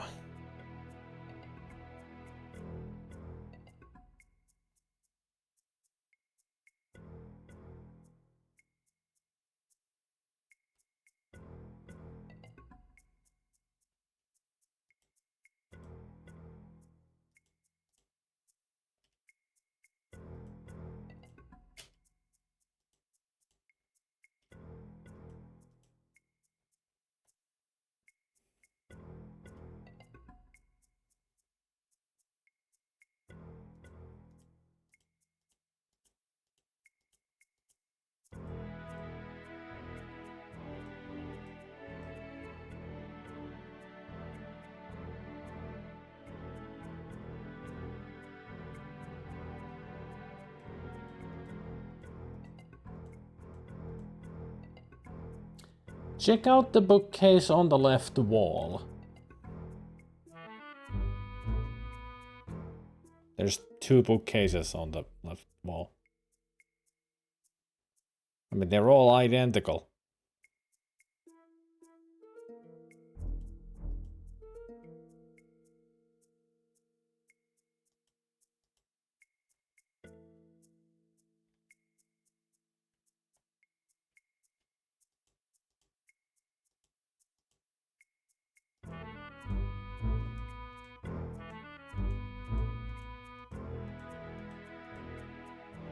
Just trying to find a needle in a haystack.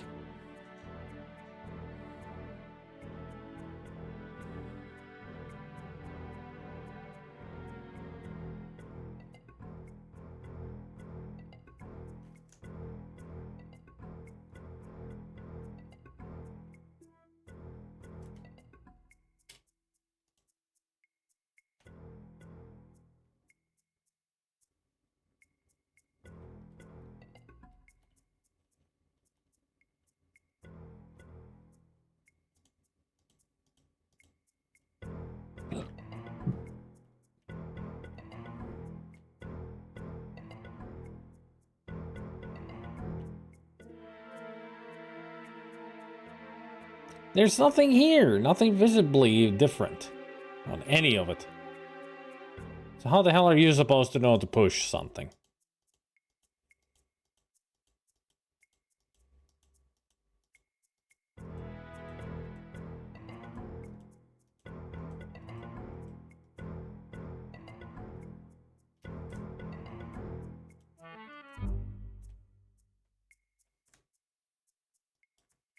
I don't get it.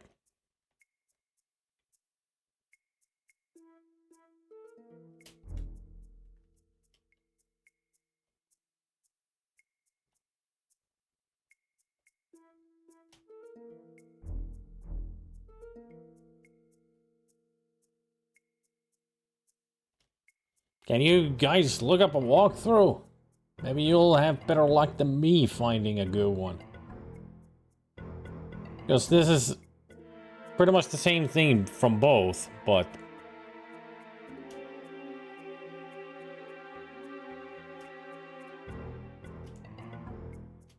But I don't get it.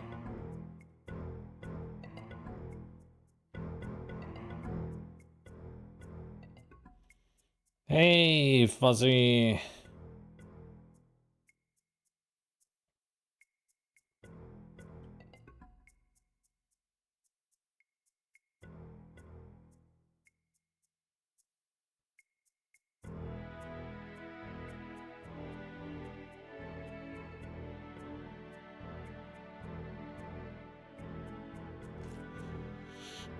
I cannot progress in the game. It's just nothing works.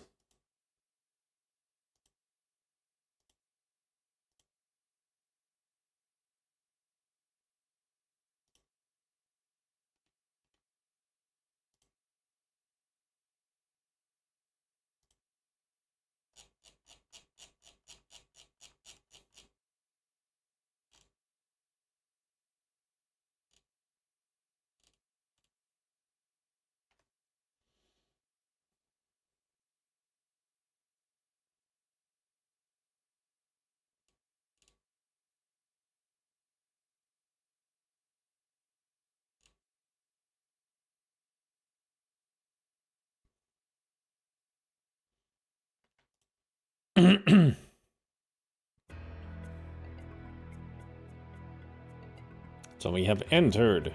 Go over into the far left-hand corner. Find the full section of books on the top shelf of the bookcase and move them. One says top shelf, one says third row, one says find it.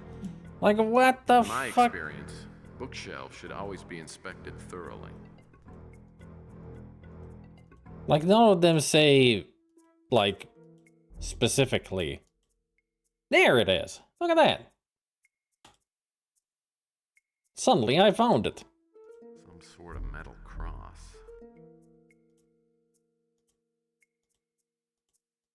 There's something odd about this. And there was much rejoicing. Do you see any rejoice in my face?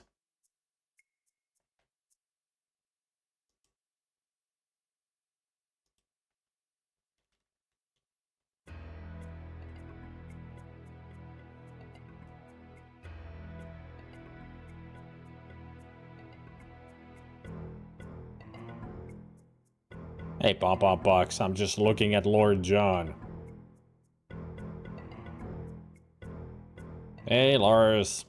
How you doing? Been a while.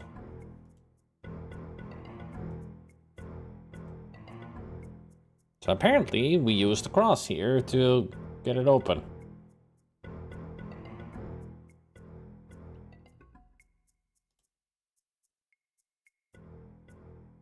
The cross must need to be placed in the right spot. Probably in one of those outlines that popped up when I first put the cross on the cabinet.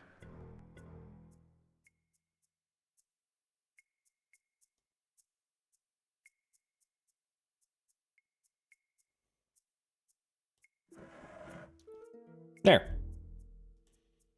Nothing boosts my confidence like finding a security card.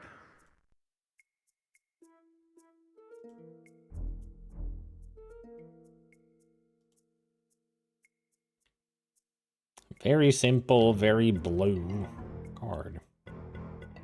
Also, isn't it nice that this other one that I'm now reading, it doesn't say anything about a fucking Bible and a fucking couch in this fucking room? I mean, I know that we're getting closer and closer to the end of the game, but goddamn, does it have to be this complicated? Yes, it has to be, because we're getting close to the end of the game.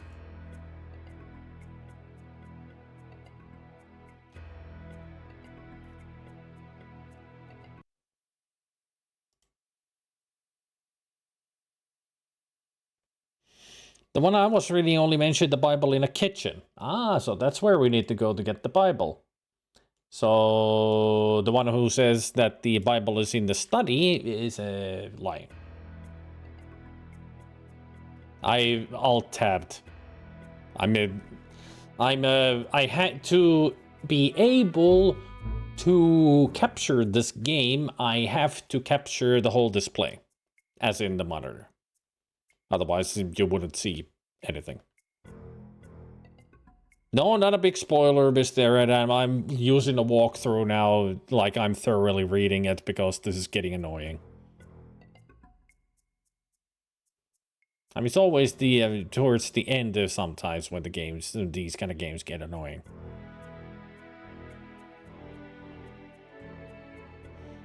The game has been fun so far, but now that we got it here, it has become super annoying.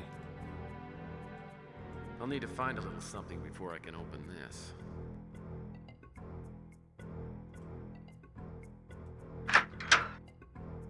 Ooh, cool. There was earlier today, there was a puzzle that really got me freaking frustrated. Frustrated, aggravated, irritated, you name it. All the synonyms work. Because it was that bad. Nightlight. Oh. And the puns continue, and now they really are starting to hurt. Gideon could probably beat me at chess, but I'd wax him in a game of 9-ball. Still fashionable after all these years. Fashionable after all these years. I don't care much for guns. Except, of course, when I'm hunting wabbit. But you need an elephant gun for that, not an ancient flintlock rifle. Gideon must offer medium and large-size pizzas. Jesus Christ, Tex, come on. Some sort of metal cross. X marks the spot. Now bash your head in there. Now there's the elephant gun. I don't care much for guns. Except, of course, when I'm hunting wabbit. Damn. Look at those weapons. Now those are antique.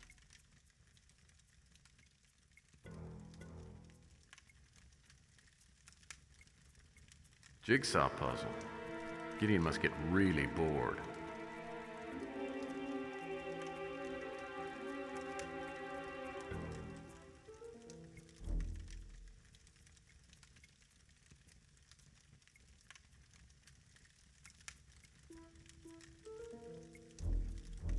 End table. End table.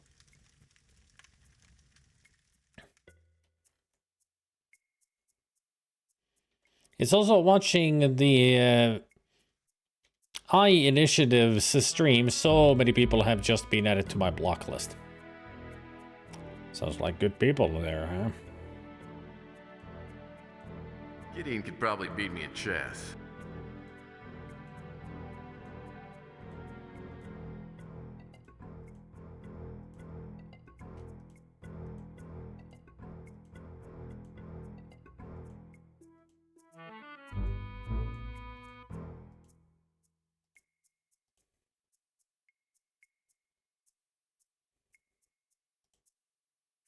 Well, I hope Gideon got a good deal on these pool balls, because they're all numbered wrong. Well, I hope Gideon got a... Well, I hope Gideon... Well, I hope... Yeah, 3 is not supposed to be black. That's as much as I know. I hope Well, I hope... Well, I hope... Well, I hope Gideon got a good deal on these pool balls, because they're all numbered wrong.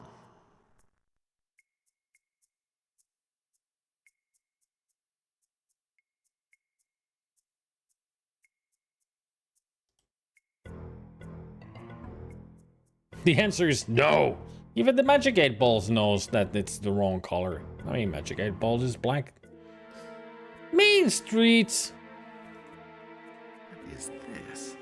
This thing is ancient. Maybe I'll let Gideon know I was here by beating his high score. A Mean Streets cabinet. Do it.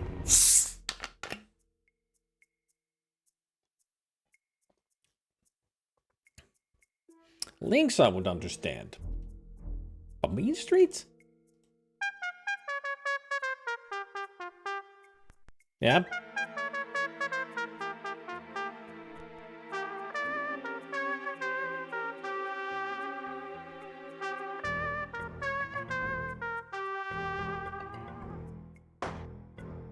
Oh no, it's the action parts of Mean Streets.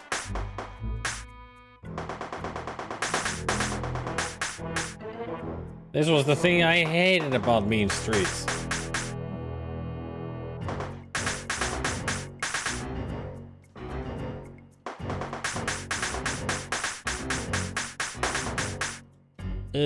Game over. That sucked, as it does in the original game. Those were the worst parts of the game, if you ask me. Even if you don't ask me, they're still the worst parts of the game. Give me 5, way down low. The relatively obscure philosopher Mediocrities. Hermaphrodite. Okay, those were good jokes. These won't help, because I'm looking for clues.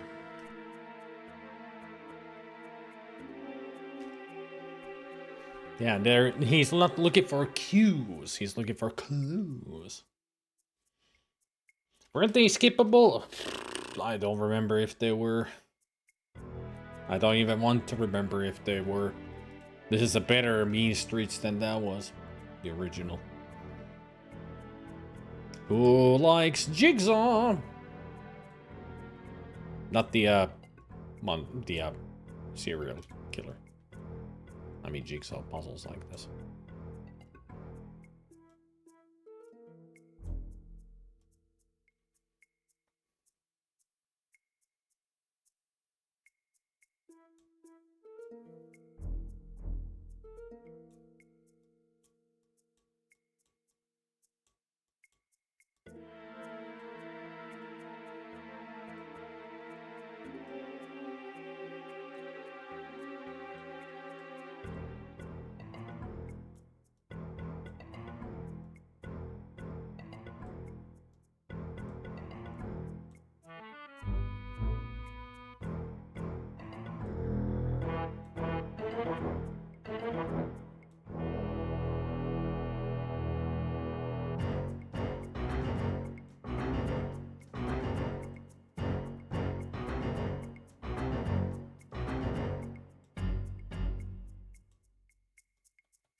chess terms must be passwords. Could be useful at some point.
These are all the passwords for the cards.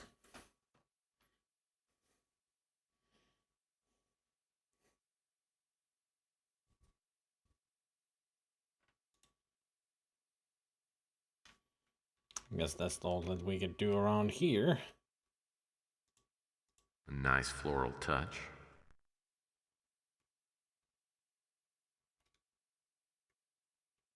Doesn't seem to be anything else around here. Alright. We're out.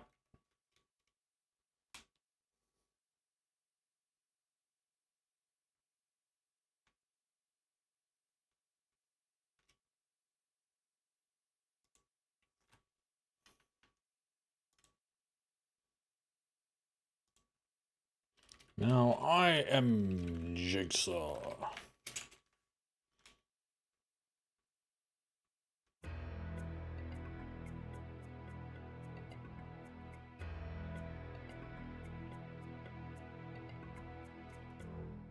This door leads back to Gideon's gallery.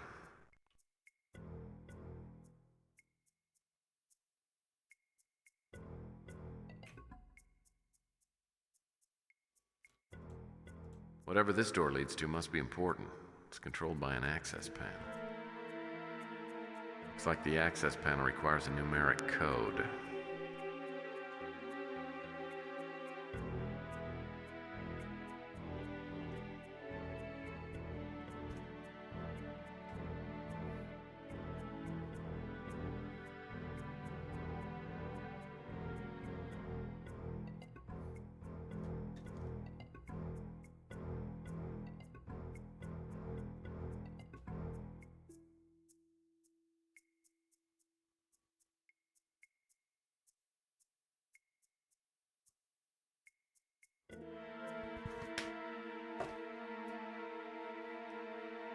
Game! Why?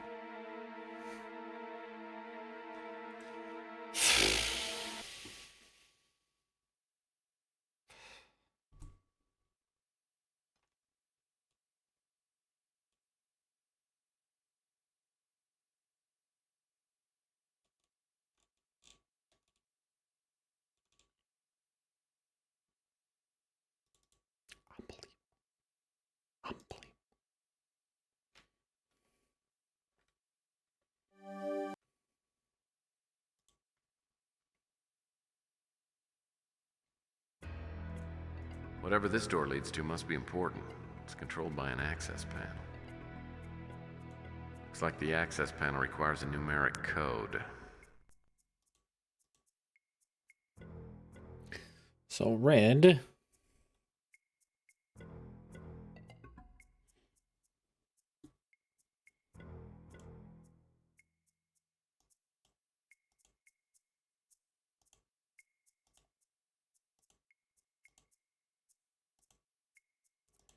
Seven, that was 3. That is 8. 5 and 2. Alarm deactivated.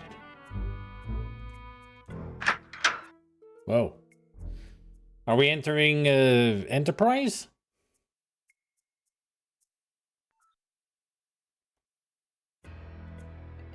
External display of Gideon's mansion. Good thing no one was on guard duty when I broke in. Unless I miss my guess, that's a graphic of Alcatraz Island. Transmitter arrays. I've seen them on Star Trek. Realigning them will solve just about any unforeseen problem. That's a picture of the president's daughter. What diabolical scheme is Gideon working on? Apparently sending her to a zombie-infested mansion out in the Spain wilderness. No worries, we got Leon to send after her. This isn't Resident Evil 4? Shit. I wonder what these monitors are monitoring.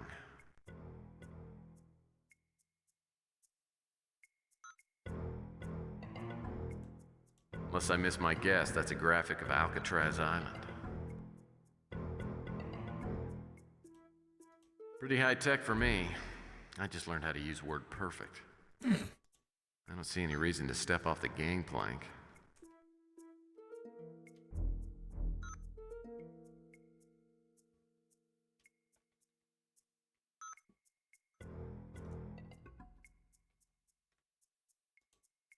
Pretty high tech for me. I just learned how to use WordPerfect.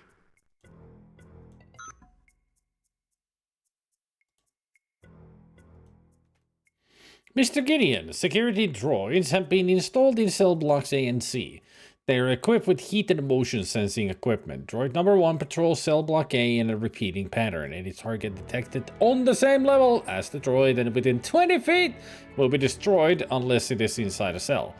Droid number 2 patrols the long corridor in cell block C in a repeating pattern. Any target detected on any level and within 70 feet of the droid will be destroyed unless it is inside a cell. The only safe zones are empty cells in the cell blocks A and C, all of B and D, and the subterranean level, which is monitored by human security. Alk. Ain't that just great? So the last area of the game is going to be nothing but annoyance and bullshit. Got it.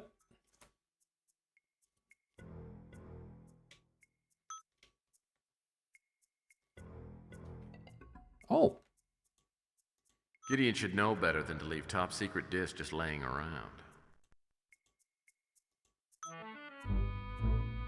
There must be a place where I can run this disc somewhere. This is a non-disclosure document. Construction on Alcatraz is to begin August 1st, 2036. The property has been purchased by Mr. Gideon and is no longer government property. Construction projects will include installation of modernized electrical work and plumbing, as well as fully automated climate control and air purification systems. Storage equipment and a capacity for 5 years' worth of food and provisions. A security shield designed to block detection of all electrical radiant particle transmissions, subterranean command center with satellite links, extensive computerization and state-of-the-art virtual reality capabilities, an extensive security system utilizing the existing structure. This will entail automated surveillance supervised by a small human contingent. Construction phases are to proceed as they did during the construction of Mr. Gideon's home. The projected completion date is December 1st, 2037. So they've just completed it. Welcome back, Retro Gaming Music. I forgot that I wanted to tell you about this Danish comic book my colleague told me about today. The title is May I Politely Ask That You Take This Matter Seriously. The reason I wanted to tell you is this is hilarious, the original title. The editor didn't like it. It was Someone Put Jizz in My Ethanol. Okay. Quite the original title.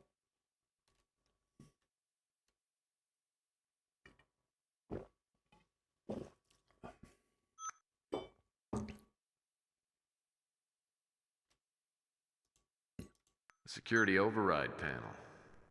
I hope it has something to do with the gallery floor. Looks like it needs a security card.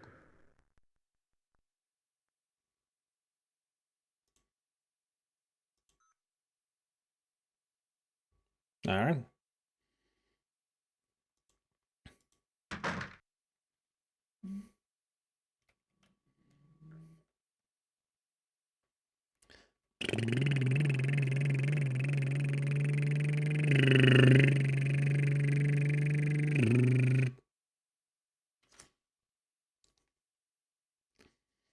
Also, somebody mentioned the Bible book being in the kitchen, but apparently we're never gonna go into a kitchen.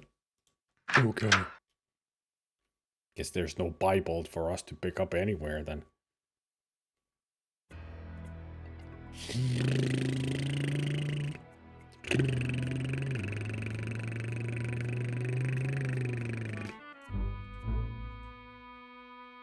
Game. You fucking serious game? Fuck you.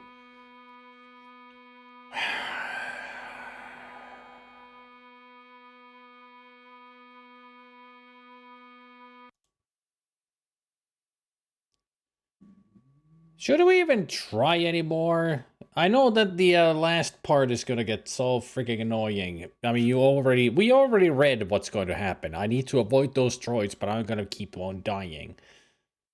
For sure.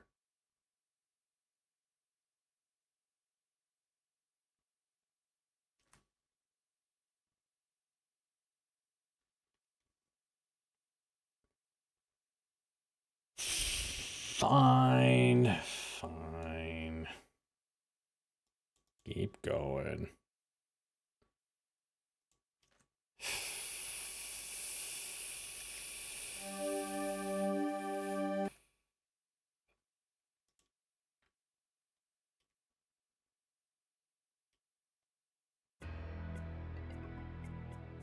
Where am I?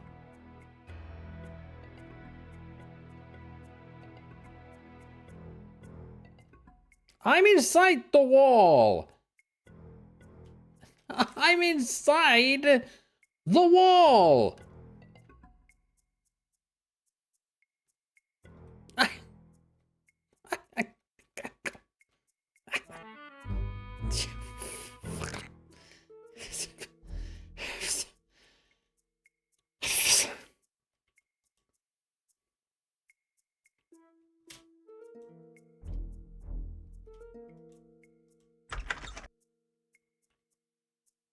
Please, doorway, save me from this predicament.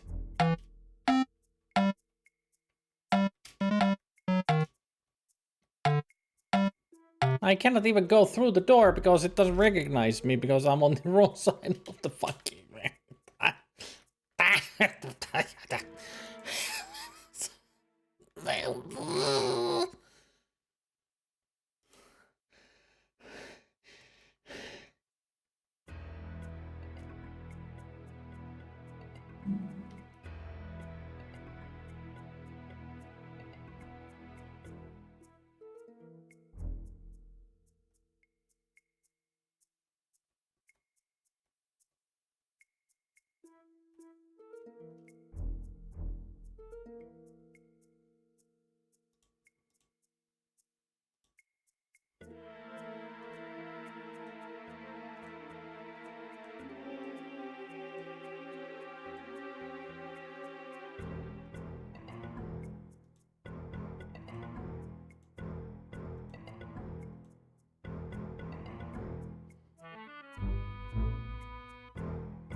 Unless I miss my guess, that's a graphic of Alcatraz Island.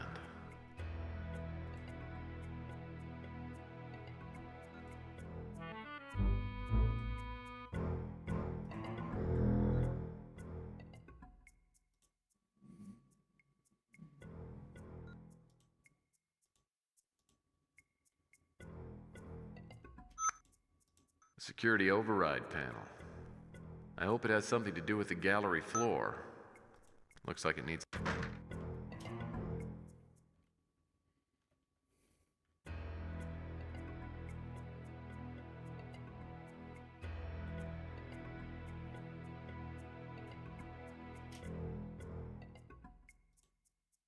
So far, the game had not given us much trouble. Only just little things here and there. But now, right at the end, this keeps crashing and crashing and crashing and giving us so much trouble.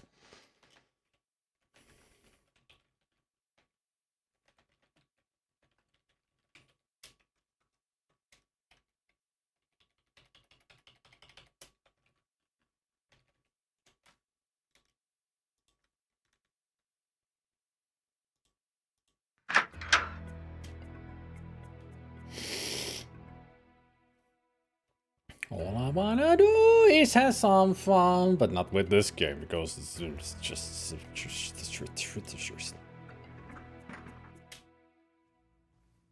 Sylvia.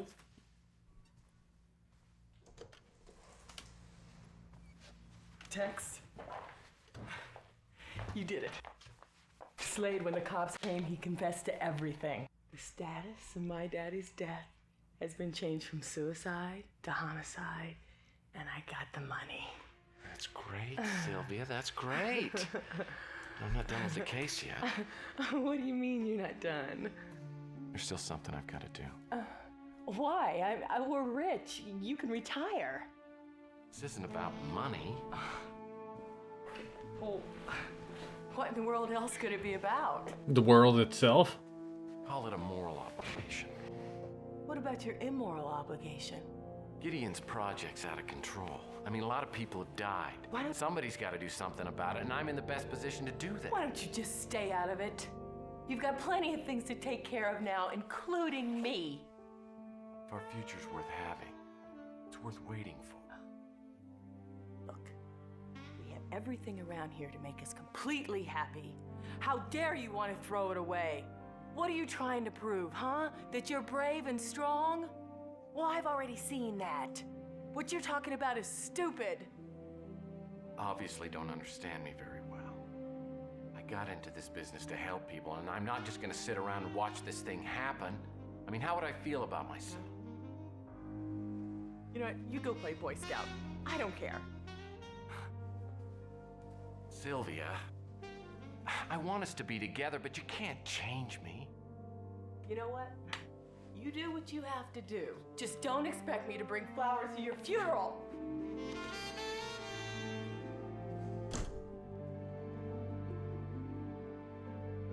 Boo-hoo.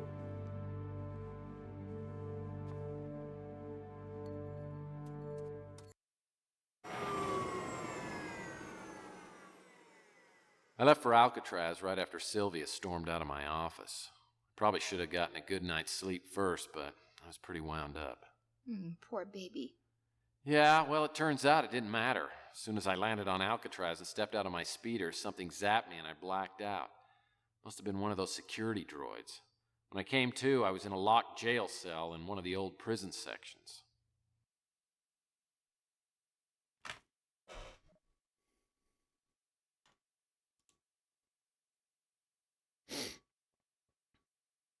Is that to the way you started that, Zelda? Is that to the tune of Safety Dance?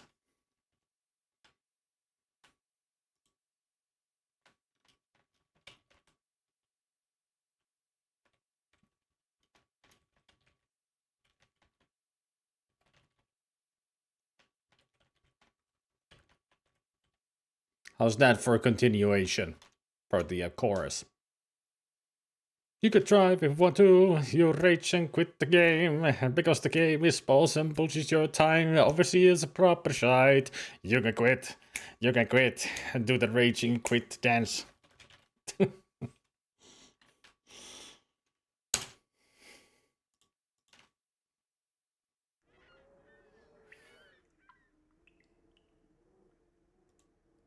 These mattresses give the phrase, "don't let the bed bugs bite," a very real and disturbing meaning. Unfortunately, the bars don't seem to have corroded with age. Unfortunately, the bars don't seem to have corroded with age. A security droid. I guess it's not going to worry about me as long as I'm in the cell.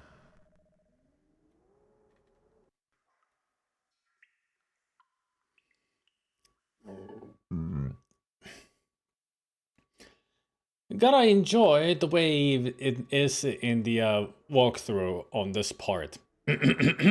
First sentence. It's underlined and also what's the one where you bulk it up? Anyway, it says, one tip while on Alcatraz. Save your game every time you do something you feel is important.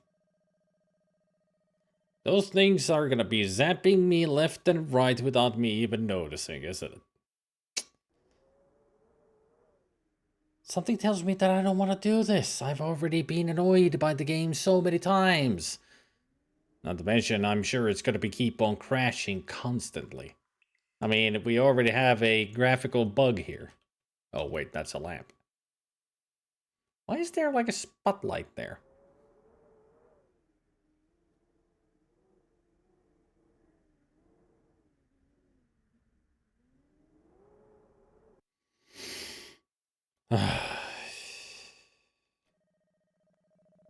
Apparently, they really made it more comfortable in here, especially because they have removed the toiletries.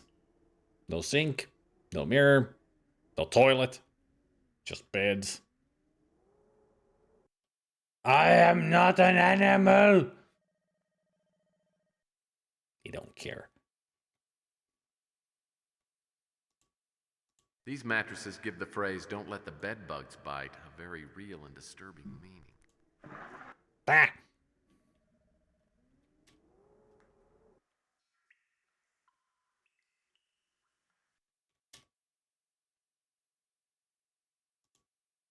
The bricks in this section of the cell wall look a little loose. Maybe this is my only way out. This wall looks pretty shaky, and I'd just as soon avoid a cave-in.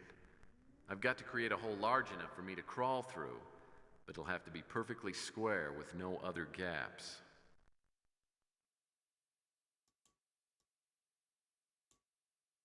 I guess I can't move that brick if it's the only thing supporting the one above it.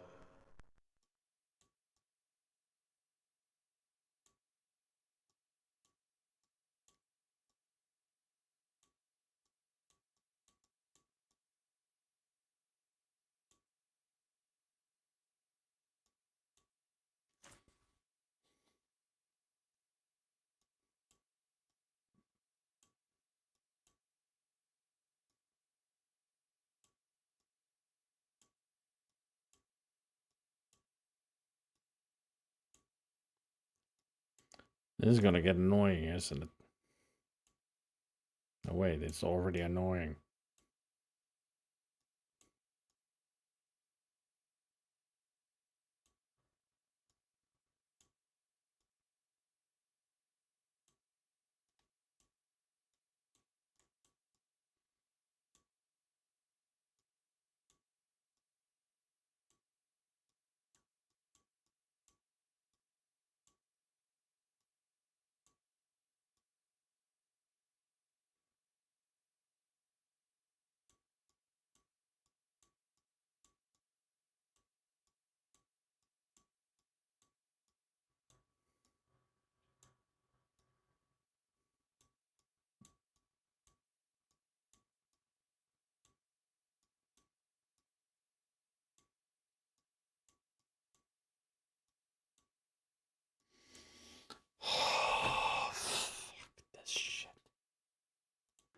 Can I just call it quits?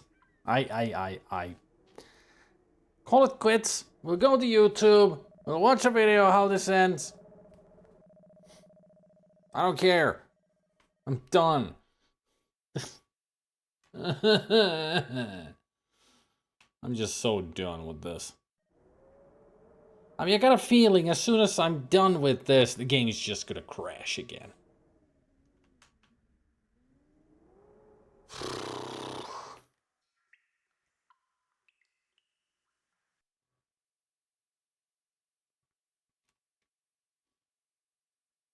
The graphics in the game have been great. It's got a really cool style to it. Exiting now will not automatically save your game. Are you sure you want to exit? Yes! Get me out of this hellhole. Okay. So. Too bad. But then again, Mean Streets was already really annoying towards the end. But this seems like it's going to get even extra annoying because of the 3D controls that are bad. It's only because the game is so horrible to run. I'm sure back in the day everything worked you know, smoother and everything. But nowadays, it's so hard to get this game to work. Too bad the remake never got a green light. That's what the Poison Pawn would have been. The next game in the series would have been a remake of this remake. So they would have improved upon it a lot. Oh well. Rather that than you getting frustrated over something that won't have a suitably exciting end. Well, let's go see how exciting the end is. Take some Murphy over here.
It's gonna take a while to find a good one.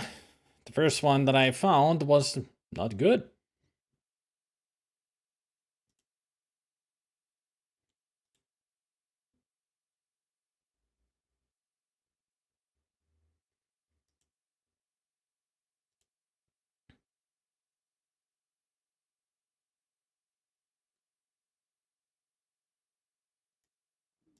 After Sylvia stormed out of my office.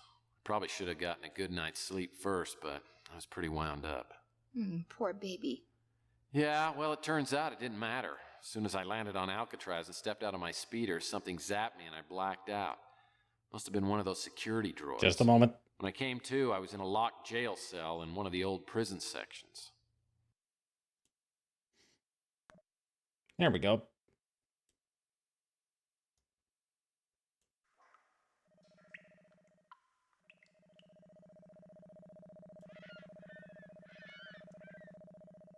Unfortunately, the bars don't seem to have corroded with age. This wall looks pretty shaky, and I'd just as soon avoid a cave-in. I've got to create a hole large enough for me to crawl through, but it'll have to be perfectly square with no other gaps. And they're playing in the I guess different I mode. Party power activated. It's the only thing supporting the one above it.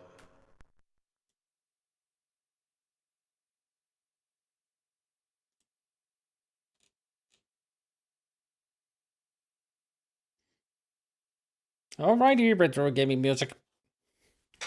Remember the robot puzzling beneath a steel sky? That wasn't meant to run on modern CPUs. That means the robot comes back before you can do what you need to way too quickly. Oh yeah. Well, at least with the Scum VM as such that the speed can be fixed. And also, apparently you can turn the tiles. Glad that the game told me that. Oh wait, no it didn't.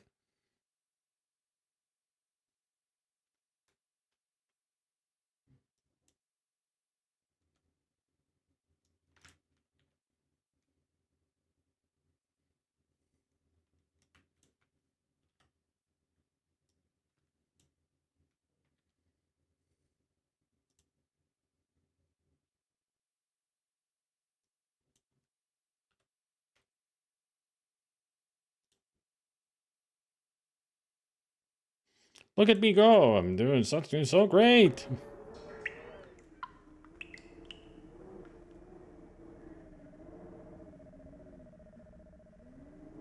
Yeah, one brick left over. And one brick in the hand is worth two in the wall.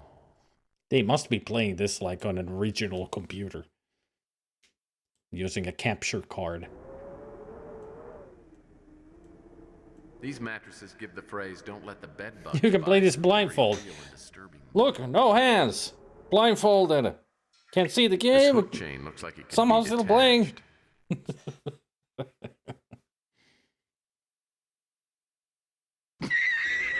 Unfortunately, the bars don't seem to have corroded with age.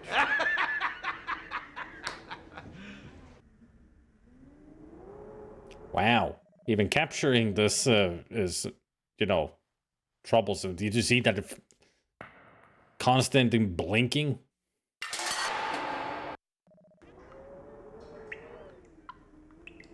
That was a great animation of the brick.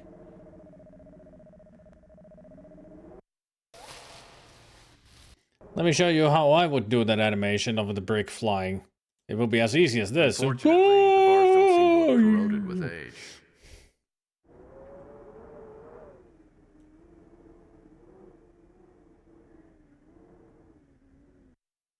I mean, that's what it was. It's just a line from A to B, like me. Oh no, somebody throws me. Yeah, physics. Woo. Like there was no arch to it or anything. I've been watching too much Corridor Crew. Bars climbed over the railing and jumped down to the cell block floor. I quickly realized I had two problems. One, I had no idea where to start looking, and two, the cell block was being monitored by a security droid. It wasn't that smart, but if I wasn't in a cell when it passed me on the ground level, I'd be Hamburger Helper. And also, according to these videos, these are the last 3 videos altogether. As they're playing this, it would have been like over an hour still of game left. But with my luck, it would have been 2 hours because of all the stupid deaths that would occur here. So, I'm glad that we didn't do this today. But hey, that means next Wednesday we start Tesla Effect, which I can finally play.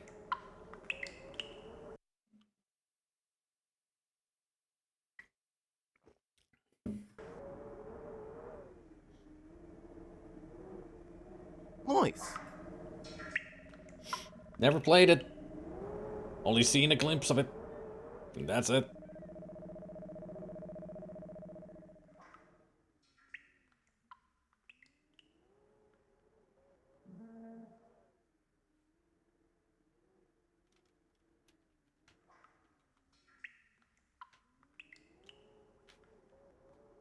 I think this is what the droids are supposed to be. Destroy robots. That makes sense. Gideon is Adam Bender.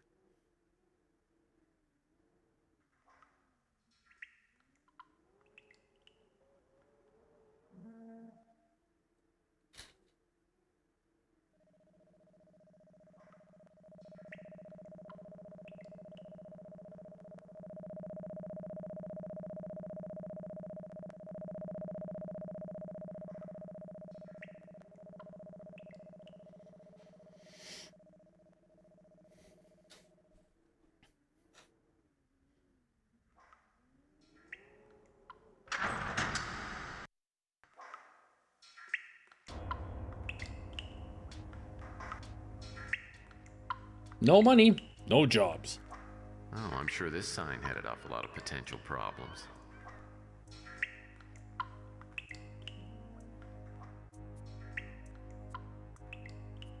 No more war. We were here. I wonder if that's really true. A clean inmate is a happy inmate. Safety first. Safety should never be taken lightly.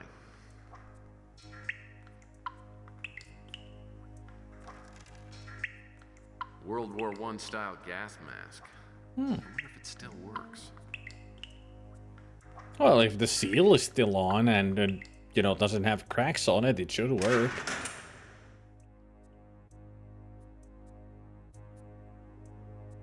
I mean, that's what matters the most, that it's sealed up and also the filters are there. Although if it's World War I highly doubt that the filter is okay.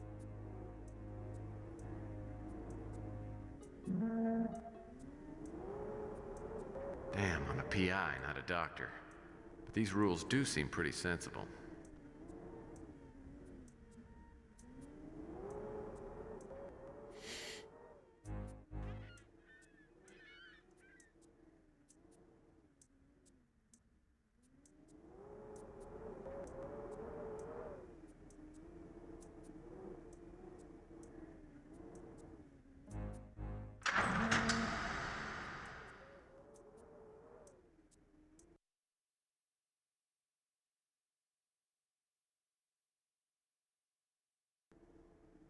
I do wonder what the ending is going to be like.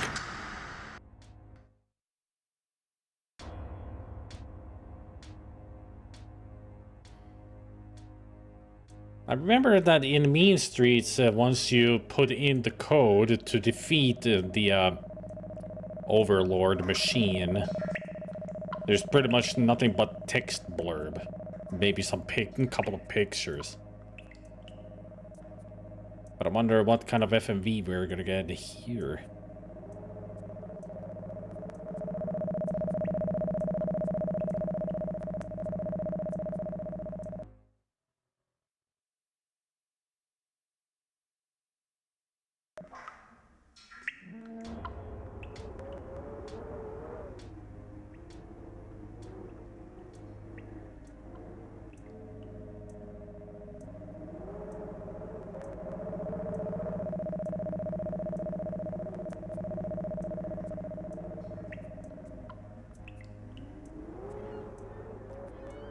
There's a key on that peg.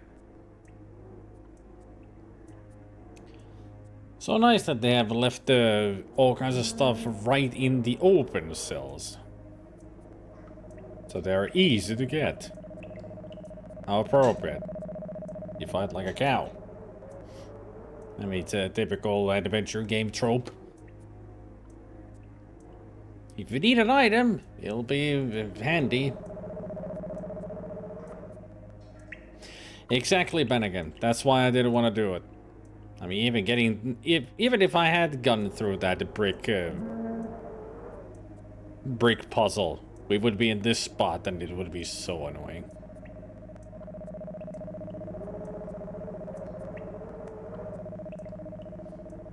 Leave the cell too early, leave the cell too late, you keep it dying, or whatever happens.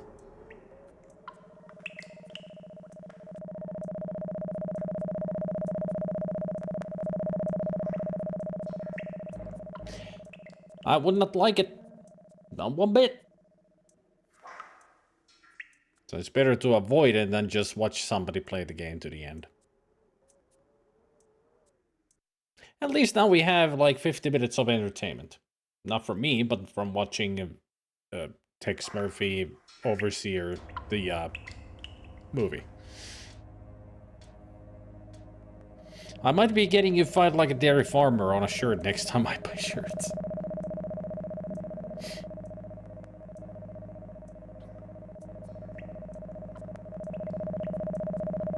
You should get the, if you're gonna get You Fight Like a Dairy Farmer shirt for yourself, you should get the, How Appropriate You Fight Like a Cow for your wife. Exactly. Just what Bennigan said. Yep, we were thinking the same thing. The missus would get the How Appropriate You Fight Like a Cow. It only wouldn't be appropriate. You know. It would be improper without having the counter insult. This thing looks pretty corroded. I guess it only controls the 10 cell doors on the ground level. And if it's not working correctly, it'll be a trick to figure out where to move the lever to open the cell I want to get into. E plus O equals 2. O minus E equals 8.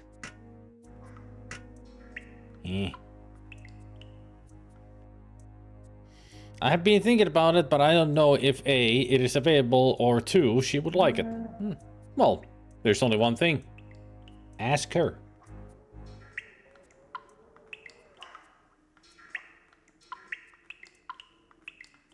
This cell's full of ancient supply crates. Probably too old to be of any use, but I better check it out. The two depends on her level of nerdness. I mean, if she doesn't know the insult fighting in Secret Monkey Island, she's not a true nerd. Could be a useful item.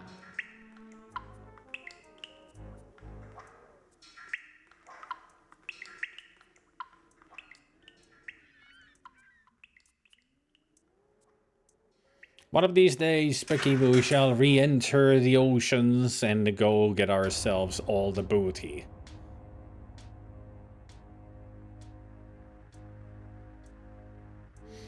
She doesn't, but she might think it was funny enough to get us a couple's joke. Yep.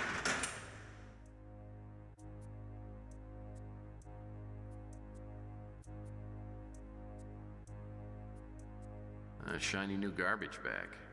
One man's trash is another man's treasure.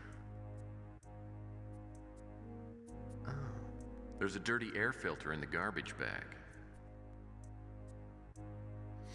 All the booty, and how about the poons? Oh. All the poons. At least the poons that we can find. There's not that many in Sea of Thieves.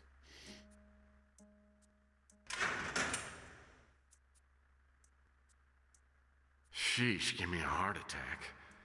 I guess this droid's dead. Actually, this one looks different from the ones up above. Could be a maintenance droid. Didn't maintenance itself that well. This looks like it came off that droid. It's probably busted. That tool looks like it fell off the maintenance droid.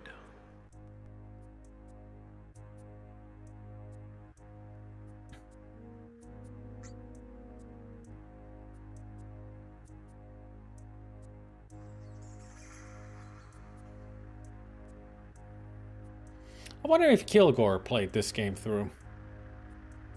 Like, you know, struggled through the end.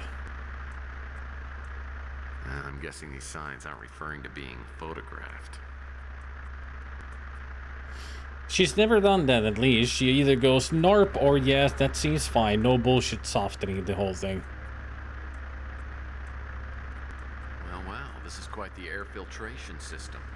Must be a clean room and some computer equipment around here somewhere. There seems to be a problem with one of these units. A warning light's flashing.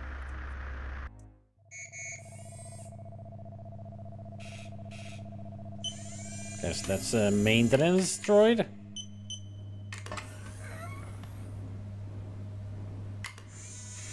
It's fascinating.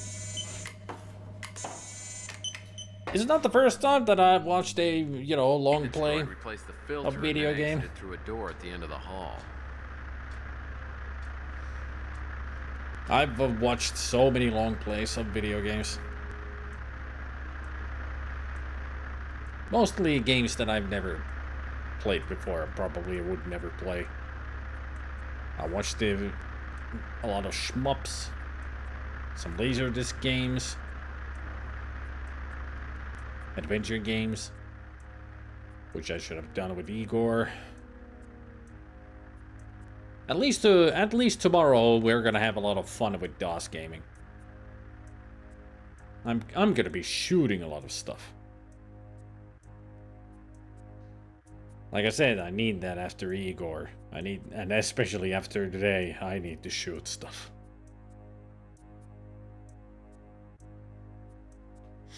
Me too, some Spidey guy made a lot of those in YouTube. What will you shoot? Anything in mind? I'm gonna be shooting colonels, soldiers, cowboys, bandits, looters. Will I be playing through the Crystal at some point? We'll see. Maybe I'll play the DOS version of the game instead of the Amiga. I don't know. Like I said, I'm still kind of interested in it. And Crystal is in Exodus, so why not play the DOS version? We moved on to the next video, which is only 7 and almost barely 8 minutes long. What an interesting edit. Still, then again, I have not made ever any long play videos. And there's the problem with that. I only did let's play videos, not long play videos. Amiga version looks so much better though. I too watched some of it on MZZ. True, true. The DOS version is lacking with its palette. Whatever. What do you mean, whatever? It's not whatever. The terms have differences. Let's plays where you make commentary. Long plays where you don't.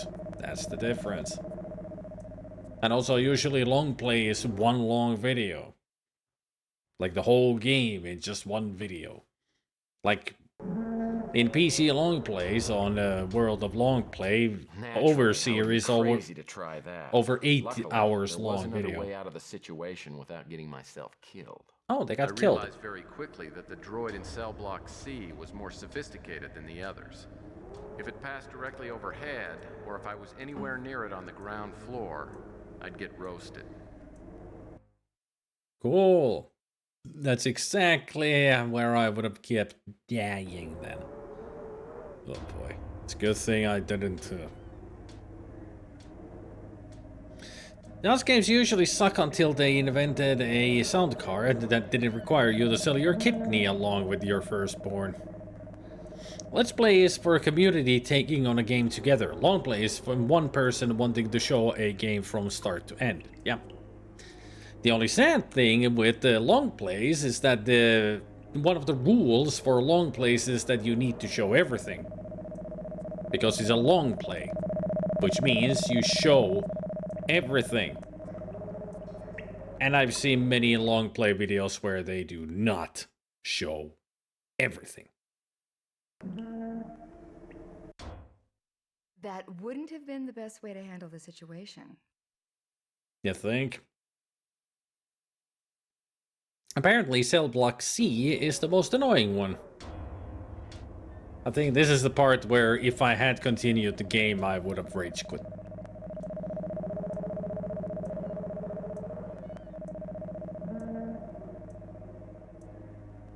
And the good thing with Let's Play is that you can actually show everybody everything because you can tell them about the situations. Like, why is this happening? Well, let me tell you. These days, long play and playthrough are the same thing, yeah? I mean, they've really dropped out the rules of the long play. Most of the long plays on World of Long Plays are tool assisted anyway, so they're not speed runs, but you could also almost consider them being speed runs.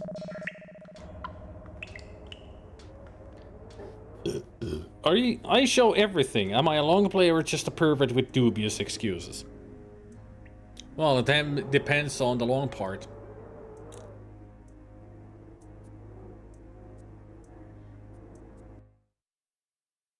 I mean, then you would be a long play. I would say that you're just an entertaining dancer doing the full Monty. Yeah.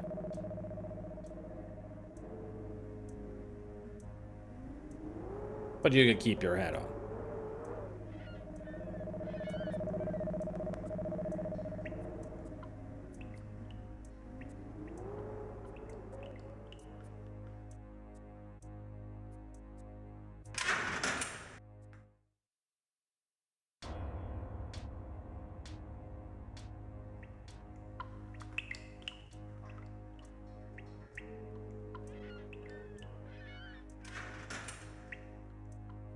Well, I'll wear the tie. The long one. The very long one, yes. We should watch those again. I've shown the Victor Borg specials that I used to watch back in the day on VHS. I've showed them before, but we should watch them again. They're so great.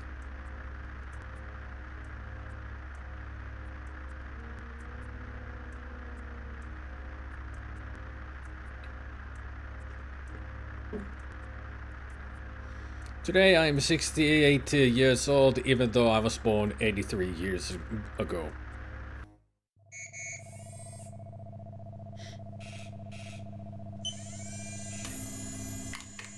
It's my 68th birthday, even though I was born 83 years ago. That's how he starts. Like, happy birthday? An extra 15 years?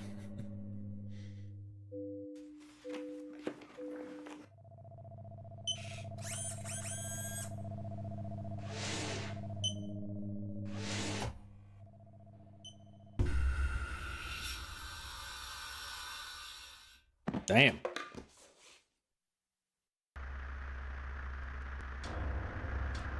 So he somehow created a knockout gas or something? Well, this person is just getting all the things, not looking at them. I mean, this is exactly an opposite of a long play. You're not making a text say all the things, the observations. You just take the stuff and continue.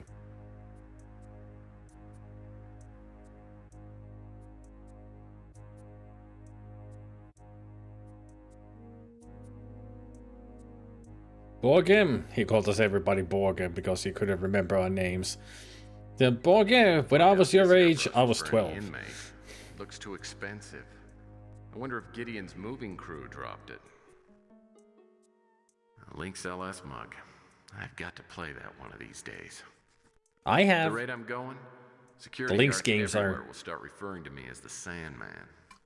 Lynx games are actually fun. Judging by the amount of hair on this brush, I'm guessing Mr. Gideon may want to check into a hair replacement system before too long.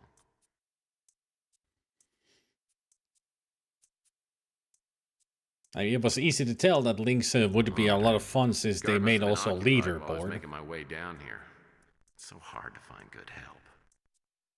A leaderboard is a great golfing game, but Lynx is even like a much improved version. And also in proper 3D. No, rather just 2D imagery. I should play Lynx on stream at some point, just for fun. The final video, everybody. 24 minutes to end. Or 20 minutes to the end credits, maybe.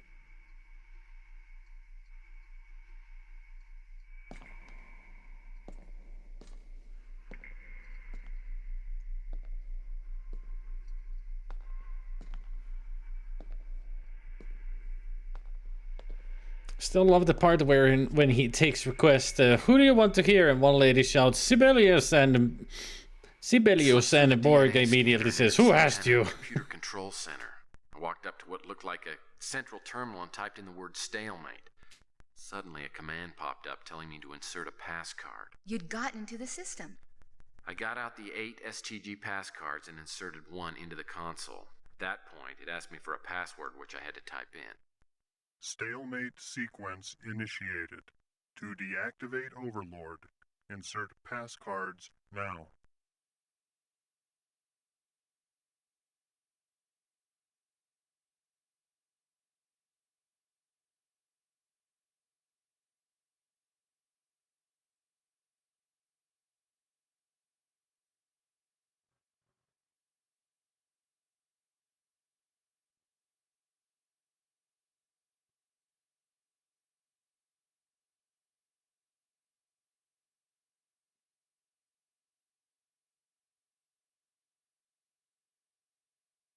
Castle.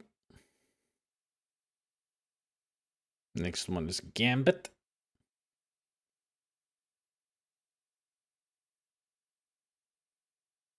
And then it's Bishop.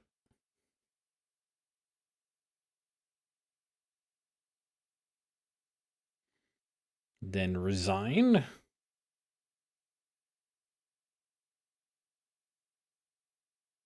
Checkmate. And the last one is Knight. Knight.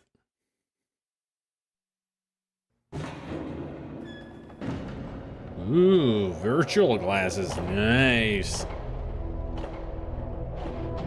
If only they were that light.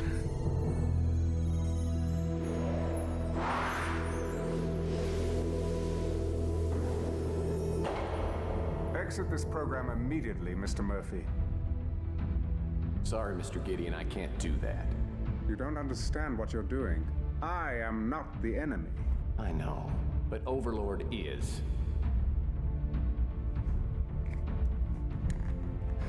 There. Glad I don't look stupid in this. Understand its purpose. I think I do. Do you know how close Law and Order came to overtaking your system?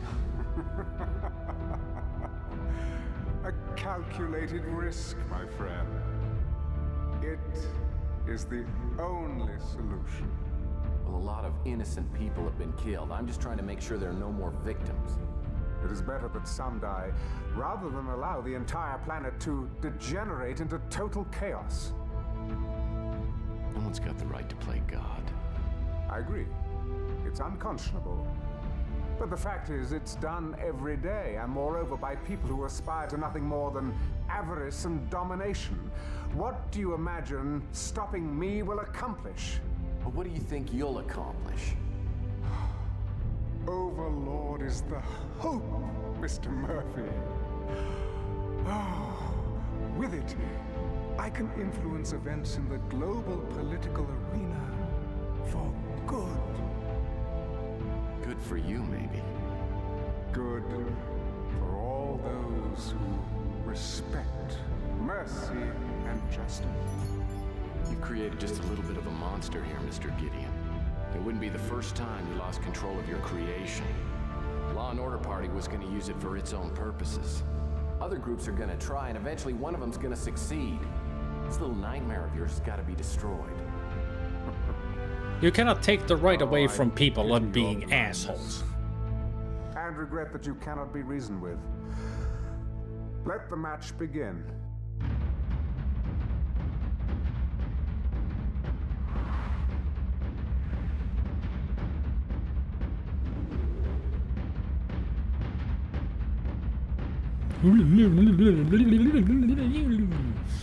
I'm just expecting this to turn into Hot Doom 4 Teacher. I'm afraid not. Got the same kind of rhythm. You have the first move. Just need Eddie to start wailing on the guitar. Well, that's good. Found myself looking out over a huge virtual chessboard covered with chessmen. Gideon had said that I was white, which of course had fewer pieces. Some type of 3D interface popped up with a menu of 8 possible moves on it. As far as I could tell, Call had programmed it so I'd have to choose the correct sequence of moves in order to checkmate the Black King and deactivate Overlord. I've got them right here. I can tell you. RxE7.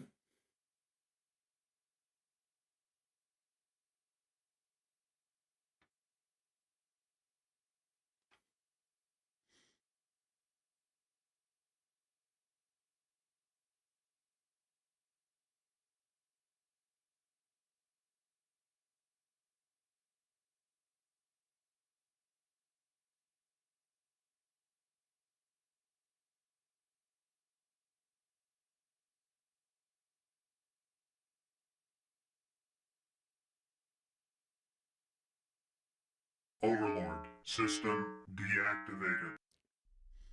All right. Well, that's one way to deactivate it. Just poof it out of existence.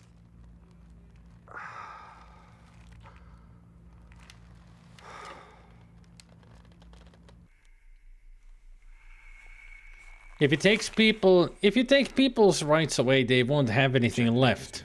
I'm sorry. No, if you take their rights away, they'll have nothing but left.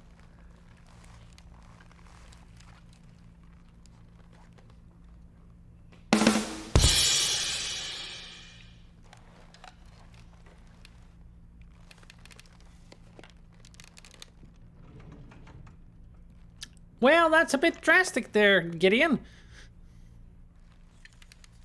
I mean, sure, you lost, but...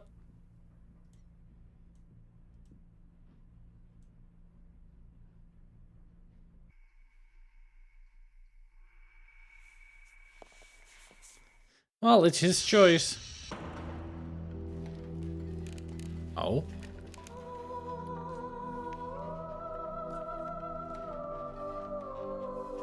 What's with the angelic wailing?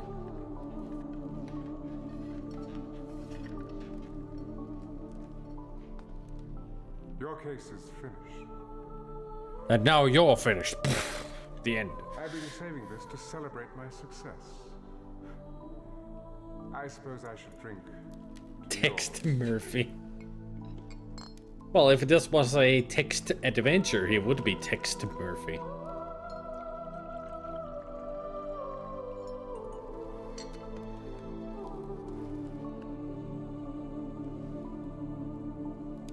For the future.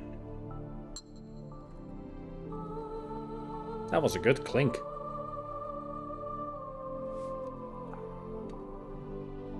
Damn!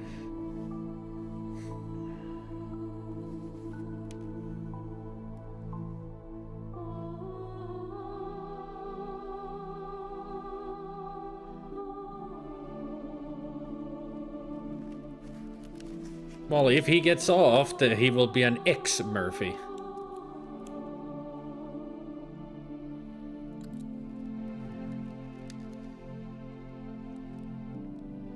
Also, you need to snip the front.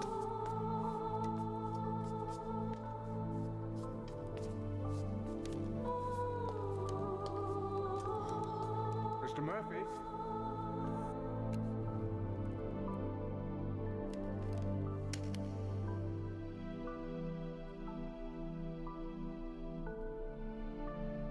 I shan't be needing it anymore.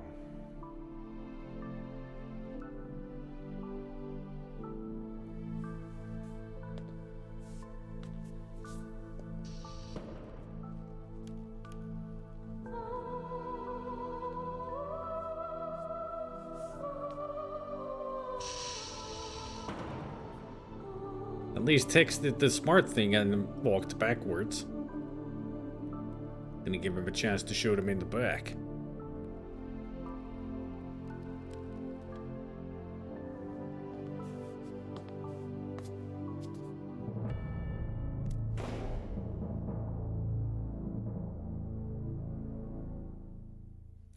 He took the coward's way.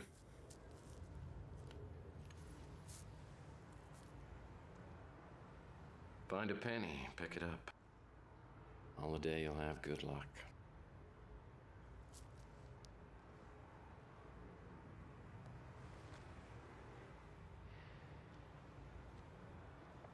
Great picture in the back.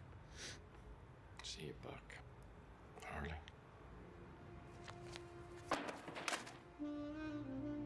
So, Mr.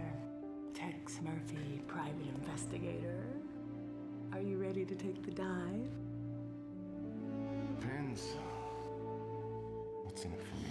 Well, let me give you a little taste.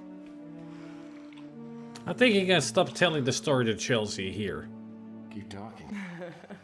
Well, how about a romantic night in the Caribbean or sun-filled days on the beaches of Rio? How about skiing in the Alps? I don't ski. I'll teach you how to ski, among other things. I'm kind of a white picket fence, kids, dog kind of guy. We'll talk about that later. Right now, we have the whole world to explore. You know, Sylvia, I've been thinking. $1 million isn't what it used to be. I think we need to get an investment counselor. Well, $850,000. You've already spent $150,000? But that reminds me, I got a little something for you. Hold on. Yeah, they ran out of the money very quickly. And she left him because he didn't have the money. You didn't have to do this. She may be a gold digger, that's why they broke up. Got divorced.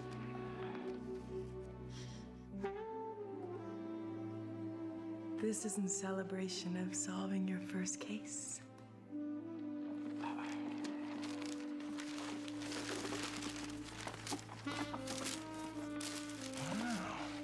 Ah. It's a hat. All great detectives wear hats. I thought you should have a fedora. Hope you didn't pay too much for it. I paid way too much for it. At least now we know where he got his trademark hat. Is it terribly cursed? What do you think? Martian Memorandum, then Under Killing Moon, Pandora Directive. What's this? I would say it's cursed. This was supposed to have been owned by Humphrey Bogart. I know how much you like him. Here, help me try it on.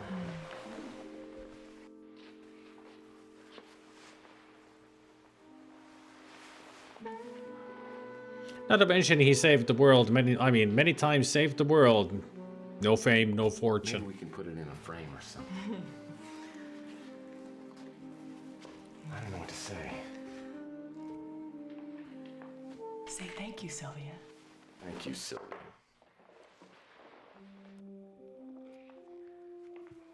Would you like one? Sure, doll. Why not?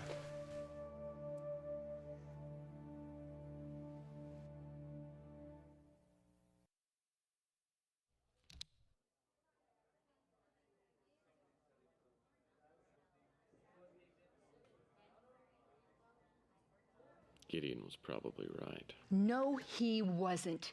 You were. Hey, this is not a perfect world, and no one expects it to be. But the most important thing is our freedom. Free will. The freedom to make choices for ourselves. The freedom to be an asshole. And maybe the freedom to make an occasional mistake. You are much too critical of yourself. The freedom to put peanut butter on our bodies, run around in the streets and telling everybody that I'm an Oscar Mayer wiener. Hey, whose idea was it? It was mine, wasn't to have this talk. And you know what? I appreciate how honest and forthright you've been. Hell, this is exactly what I'm talking about. I'm sitting here with the world's most wonderful woman, and I haven't been able to make a commitment to you. No, I saved my commitment for women like Sylvia, who caused me nothing but grief. Sonny and Gideon, they were right, because I didn't know anything about life. And I was just getting set up for a big fall, I can tell you that right now. Didn't even take very long with Sylvia. I mean, Sylvia was the only woman that I ever trusted enough with my heart. And not only did she not want it, she punched a hole in it with her high heel as she walked out the door. I am so sorry that you've had to go through all this. I know how hard this has been for you to open up and to talk to me. You okay? Yeah, I'm feeling very vulnerable and I feel stark naked. But for some strange reason, I actually feel better. Go figure. Good. Because I know how hard it is for you manly men to open up to us women. But sometimes it helps to share the pain. And who knows, maybe it'll get rid of all those nightmares you were telling me about. Yeah, that'd be nice. You're a wonderful woman, did you know that? I know. Right now, we're just very good friends who happen to be attracted to each other. Extremely attracted to each other. Oh, okay. They're so cute together. Well, do you remember what you said a few minutes ago about being very attractive? I think the wording was very, very attractive. I have something better for you to do with your mouth. Their first kiss. Oh. They make such a good couple. Tex and Chelsea.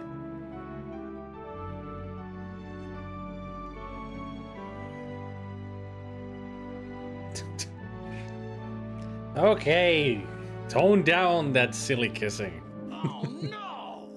What? It's me. It's me. It's my breath. No, it has nothing to do with you. I shouldn't have had the garlic sauce. Look. Our speeder, it has been stolen. Somebody has stolen our car. Oh. Cannot believe this. I knew it. It was just too good to be true. The best moment of my life, followed by the world's worst. I mean, here I am, my speeder's stolen out here. I'm sitting on a great... God, that was hot! Tex, look, it's gonna be okay. Look, why don't we take a cab home? We'll call the police from home, and then tomorrow we'll call the insurance company. You don't have insurance? Oh. Well, I no. did have insurance, but the fact of the matter was I was never using it, so I kind of let the policy expire. Okay, so maybe the police can help you track it. Oh, yeah, I'm sure the police are gonna drop everything for Murphy's missing speeder. Oi! You guys saving that spot or what? Hell no, if you want it, take it. You okay? You know, actually, our speeder was just stolen. Bummer. Yeah, it is. Tell you what, would you guys like a lift to the cop shop? No, we'll walk. He's really just trying to do us a favor. Chelsea, I'm getting a really bad feeling about this. It's like some sort of deja vu or something. Oh, come on. I think you're just upset over losing the speeder. Look, don't be stubborn right now. You know what? We would really appreciate it, would you? Hop in. Thank you very much. Glad to help. He's wearing a Stetson and sunglasses at night and picking up strangers from the street.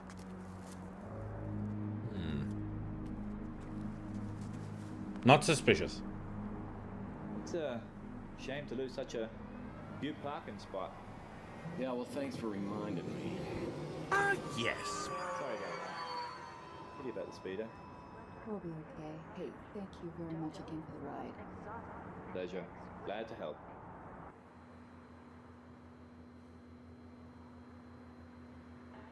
Don't miss the most exotic and exquisite exhibit of the decade. The Fabergé World Tour 44. All matched silhouettes of imperial Russia. Don't miss. So you folks from around here? Oh, my name's Chelsea. Don't take rides from strangers. Rule 24. Hey, thanks again. Thanks for sitting up front. This is not a good idea. What do you want me to do about it? Now that we're 50 feet off the ground, I don't know. Who's your mate? Oh, that's Tex. He's having a very bad day. That true, Tex? Oh no, everything's just going peachy. Well, things could get worse, huh?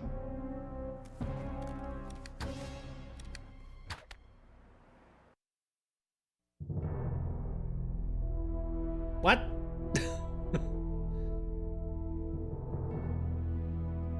Okay. What kind of an ending is that?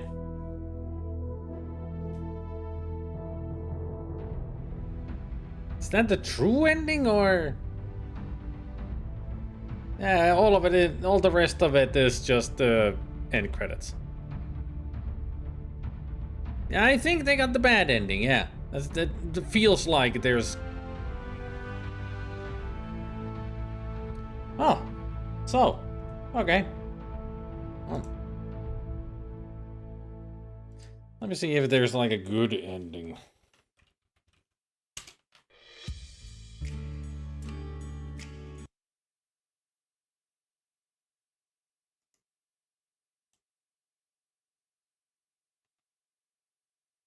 Yeah, no GG for me, but interesting gameplay, for sure.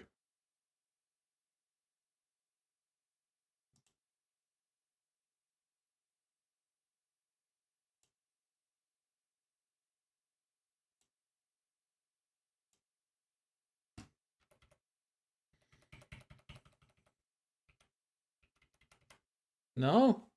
I just watched another video, same ending. Another video, same ending. That is the one and true ending of the game.